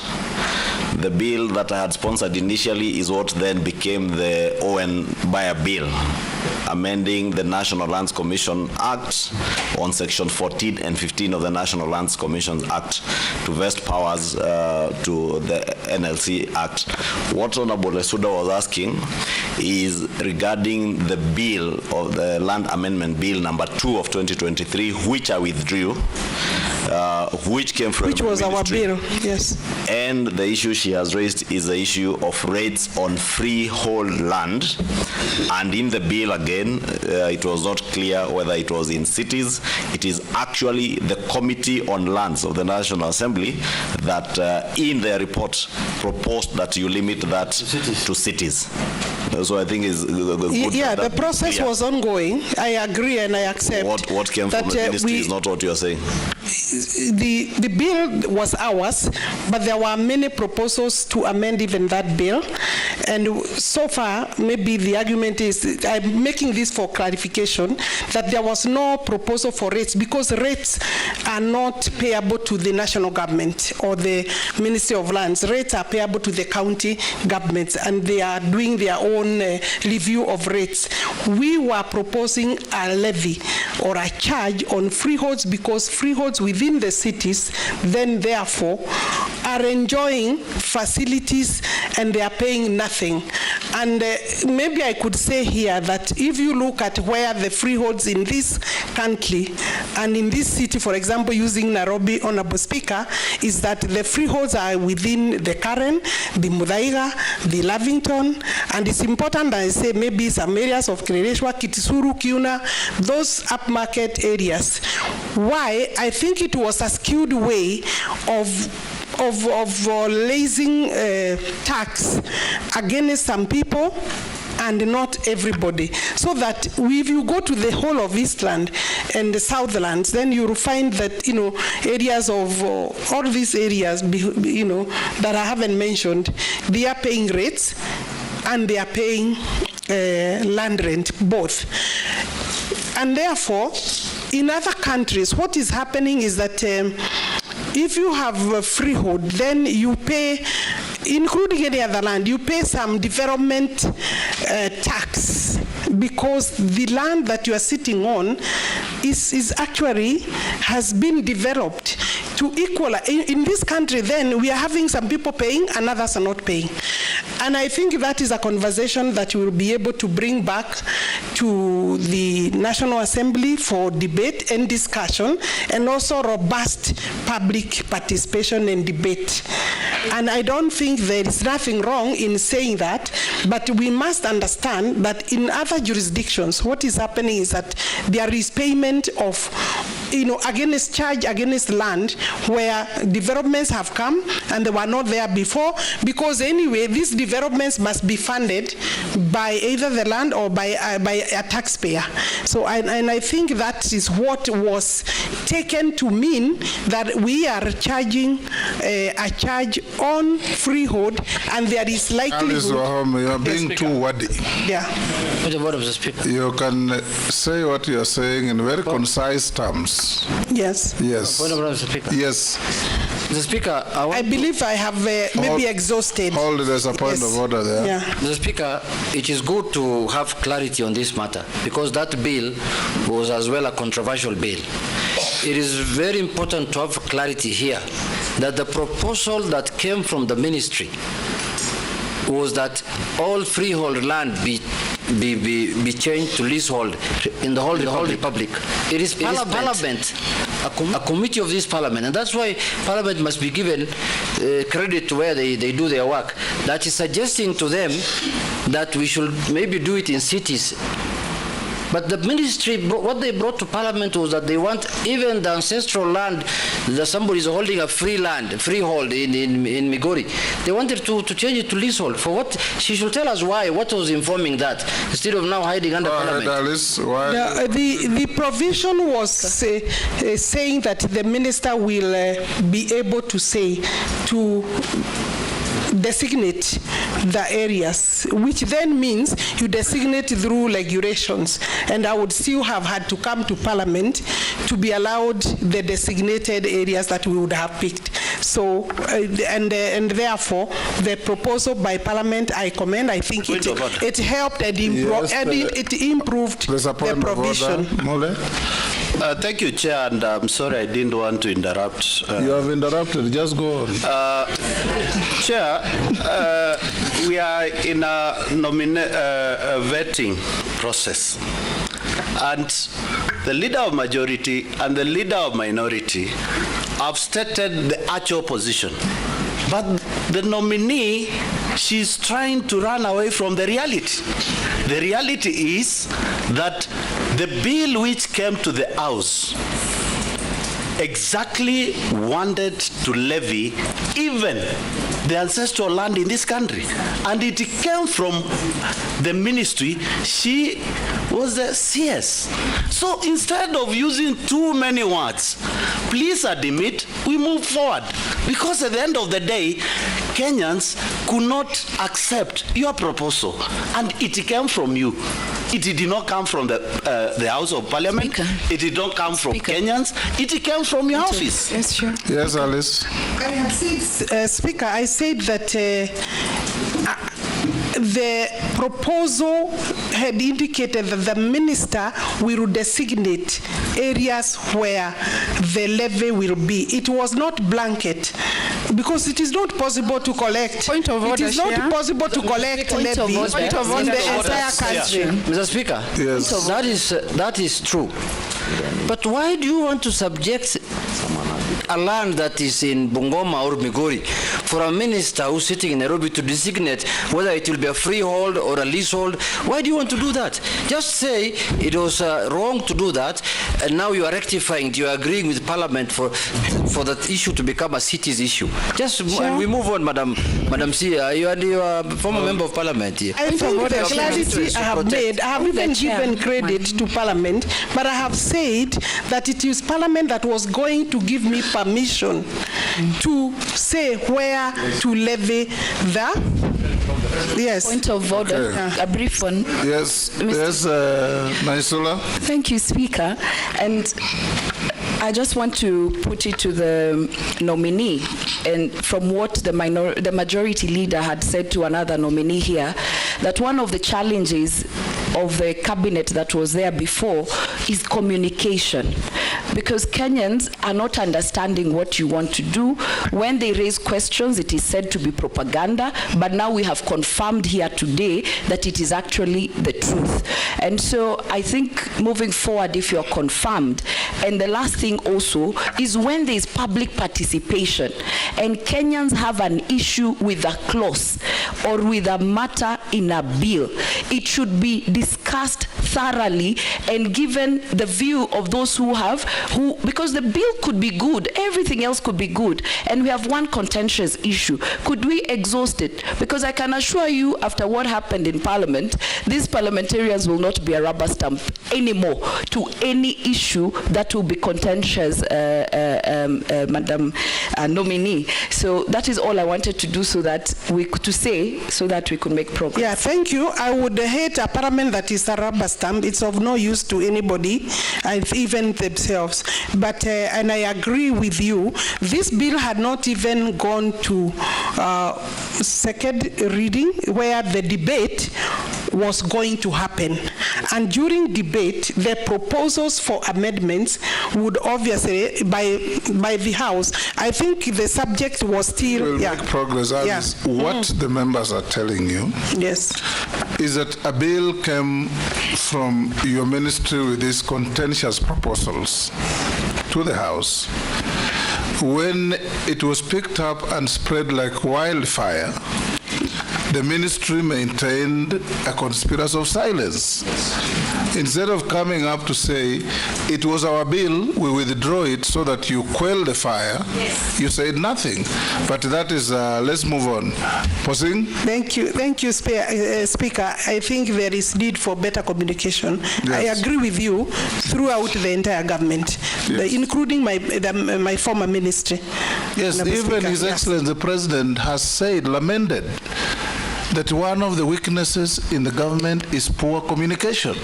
You are doing good things which nobody knows. And when you do bad ones, you don't own up. Questions on housing levy. Okay. Yes, order, Speaker. Proceed to the housing levy question. I was asked by Honorable Koech how many people or youth we have employed under the affordable housing levy program. I want to confirm that in our records we have about 106,000 youth, both men and women, and I want to add here that most of them are youthful, below 35, and we ensure also that we include women because we have women who have the skills and artisan skills. Yes. Youth has no gender. It's just youth, men and women.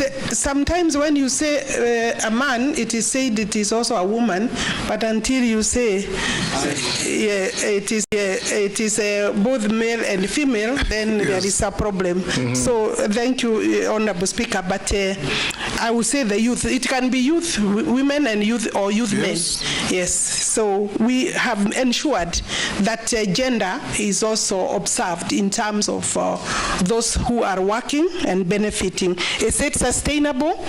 It will be sustainable if we are able to continue with the housing, affordable housing levy. And I'm aware that it is also still in court.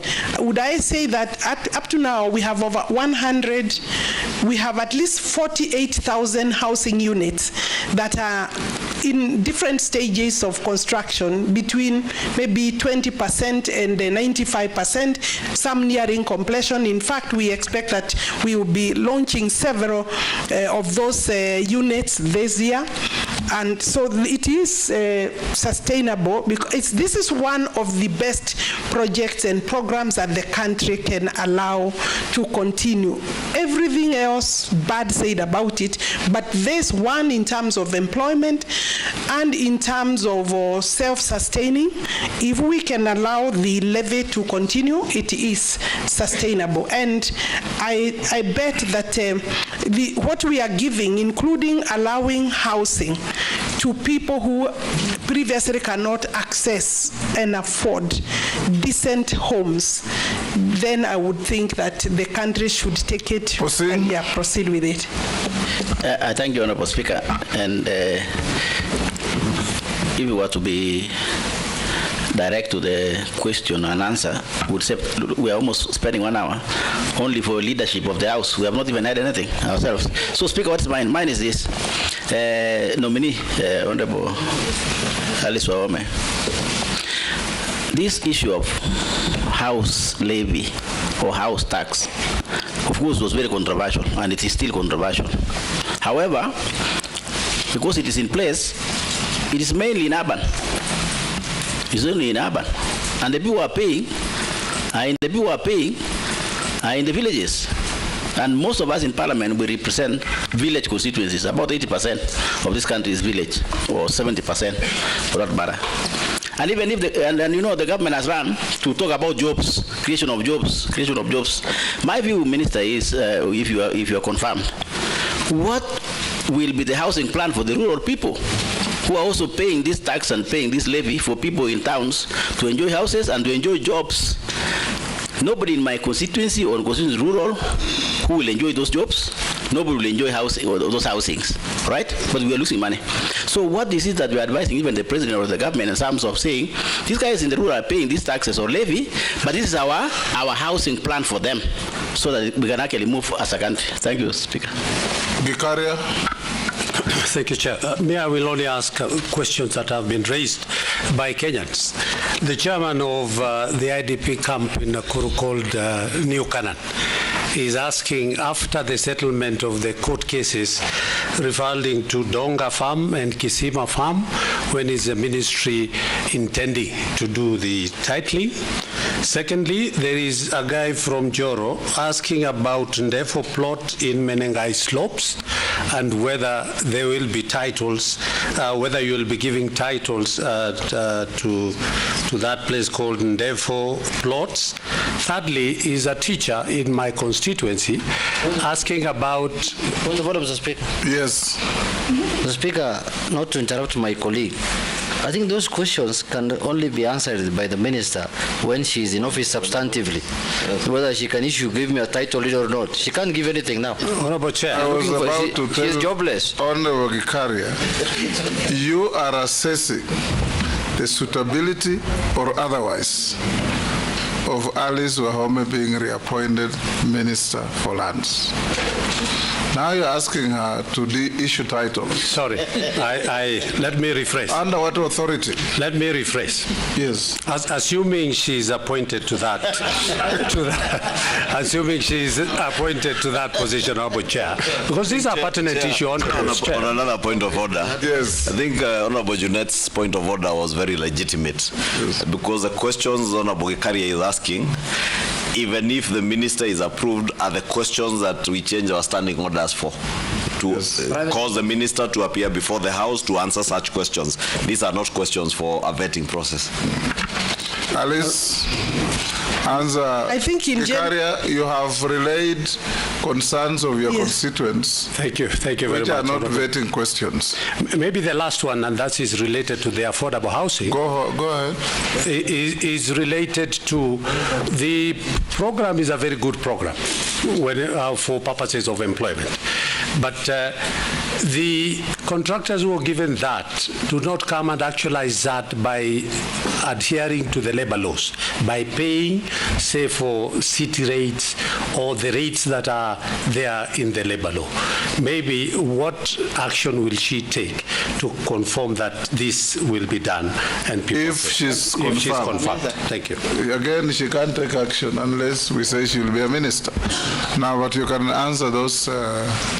I think largely in terms of titering, I want to say that we are not on course because we need better funding for titering. The total number of, in terms of percentage, the country has about 30% of our land titled. Meaning, Alice, who has asked you that? Because the questions they asked on the titles. Holding.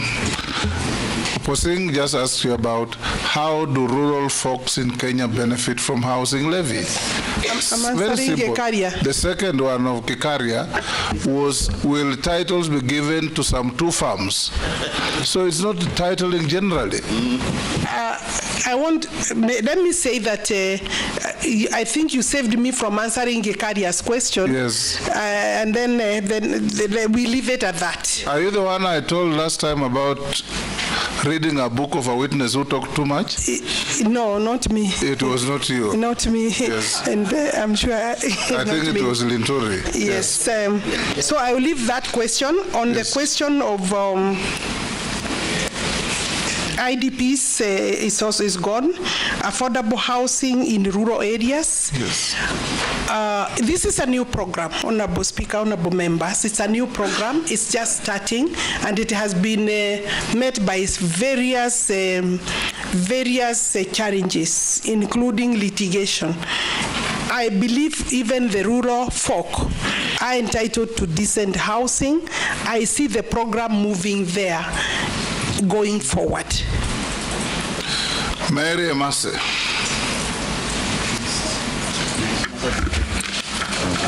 Thank you, Chairman.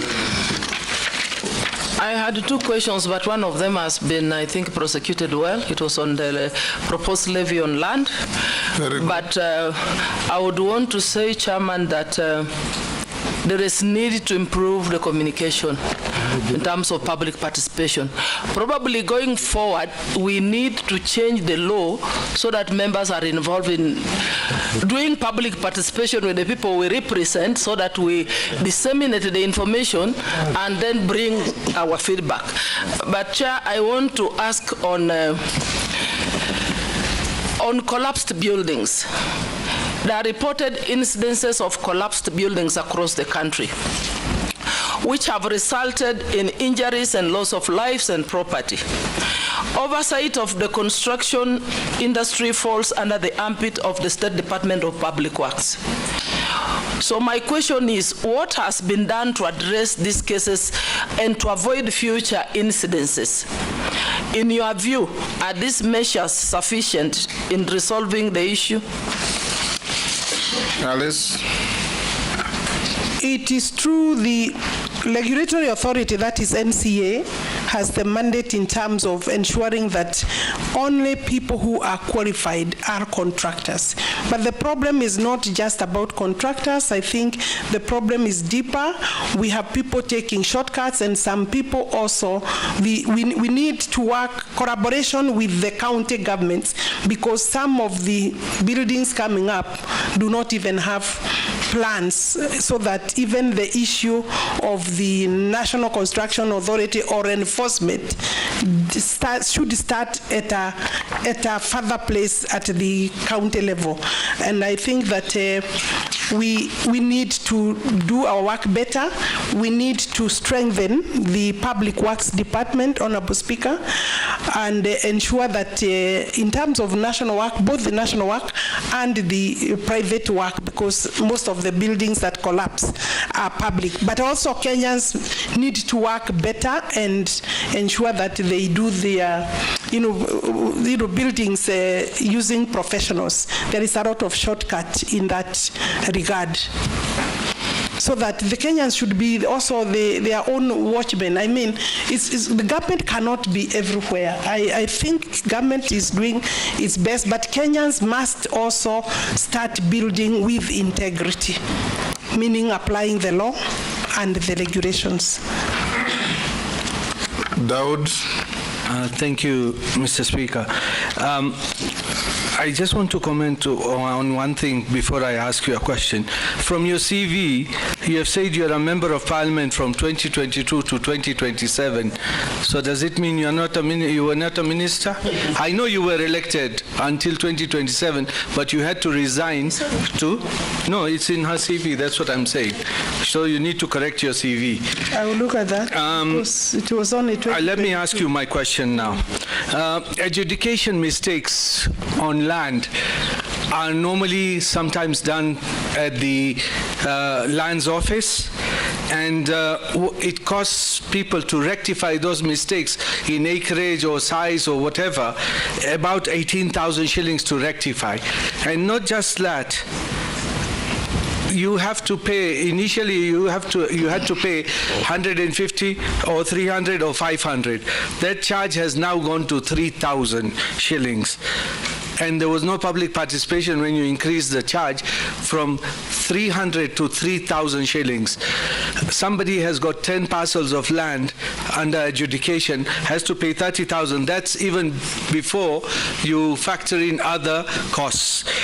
That is one question. The second question, what is your take on the Dungu Land Commission lands, which were cancelled, which there is a report regarding the same? The last one is regarding affordable housing. You have talked about it, and my colleagues have talked about it. And there were grand launches by His Excellency the President, who has nominated you to that ministry again. But unfortunately, those housing were just launched and they have not taken off. And like Honorable Aisuda has said, there are 24 billion in that account. So what is that money doing if it is not being used? And those lands are, those housing projects are just stationary. Thank you, Honourable Speaker. If you allow me another one, but I think.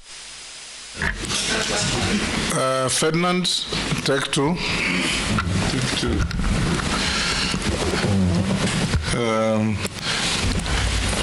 If actually you are reappointed as CS, I want to find out because you going around, you will find yourself, there's a lot of upcoming, like you go to a place like Mathare and other places which are congested. There's no plan at all so that you find people living in a very affordable way.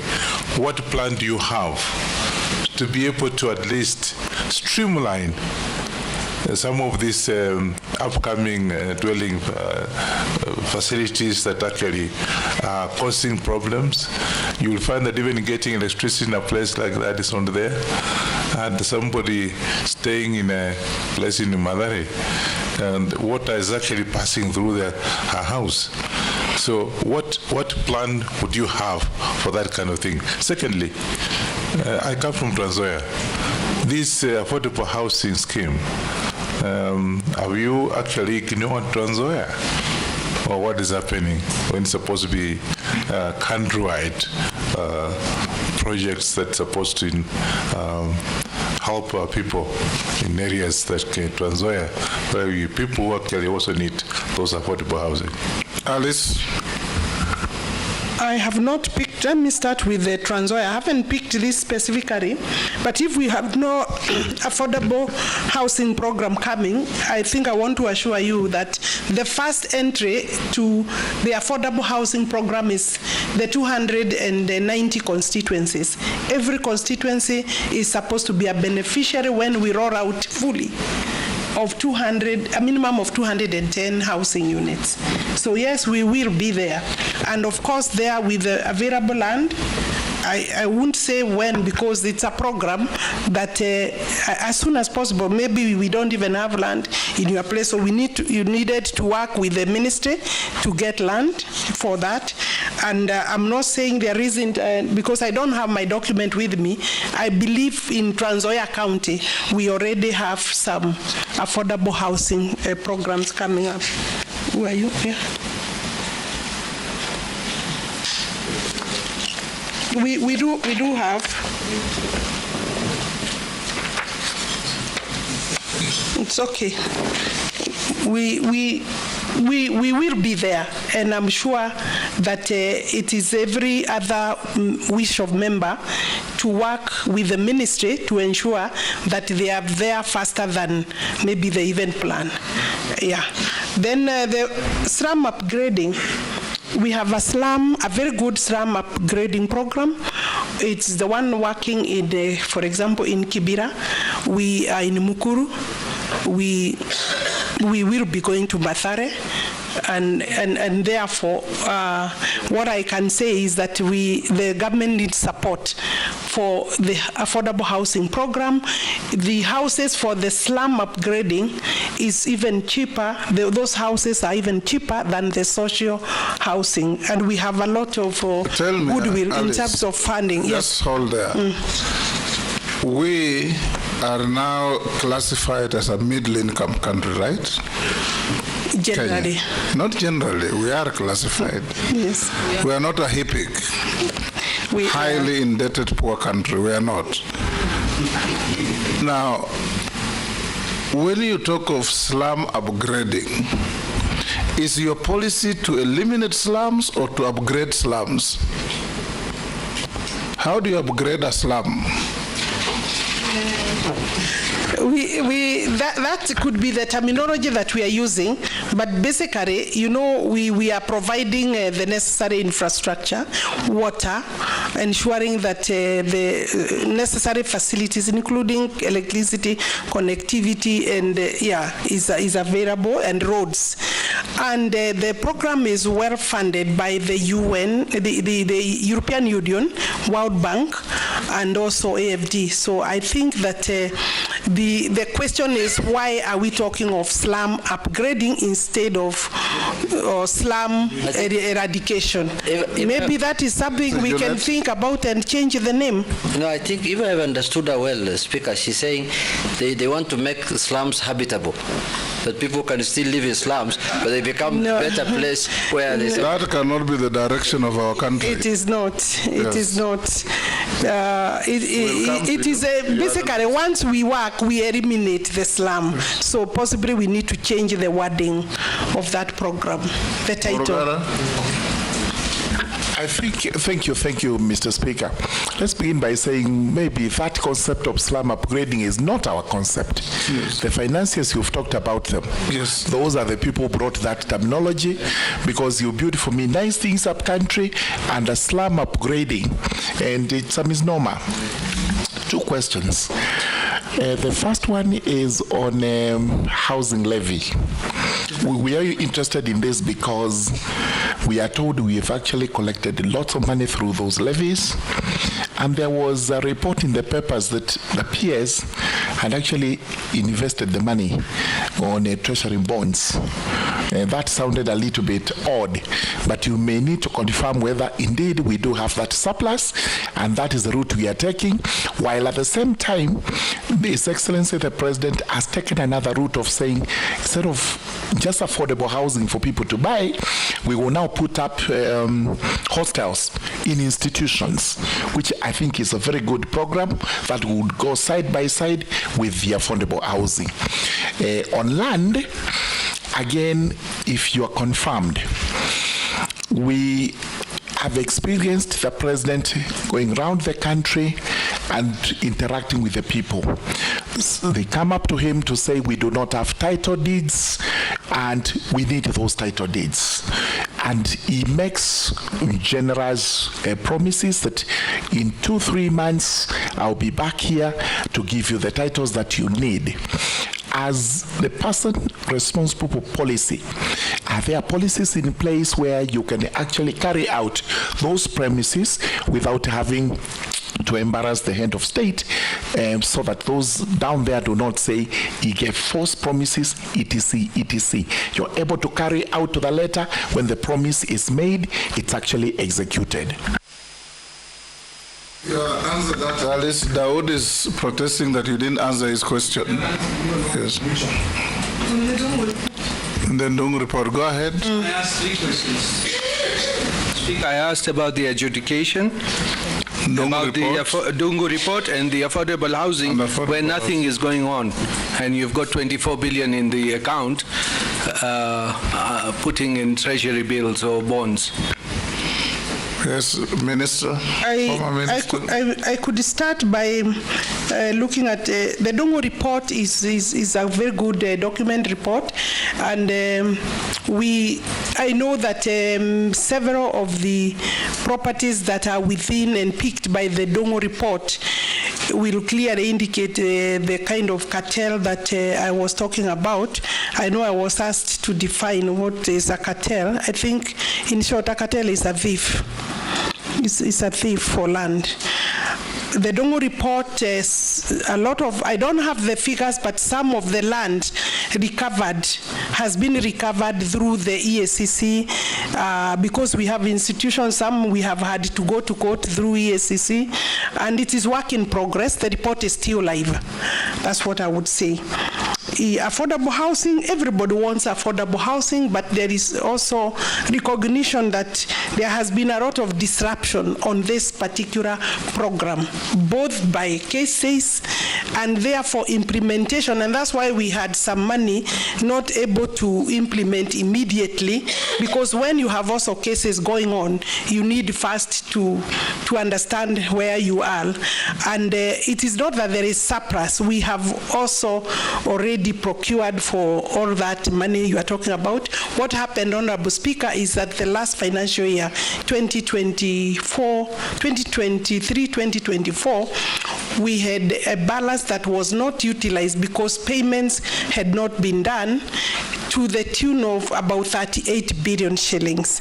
And it would be reckless to hold money into a general account without investing it, even if it's short term. So there is, it's not that it's being invested because there is no work. We have 106,000 housing units.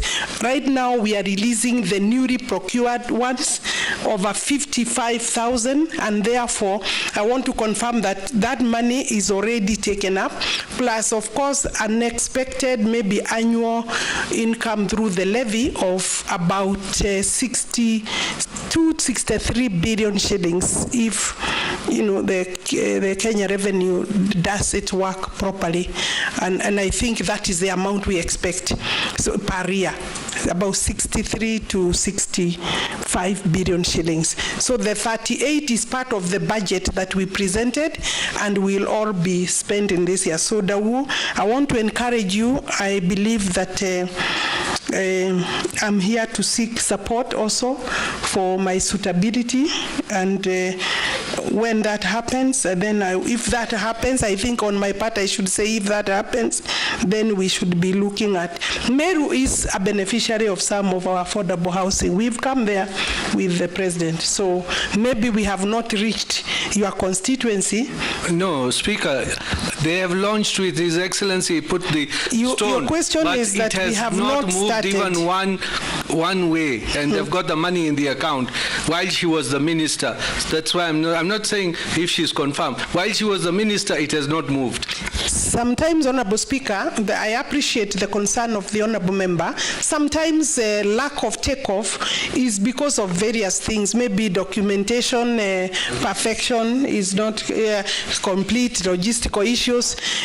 Sometimes even when we do proper investigation, you find that the contractor who had said that they are able to take off sometimes get a bit of delay. And we are supporting even local contractors. So I don't think it's a case where we are that so strict. We are working with our local contractors, and you know, sometimes logistical issues. And thank you, Honorable Judet, for once. I know it is a very important key issue in terms of implementation.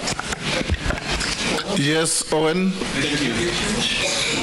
Thank you, Honorable Chair. I want to just to ask one question, one very important question.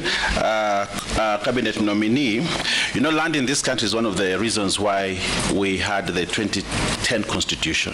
It's one of the key aspects, and it actually gave birth to Article 67, which formed the National Lands Commission, where people from regions that for a long time had issues on land, especially historical land injustices, that gave birth to Ndungu Report, Njonjo Report, and many other reports, pushed and voted. My people woke up very early in the morning to go and vote for the new constitution, not because of any other thing, but because of land, especially the coast. Today in Parliament, over 80% of the petitions we receive are actually on issues related to land and security. Now, looking at it, it becomes, therefore, it requires leadership, strong leadership to actually finish these issues of land. But the National Lands Commission, I don't want to belabor the issue of National Lands Commission because you've answered many questions, is one of the key planks in resolving the issues of land. People knew there was a ministry, but then they set up the National Lands Commission so that they can solve the problems. So the minister and National Lands Commission must work together to ensure that eventually people get justice in terms of historical land injustice and review of grants. Nominee, I am reliably informed that since you became CS, you have never had a meeting with the board, the National Lands Commission, you know, a formal meeting to actually sit and discuss issues and give leadership in the sector. And I think this is bringing issues as we move forward. But Honorable Speaker, what I would like to say this, we have moved amendments to amend the National Lands Commission Act so that we can extend their mandate in review of grants and hearing historical land injustice. But the biggest impediment has been the ministry, including a letter that we received from you dated 24th April. Which is signed by you, that you know there are certain issues. When the committee called you for the meeting to discuss these amendments, the committee said that the minister did not make an input. But when we passed the law in Parliament, when it was going now, we are supposed to send it first, and we respected your letter, and actually these are my amendments, and we held back. But the vibes I get, if I can use that word, the vibes I get is that probably the minister does not want the National Lands Commission to exist. She wants absolute power to run whatever she wants, the show in the land sector. And they're making a speech. Can I ask a question? So my question is, do you still believe that we should not review the law, especially section 14 and 15 of the National Lands Commission, to give them power to review grants and to hear historical injustice? I mean, do you still believe we should not review that and deny the National Lands Commission the power, or you have changed your mind about it? In those many words, he's asking, are you hostile to the National Land Commission? And have you ever met them since you became minister? Maybe I will repeat first that I don't know where your information is coming from, Honorable Member, but I said that I enjoy cordial relationship with Otachi Garrison, the chairman, and his commission. That is one. We have not had any conflict, either by exchange of letter or by verbal exchange. So the source you have could be a very biased or an incorrect source. I am working with them. Remember, they are also an independent commission, and their mandate, they must also not encroach on the mandate of the executive, because their mandate is very clear in the Constitution, and I have no personal interest or ministerial interest or executive interest to encroach on their mandate. But they must also remember there is also the clear mandate they have, and we have. I have met them, Honorable Chair, in various meetings, formal meetings. I have met the board, and when the chair also confirmed that the board is coming, some of the members did not come, and I don't want to go into that, because the commission, I think you need to summon the commission yourself as Parliament. The commission has its own challenges. I think it's right now maybe a bit. You say you have no problem with them, then continue to list their problems. Not myself, person, at their own challenges, not between me and them, Honorable Chair. Okay, that's what I'm saying. Okay.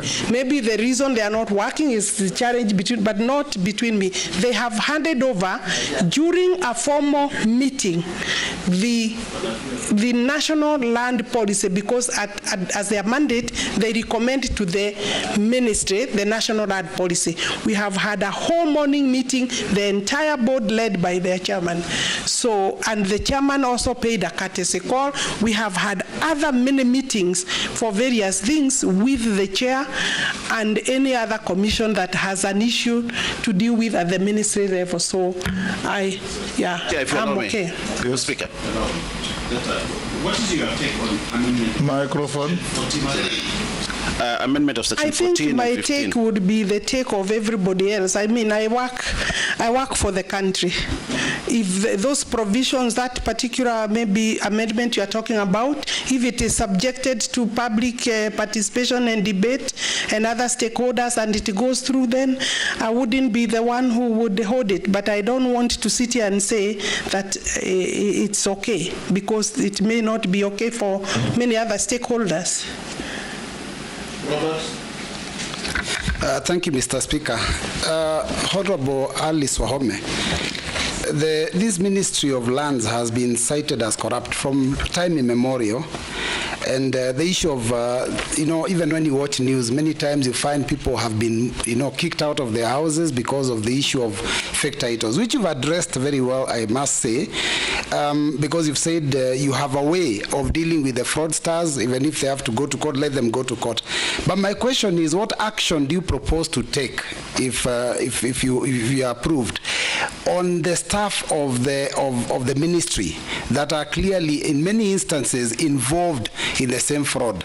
Because you've given us a direction on what you do with the fraudsters outside, but what about the staff? Because those ones are your staff. And secondly, when Kenya Kwanza came into office, there was the promise that the issue of evictions and demolitions of people's homes would be a thing of the past. You saw over 10,000 people kicked out of their homes in Mavoko, and that still continues to happen. In fact, recently, I think some people are kicked out of some estates within the city of Nairobi, and compensation given was definitely not enough, and part of it never even got to the registered owners. How do you, has the policy changed? And if so, how do you, what do you want to tell those Kenyans that have such issues and are concerned? Let's take, we're going this way? No, we're coming that way. Amisi? Thank you, Speaker, for starting where I am. Speaker, I've been quietly listening to these proceedings. I may not be a happy person because I expected, we vetted the nominee before us 2 years or so ago, and she has served in various portfolios. I expected a progress report, sort of success stories from where we posted her. But I can just see a lot of verbosity on this and this land issue. This land issue, Speaker, it affects even the public offices. If you look at the audit report of parastatus and the government agencies, 90% of the audit is just on land, either ownership, one entity taking another one to court, one parastato, and it consumes a humongous amount of money between legal fees and accounting fees and surveying fees. So it is an area that you do not just talk about it in the passing. So I wanted to hear from the nominee. Yes, she has served there, she's going there back. I don't have your progress report so far, but the issue of parastatals and the government. You say she's going back before we decide? Yes, if she's approved. The issue of parastatals and the government agencies taking each other to court on land issues. Is there a policy statement that you can solve it once and for all so that we save this country a lot of money that is being used between lawyers and the legal firms in all the parastatals, virtually all of them, and the perennial historical land injustices? I come from Kitale, and I think you've been there. You've tried to come across the land issue of the Kitale prisons, and it is across the country. We are perennially in constant problems with our constituents and grabbers and landowners and the government entities perennially. Can it stop once for all? Can we have a progress report from your ministry going forward? Answer the question by Robert and Amisi. From Robert, what am I doing with my staff? What have I done with the staff that I have said that sometimes they are part and parcel of the cartels? Since I got into the ministry, we have had 4 arrested officers and charged in court. There is another 3 under disciplinary processes. And therefore, I think to that extent, and have had a meeting with all the registrars in the country to restate the policy and the position of the minister and government in terms of this business of participating in fraud. And they know, and we have many other cases with the DCI, and I think there will be likely other officers that will be taken away by those cases. I think I could say to that, and I have also said that I intend to come back to Parliament to sharpen the provisions that will help to deal with the fraudsters. Then you asked, I think the question on kicked out, I don't understand that one. Demolitions of people who Mathare and elsewhere during the rain season. I think half of those people had already suffered a big blow for being within the riparian and the watercourse area. And even those who were affected because of building along the river were also calling for government intervention to be provided for with homes. We have, I think the estimated numbers, if I'm not wrong, and those would be mainly with the Kindiki because of interior coordination, was about maybe 20. The rough estimate that came to the cabinet was about 20,000 Kenyans that were affected by the demolitions. I think demolitions are right now not going on, but it was so that they are removed from already insecure space along the river where in any event they were being devastated by the floods, because we experienced out of the normal, maybe beyond the normal of the floods or rainfall. Therefore, I think going forward as a government, we need better, maybe, these are emergencies and you require maybe money to be able to settle those kind of people. So I think everything adds up with, do we have funding to be able to resettle them? They were given 10,000 and some, I'm told some, I think there is information that some may not have received, which is still not sufficient, but it was a gesture for people who also, Kenyans must stop also building along the rivers. I don't know, I know and I understand and I believe that these Kenyans don't have maybe better places, but remember some of the people utilizing some of those people are not the owners of the structures. The structures could be owned by people living elsewhere. I mean, on government parastatal, I think land moving from one maybe person to another, parastatal fighting each other and cases in court. I have already proposed to the executive that we circulate, before I left office, that I think in June I proposed that all the departments, all the ministries forward to the ministry the list of their properties so that we can now start cracking holistically so that we have a one government approach in terms of recovery.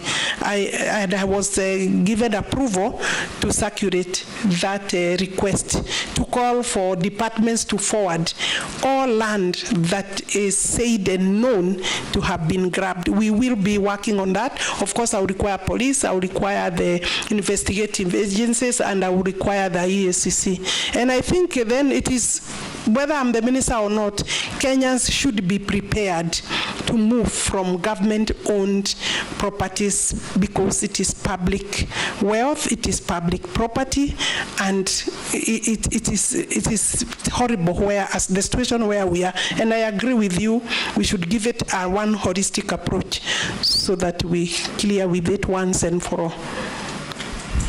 Mukami. Thank you, Chair.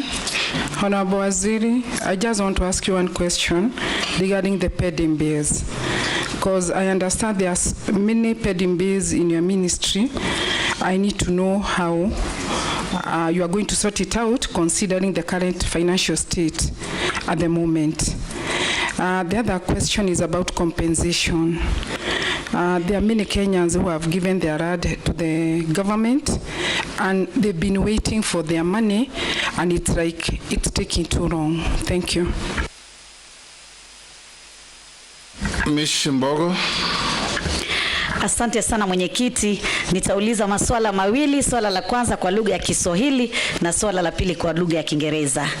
Swala langu la kwanza, Mheshimiwa Wahome ambaye umekuwa waziri katika hii wizara kwa muda mfupi, ningependa kujua mikakati ambayo utaweka katika wizara yako na kupitia serikali kuu ya Kenya Kwanza ya kuhakikisha ya kwamba Wakenya wengi ambao wamejenga kwa miaka nenda miaka rudi katika zile ardhi ambazo zilikuwa zinaitwa GL ama government land, na zile ardhi ambazo kuna absentee landlord, yani wale wamiliki hawajulikani na hawako, na pia wale ambao wamejenga katika ardhi za wale wamiliki ambao walipatiwa ile tunaita grants ama zabuni, rubuni, na watu kama hao hawajafika katika sehemu hizo na wala hawajulikani, kwa sababu kihistoria wakati wa nyuma kulikuwa na siasa zile ambazo mtawala akiingia anaweza kupatia marafiki grant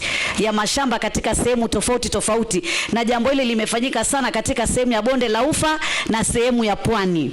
So ni mikakati gani ambayo serikali kupitia wizara yako itafanya ndio tatizo hili la mashamba liwe historia, isiwe kila wakati wa siasa, wakati wa kampeni Wakenya bado wanauliza maswali yale kwa yale. Na niweze pia kuweza kukubaliana na Mheshimiwa Owen wakati aliposema ya kwamba kuna tashwishi ya kwamba huenda pengine wewe, na hiyo ni hisia yangu, ukirudi katika wizara hino utaweza kuendelea kuhujumu tume ya ardhi, kwa sababu wakati mmoja ulikataa kuongeza muda wa kushughulikia mambo ya historia za mashamba, na tatizo hili ni tatizo nyeti katika bonde la Ufa, katika pwani na Kenya kwa jumla. Kwa hivyo hivi sasa umesema ya kwamba mambo yatakuwa tofauti, tunataka tuone ya kuwa tofauti, kwa sababu tatizo hili bado liko, hatujaona ya kwamba kama tumefaidika katika mambo ya dhulma za kihistoria za mashamba. Swali langu la Kiingereza, what specific timeline? The Kiswahili version was just a speech.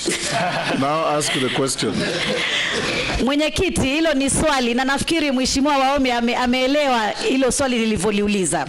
My second question, Honorable Chairman, what specific timeline did you establish when you were the Cabinet Secretary for the Ministry of Land for the completion of digitization of land records across all the counties? How many counties right now they have those digitized land records? What is your roadmap? Many times we have been putting some allocation in terms of this program of digitization of land records. So what are you telling? What is the status right now? We want to hear, because we know this is the only way where we can avoid some cartels, we can avoid some corruption and so many other anomalies. Thank you, Honorable Chairman. Thank you. Sharia, we can take Sharia as well. Thank you, Honorable Chairman. I think you're teaching us something new of saying no chairs. And Mheshimiwa Wahome, significant parts of the country are formerly trust lands and fall under the Community Lands Act. It's public knowledge that the community land legal regime remains not fully operationalized, and if granted, has not been regime not fully operationalized. If confirmed, what possible solutions do you propose?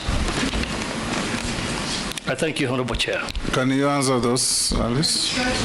Chair, from Honorable Shurie, trust lands, it is true, this most of this is what we call as community land. We have the Community Land Act 2016, and the Community Land Act is operational. We are registering community lands everywhere in the country, but it is a slow process because the communities, the members of those communities must sit and agree, prepare inventory, and it's not an easy process, because also we have seen that leadership sometimes within the communities is infiltrated by politics, but the preparation of the inventories is quite a tedious task, because every member is supposed to agree and sign, and then have that inventory forwarded by the office of the governor under the law, so that then you can start the process of registering. But we are on course in terms of various counties, and I believe we need the support, in fact, of elected leadership to expedite those processes as a government. Then Mheshimiwa Mishi is asking, I believe what she's asking me is a policy issue, and in terms of absentee landlord and people who have moved and become squatters on people's lands. We are in the process, Mr. Speaker, of finalizing the national land policy. It is a matter that should squarely be captured there, so that as a country we agree exactly what to do. But also, we must not encourage, there is a lot of criminality in some of the people in terms of moving to people's land and becoming professional squatters. Those must be discouraged, but there are also genuine squatters that the country and the government need to work with and work on, that require sometimes the government to raise budget to purchase those parcels where the squatters are, and then do land settlement in terms of the squatters. So the program in terms of land settlement is ongoing, is a program of the government. We need more funding for that. The government needs more funding to deal with that, Honorable Mishi. But I agree with you, there is a lot of this problem in terms of absentee landlord. Let's have policy, and the policy will be brought to Parliament, and the input of Parliament would be very critical in terms of handling those. Then I think extension. Honorable Baya, you accuse me of maybe being the person rejecting. I hope, Honorable Member, you haven't been given the wrong card in respect of my activities in terms. This particular, the Commission has not come to me officially or formally to say they want to extend. And in any case, the term of the Commission in terms of historical land injustices was limited by the statute, not by the minister. Opening that would require an amendment, but also we must, and I, as a minister who has served, we must caution the country that we cannot have historical injustices for land perpetually. We need to be very careful, and also if we open, we must limit that to a certain period, because we are talking about historical, not current. Any other current injustices can be done within our courts of law. We talk about historical, and that's why there was a time limit. Is your, sorry, Honorable Speaker, I think there was a question on the digitization. Has your question been answered? Not yet. There was a question on digitization, where we are. I had said earlier, we've done Nairobi, Mombasa, we are ongoing. Isiolo is more or less complete. In another 1 month, we'll finish with Isiolo. Murang'a is basically on board. Then we've gone to Machakos. We have 27 counties that we are working with currently. And I wouldn't be able to say specifically. I had estimated that to do the entire work, we may require another 5 years if funding is properly availed. And I have had talked about between 35 billion to 40 billion Kenya shillings to do the entire exercise. Russell? Thank you very much, Mr. Chairman. Honorable Alice, land is a factor of production. And where I come from, land actually is a major source of conflict. And the many questions honorable colleagues have raised, it is indicative of that, whether you are in urban or rural areas. The first question which I want to pose to you is this thing called Ardhi Sasa. The major problem, and that is why Kenyans are angry, is because a simple transfer of land or property from one individual to other take maybe 1 year or 2 years. If really we have a platform, if really it is digitized, why would it take inordinately such a long time if what you are explaining to the committee is seamless? Secondly, I think the issue of corruption in land, it is not just simply said. I think it's profound. Examples are everywhere. In the county of Marsabit, will largely live on community land or trust land. But what is surprising, there are individuals who hold titles in areas that have not been adjudicated. And when they go to the ground, they are told, show us the extent of this land, and they cannot. So what is simply happening is those individuals who are involved in titling are the ones who actually are illegally issuing illegal title deeds. Going forward, if the House is going to approve your nomination, what is it that you are going to do differently? Because, Honorable Speaker, I have to make this point. From what Honorable Alice has given the committee this afternoon, I think that committee may be running into headwinds with you. Simply because you need to carry leaders along. Because land is not just anything. Land is about community, it is about people, it is about settlement. So people must really be carried along. Thank you, Mr. Chairman. Thank you very much, Mr. Speaker. And I want to ask the nominee. She has a broad ministry moving from land, public works, housing, and urban development. And as a nominee, you must have a vision. And I want to ask the first question is that, what is your vision to sustain urban development in the 47 counties? And how do you plan to address the challenge of rapid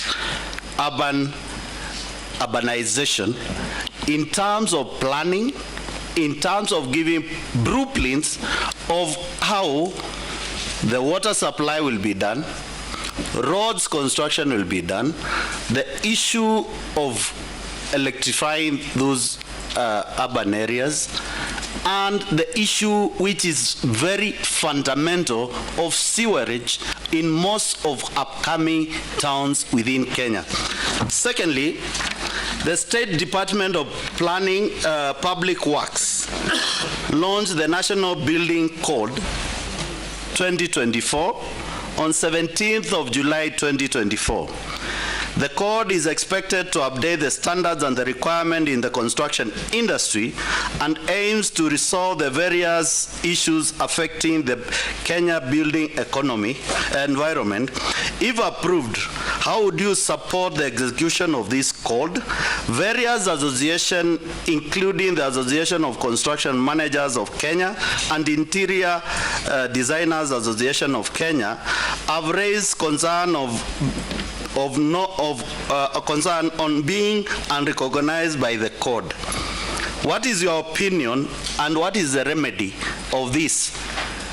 In prayer on my first question, when you get to that ministry, are you able to give... When or if? If you get to that ministry, are you and do you have the capacity to give a vision of how do we want our towns and our urban areas be planned so that we can have proper coordinated construction, which includes the housing program you are also in charge?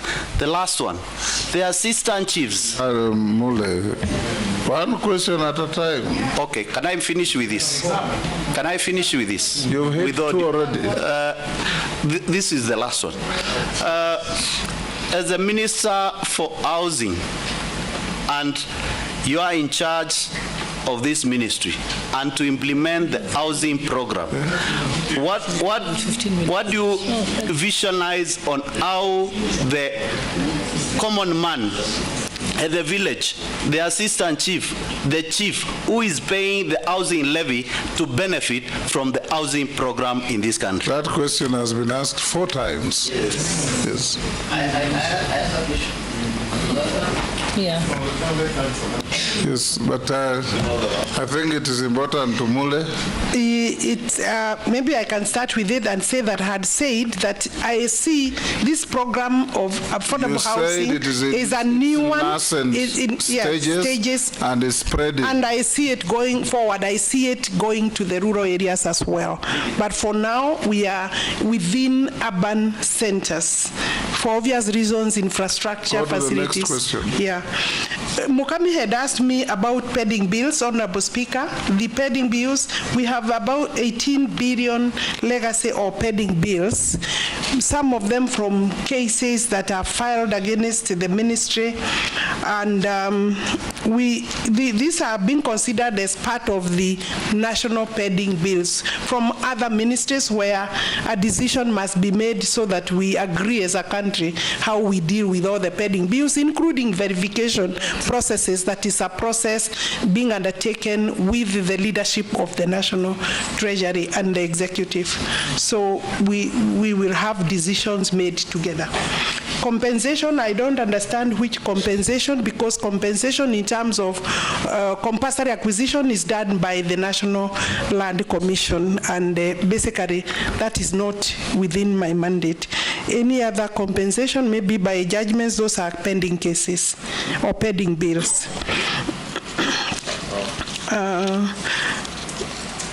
I believe I could start with the question of Adi Sasa had been answered, but I am saying that this really, I'm thinking that we should get accommodation, because it's now real time possible to access your records and get information regarding your land records, especially when somebody else other than you want to access your records. You are the one to approve. I think the challenge for me is how to move faster to the other, maybe not now for me, for the ministry, for me if I'm approved, but for the ministry, the challenge is how to expedite.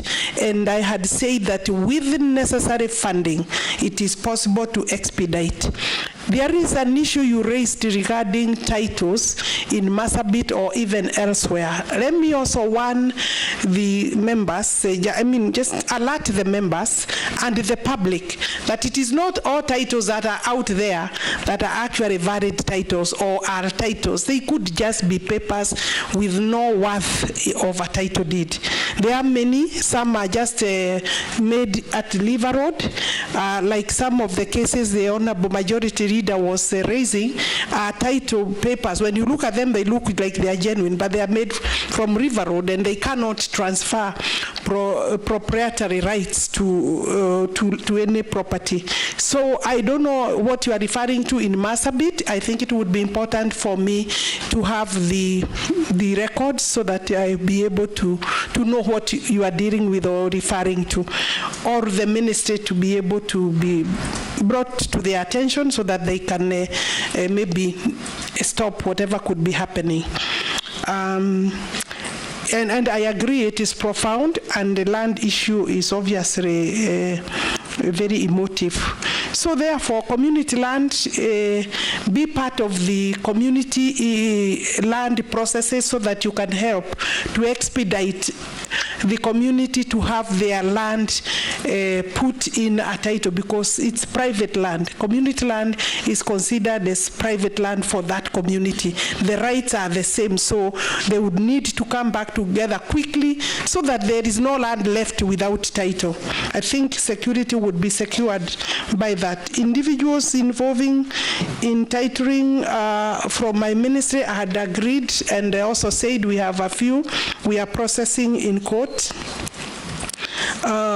My vision is the vision of the ministry. The minister doesn't have a vision personally, but the ministry has a vision in terms of urban development.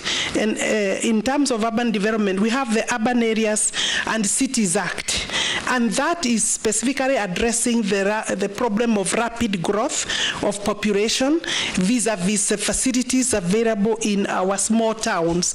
And that's why the KUSIP, that is Kenya Informal Settlement Program, and Kenya Support Program for the urban areas has been developed, which of course is basically focusing on the facilities we have in all the towns, small and big, so that the planning becomes a condition, proper planning, PDP preparations, and all those physical planning for the land use and for the development use are part of the conditions for accessing the funding under those programs. So in my view, if you ask me what is the vision, those programs are for between they are 5 years program, but looking forward, we need very elaborate cooperation between the county governments, because you know they are the ones in charge of the planning at the county level, including survey work, so that then it is possible to have properly planned towns now before they become fully congested. My ministry, with the leadership of the Directorate of Physical Planning, former ministry, I beg your pardon, Mr. Speaker, has sufficient capacity to be able, and of course we can always increase capacity as a government, to be able to guide the county governments, and they always draw back for purposes of planning, and they seek support from us. And of course we have the Physical Planning Act that requires also to be maybe reviewed to capture some of the issues that you are raising. So my vision is to see well-planned towns that have all necessary facilities of a big town, but even better planned than our big towns like Nairobi. You cannot say that it is properly planned, but we can now have better planned towns. As they grow bigger, then they have the street lighting, water, sanitation, and every other, and of course including titling. Thank you, Alice. Yeah. Alice, let me ask you one or two questions. Under Schedule 4 of the Constitution, distribution of functions between the national government and county governments, you have the responsibility for housing policy and the general principles of land planning and the coordination of planning by the counties. For the period you have been minister in this docket, have you ever had a meeting with county governments to discuss the issue and coordination of planning by those counties? I ask this because if you look around the country, we have completely misstepped, so to speak, in our planning and land use activities. Anybody with the land touching on any road just wakes up and builds a shop. In the old days, if you look at all the urban areas and markets, they were designated, meaning it is possible to easily provide security and amenities such as water and everything else. What have you done, and if you are confirmed, what do you plan to do to effect this constitutional responsibility? Honorable Chair, it is not the easiest to actually work with county governments, you know, and for government, national government has been having its own challenges in terms of intergovernmental relationships. On my part, I haven't had a meeting with the county governments as a whole, but we have worked with different county governments or governors in terms of their planning, and they have brought their planning documentation to the ministry, and for sometimes for even for support in terms of that planning, and ensuring that it meets the thresholds that are required. I think going forward, I would say that it is necessary that I meet the county government in terms of the institution itself, the COG, so that we can agree. But they also think that the national government is encroaching a lot on their mandate, and they refer a lot to Schedule 4. And I do agree that quality standards regulation And of course, capacity building is some of the things we are doing under the Kenya Urban Support Program. Within that, my ministry before me has held several meetings with the county, with the COG, and the CEO of COG has been a constant, and I think she's done a good job for the county governments. Yeah, has worked well with my ministry. Some Kenyans sending messages to us. Yes. Why did she take sides with the Kirima's land dispute when she came into office? I didn't take side with the Kirima land. I took side with the owner of the land. It could have been any other person. And when I pronounce myself as to ownership, sometimes it helps in terms of dispute resolution, and that is what it is. My task is to say who is the owner, and I said that it's a long dispute, and at that time there was no outstanding court case. Another Kenyan says the nominee has declined to answer a question from Dawood on how fees was increased from 300 to 3,000 without public participation. Another one says implementation, this is actually a member of parliament called Donald Watch, that you've ignored the implementation of decisions of the House of Parliament on matters that have been brought to your attention following decisions in the House. Another person called McDonald Walbengo says, why has the ministry not processed titles to public institutions and schools? Because my grandfather donated land to a school, and to date we are unable to get our own title and give the school the title on the land we donated. That's a very good Kenyan. Other Kenyans would go to grab the land back. Another one says, who are these cartels with government documents that the minister is talking about? Another one says, rich people are buying land from less fortunate people, transferring the land and refusing to pay. What is the minister doing about that?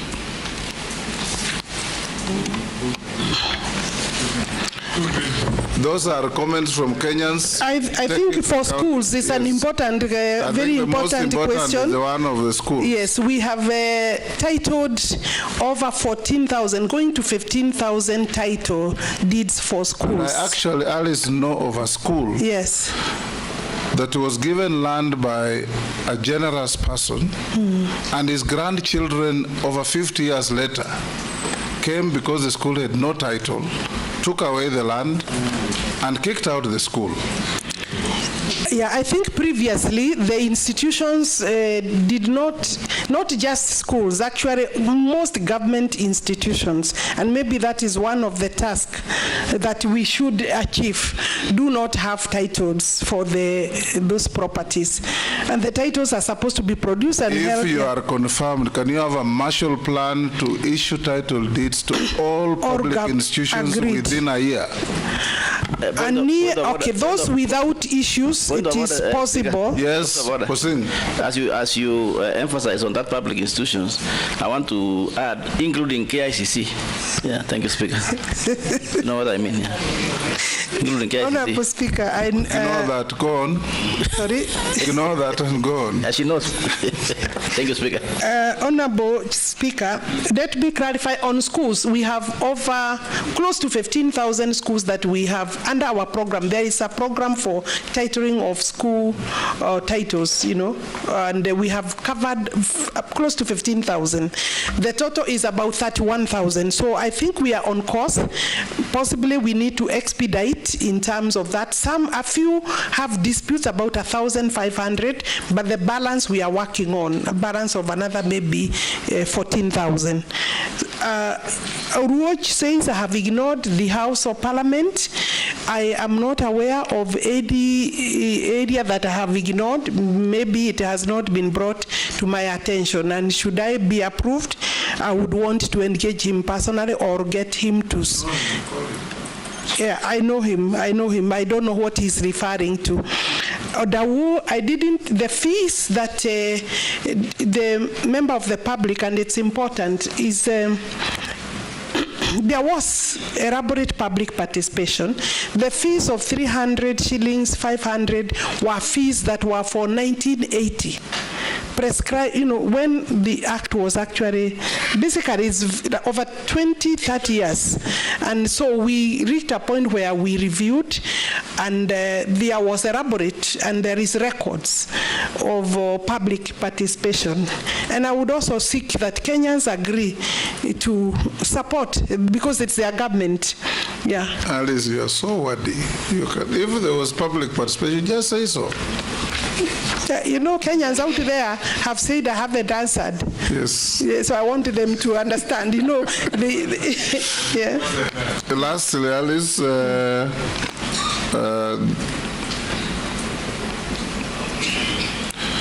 do you hold any position in a political party? Not at all. Yeah. Not at all? No. Have you ever been adversely mentioned in any integrity-related report or investigations by any agency? Not at all. Not at all. Do you hold citizenship of any other country apart from Kenya? No, only Kenya. And I have no interest.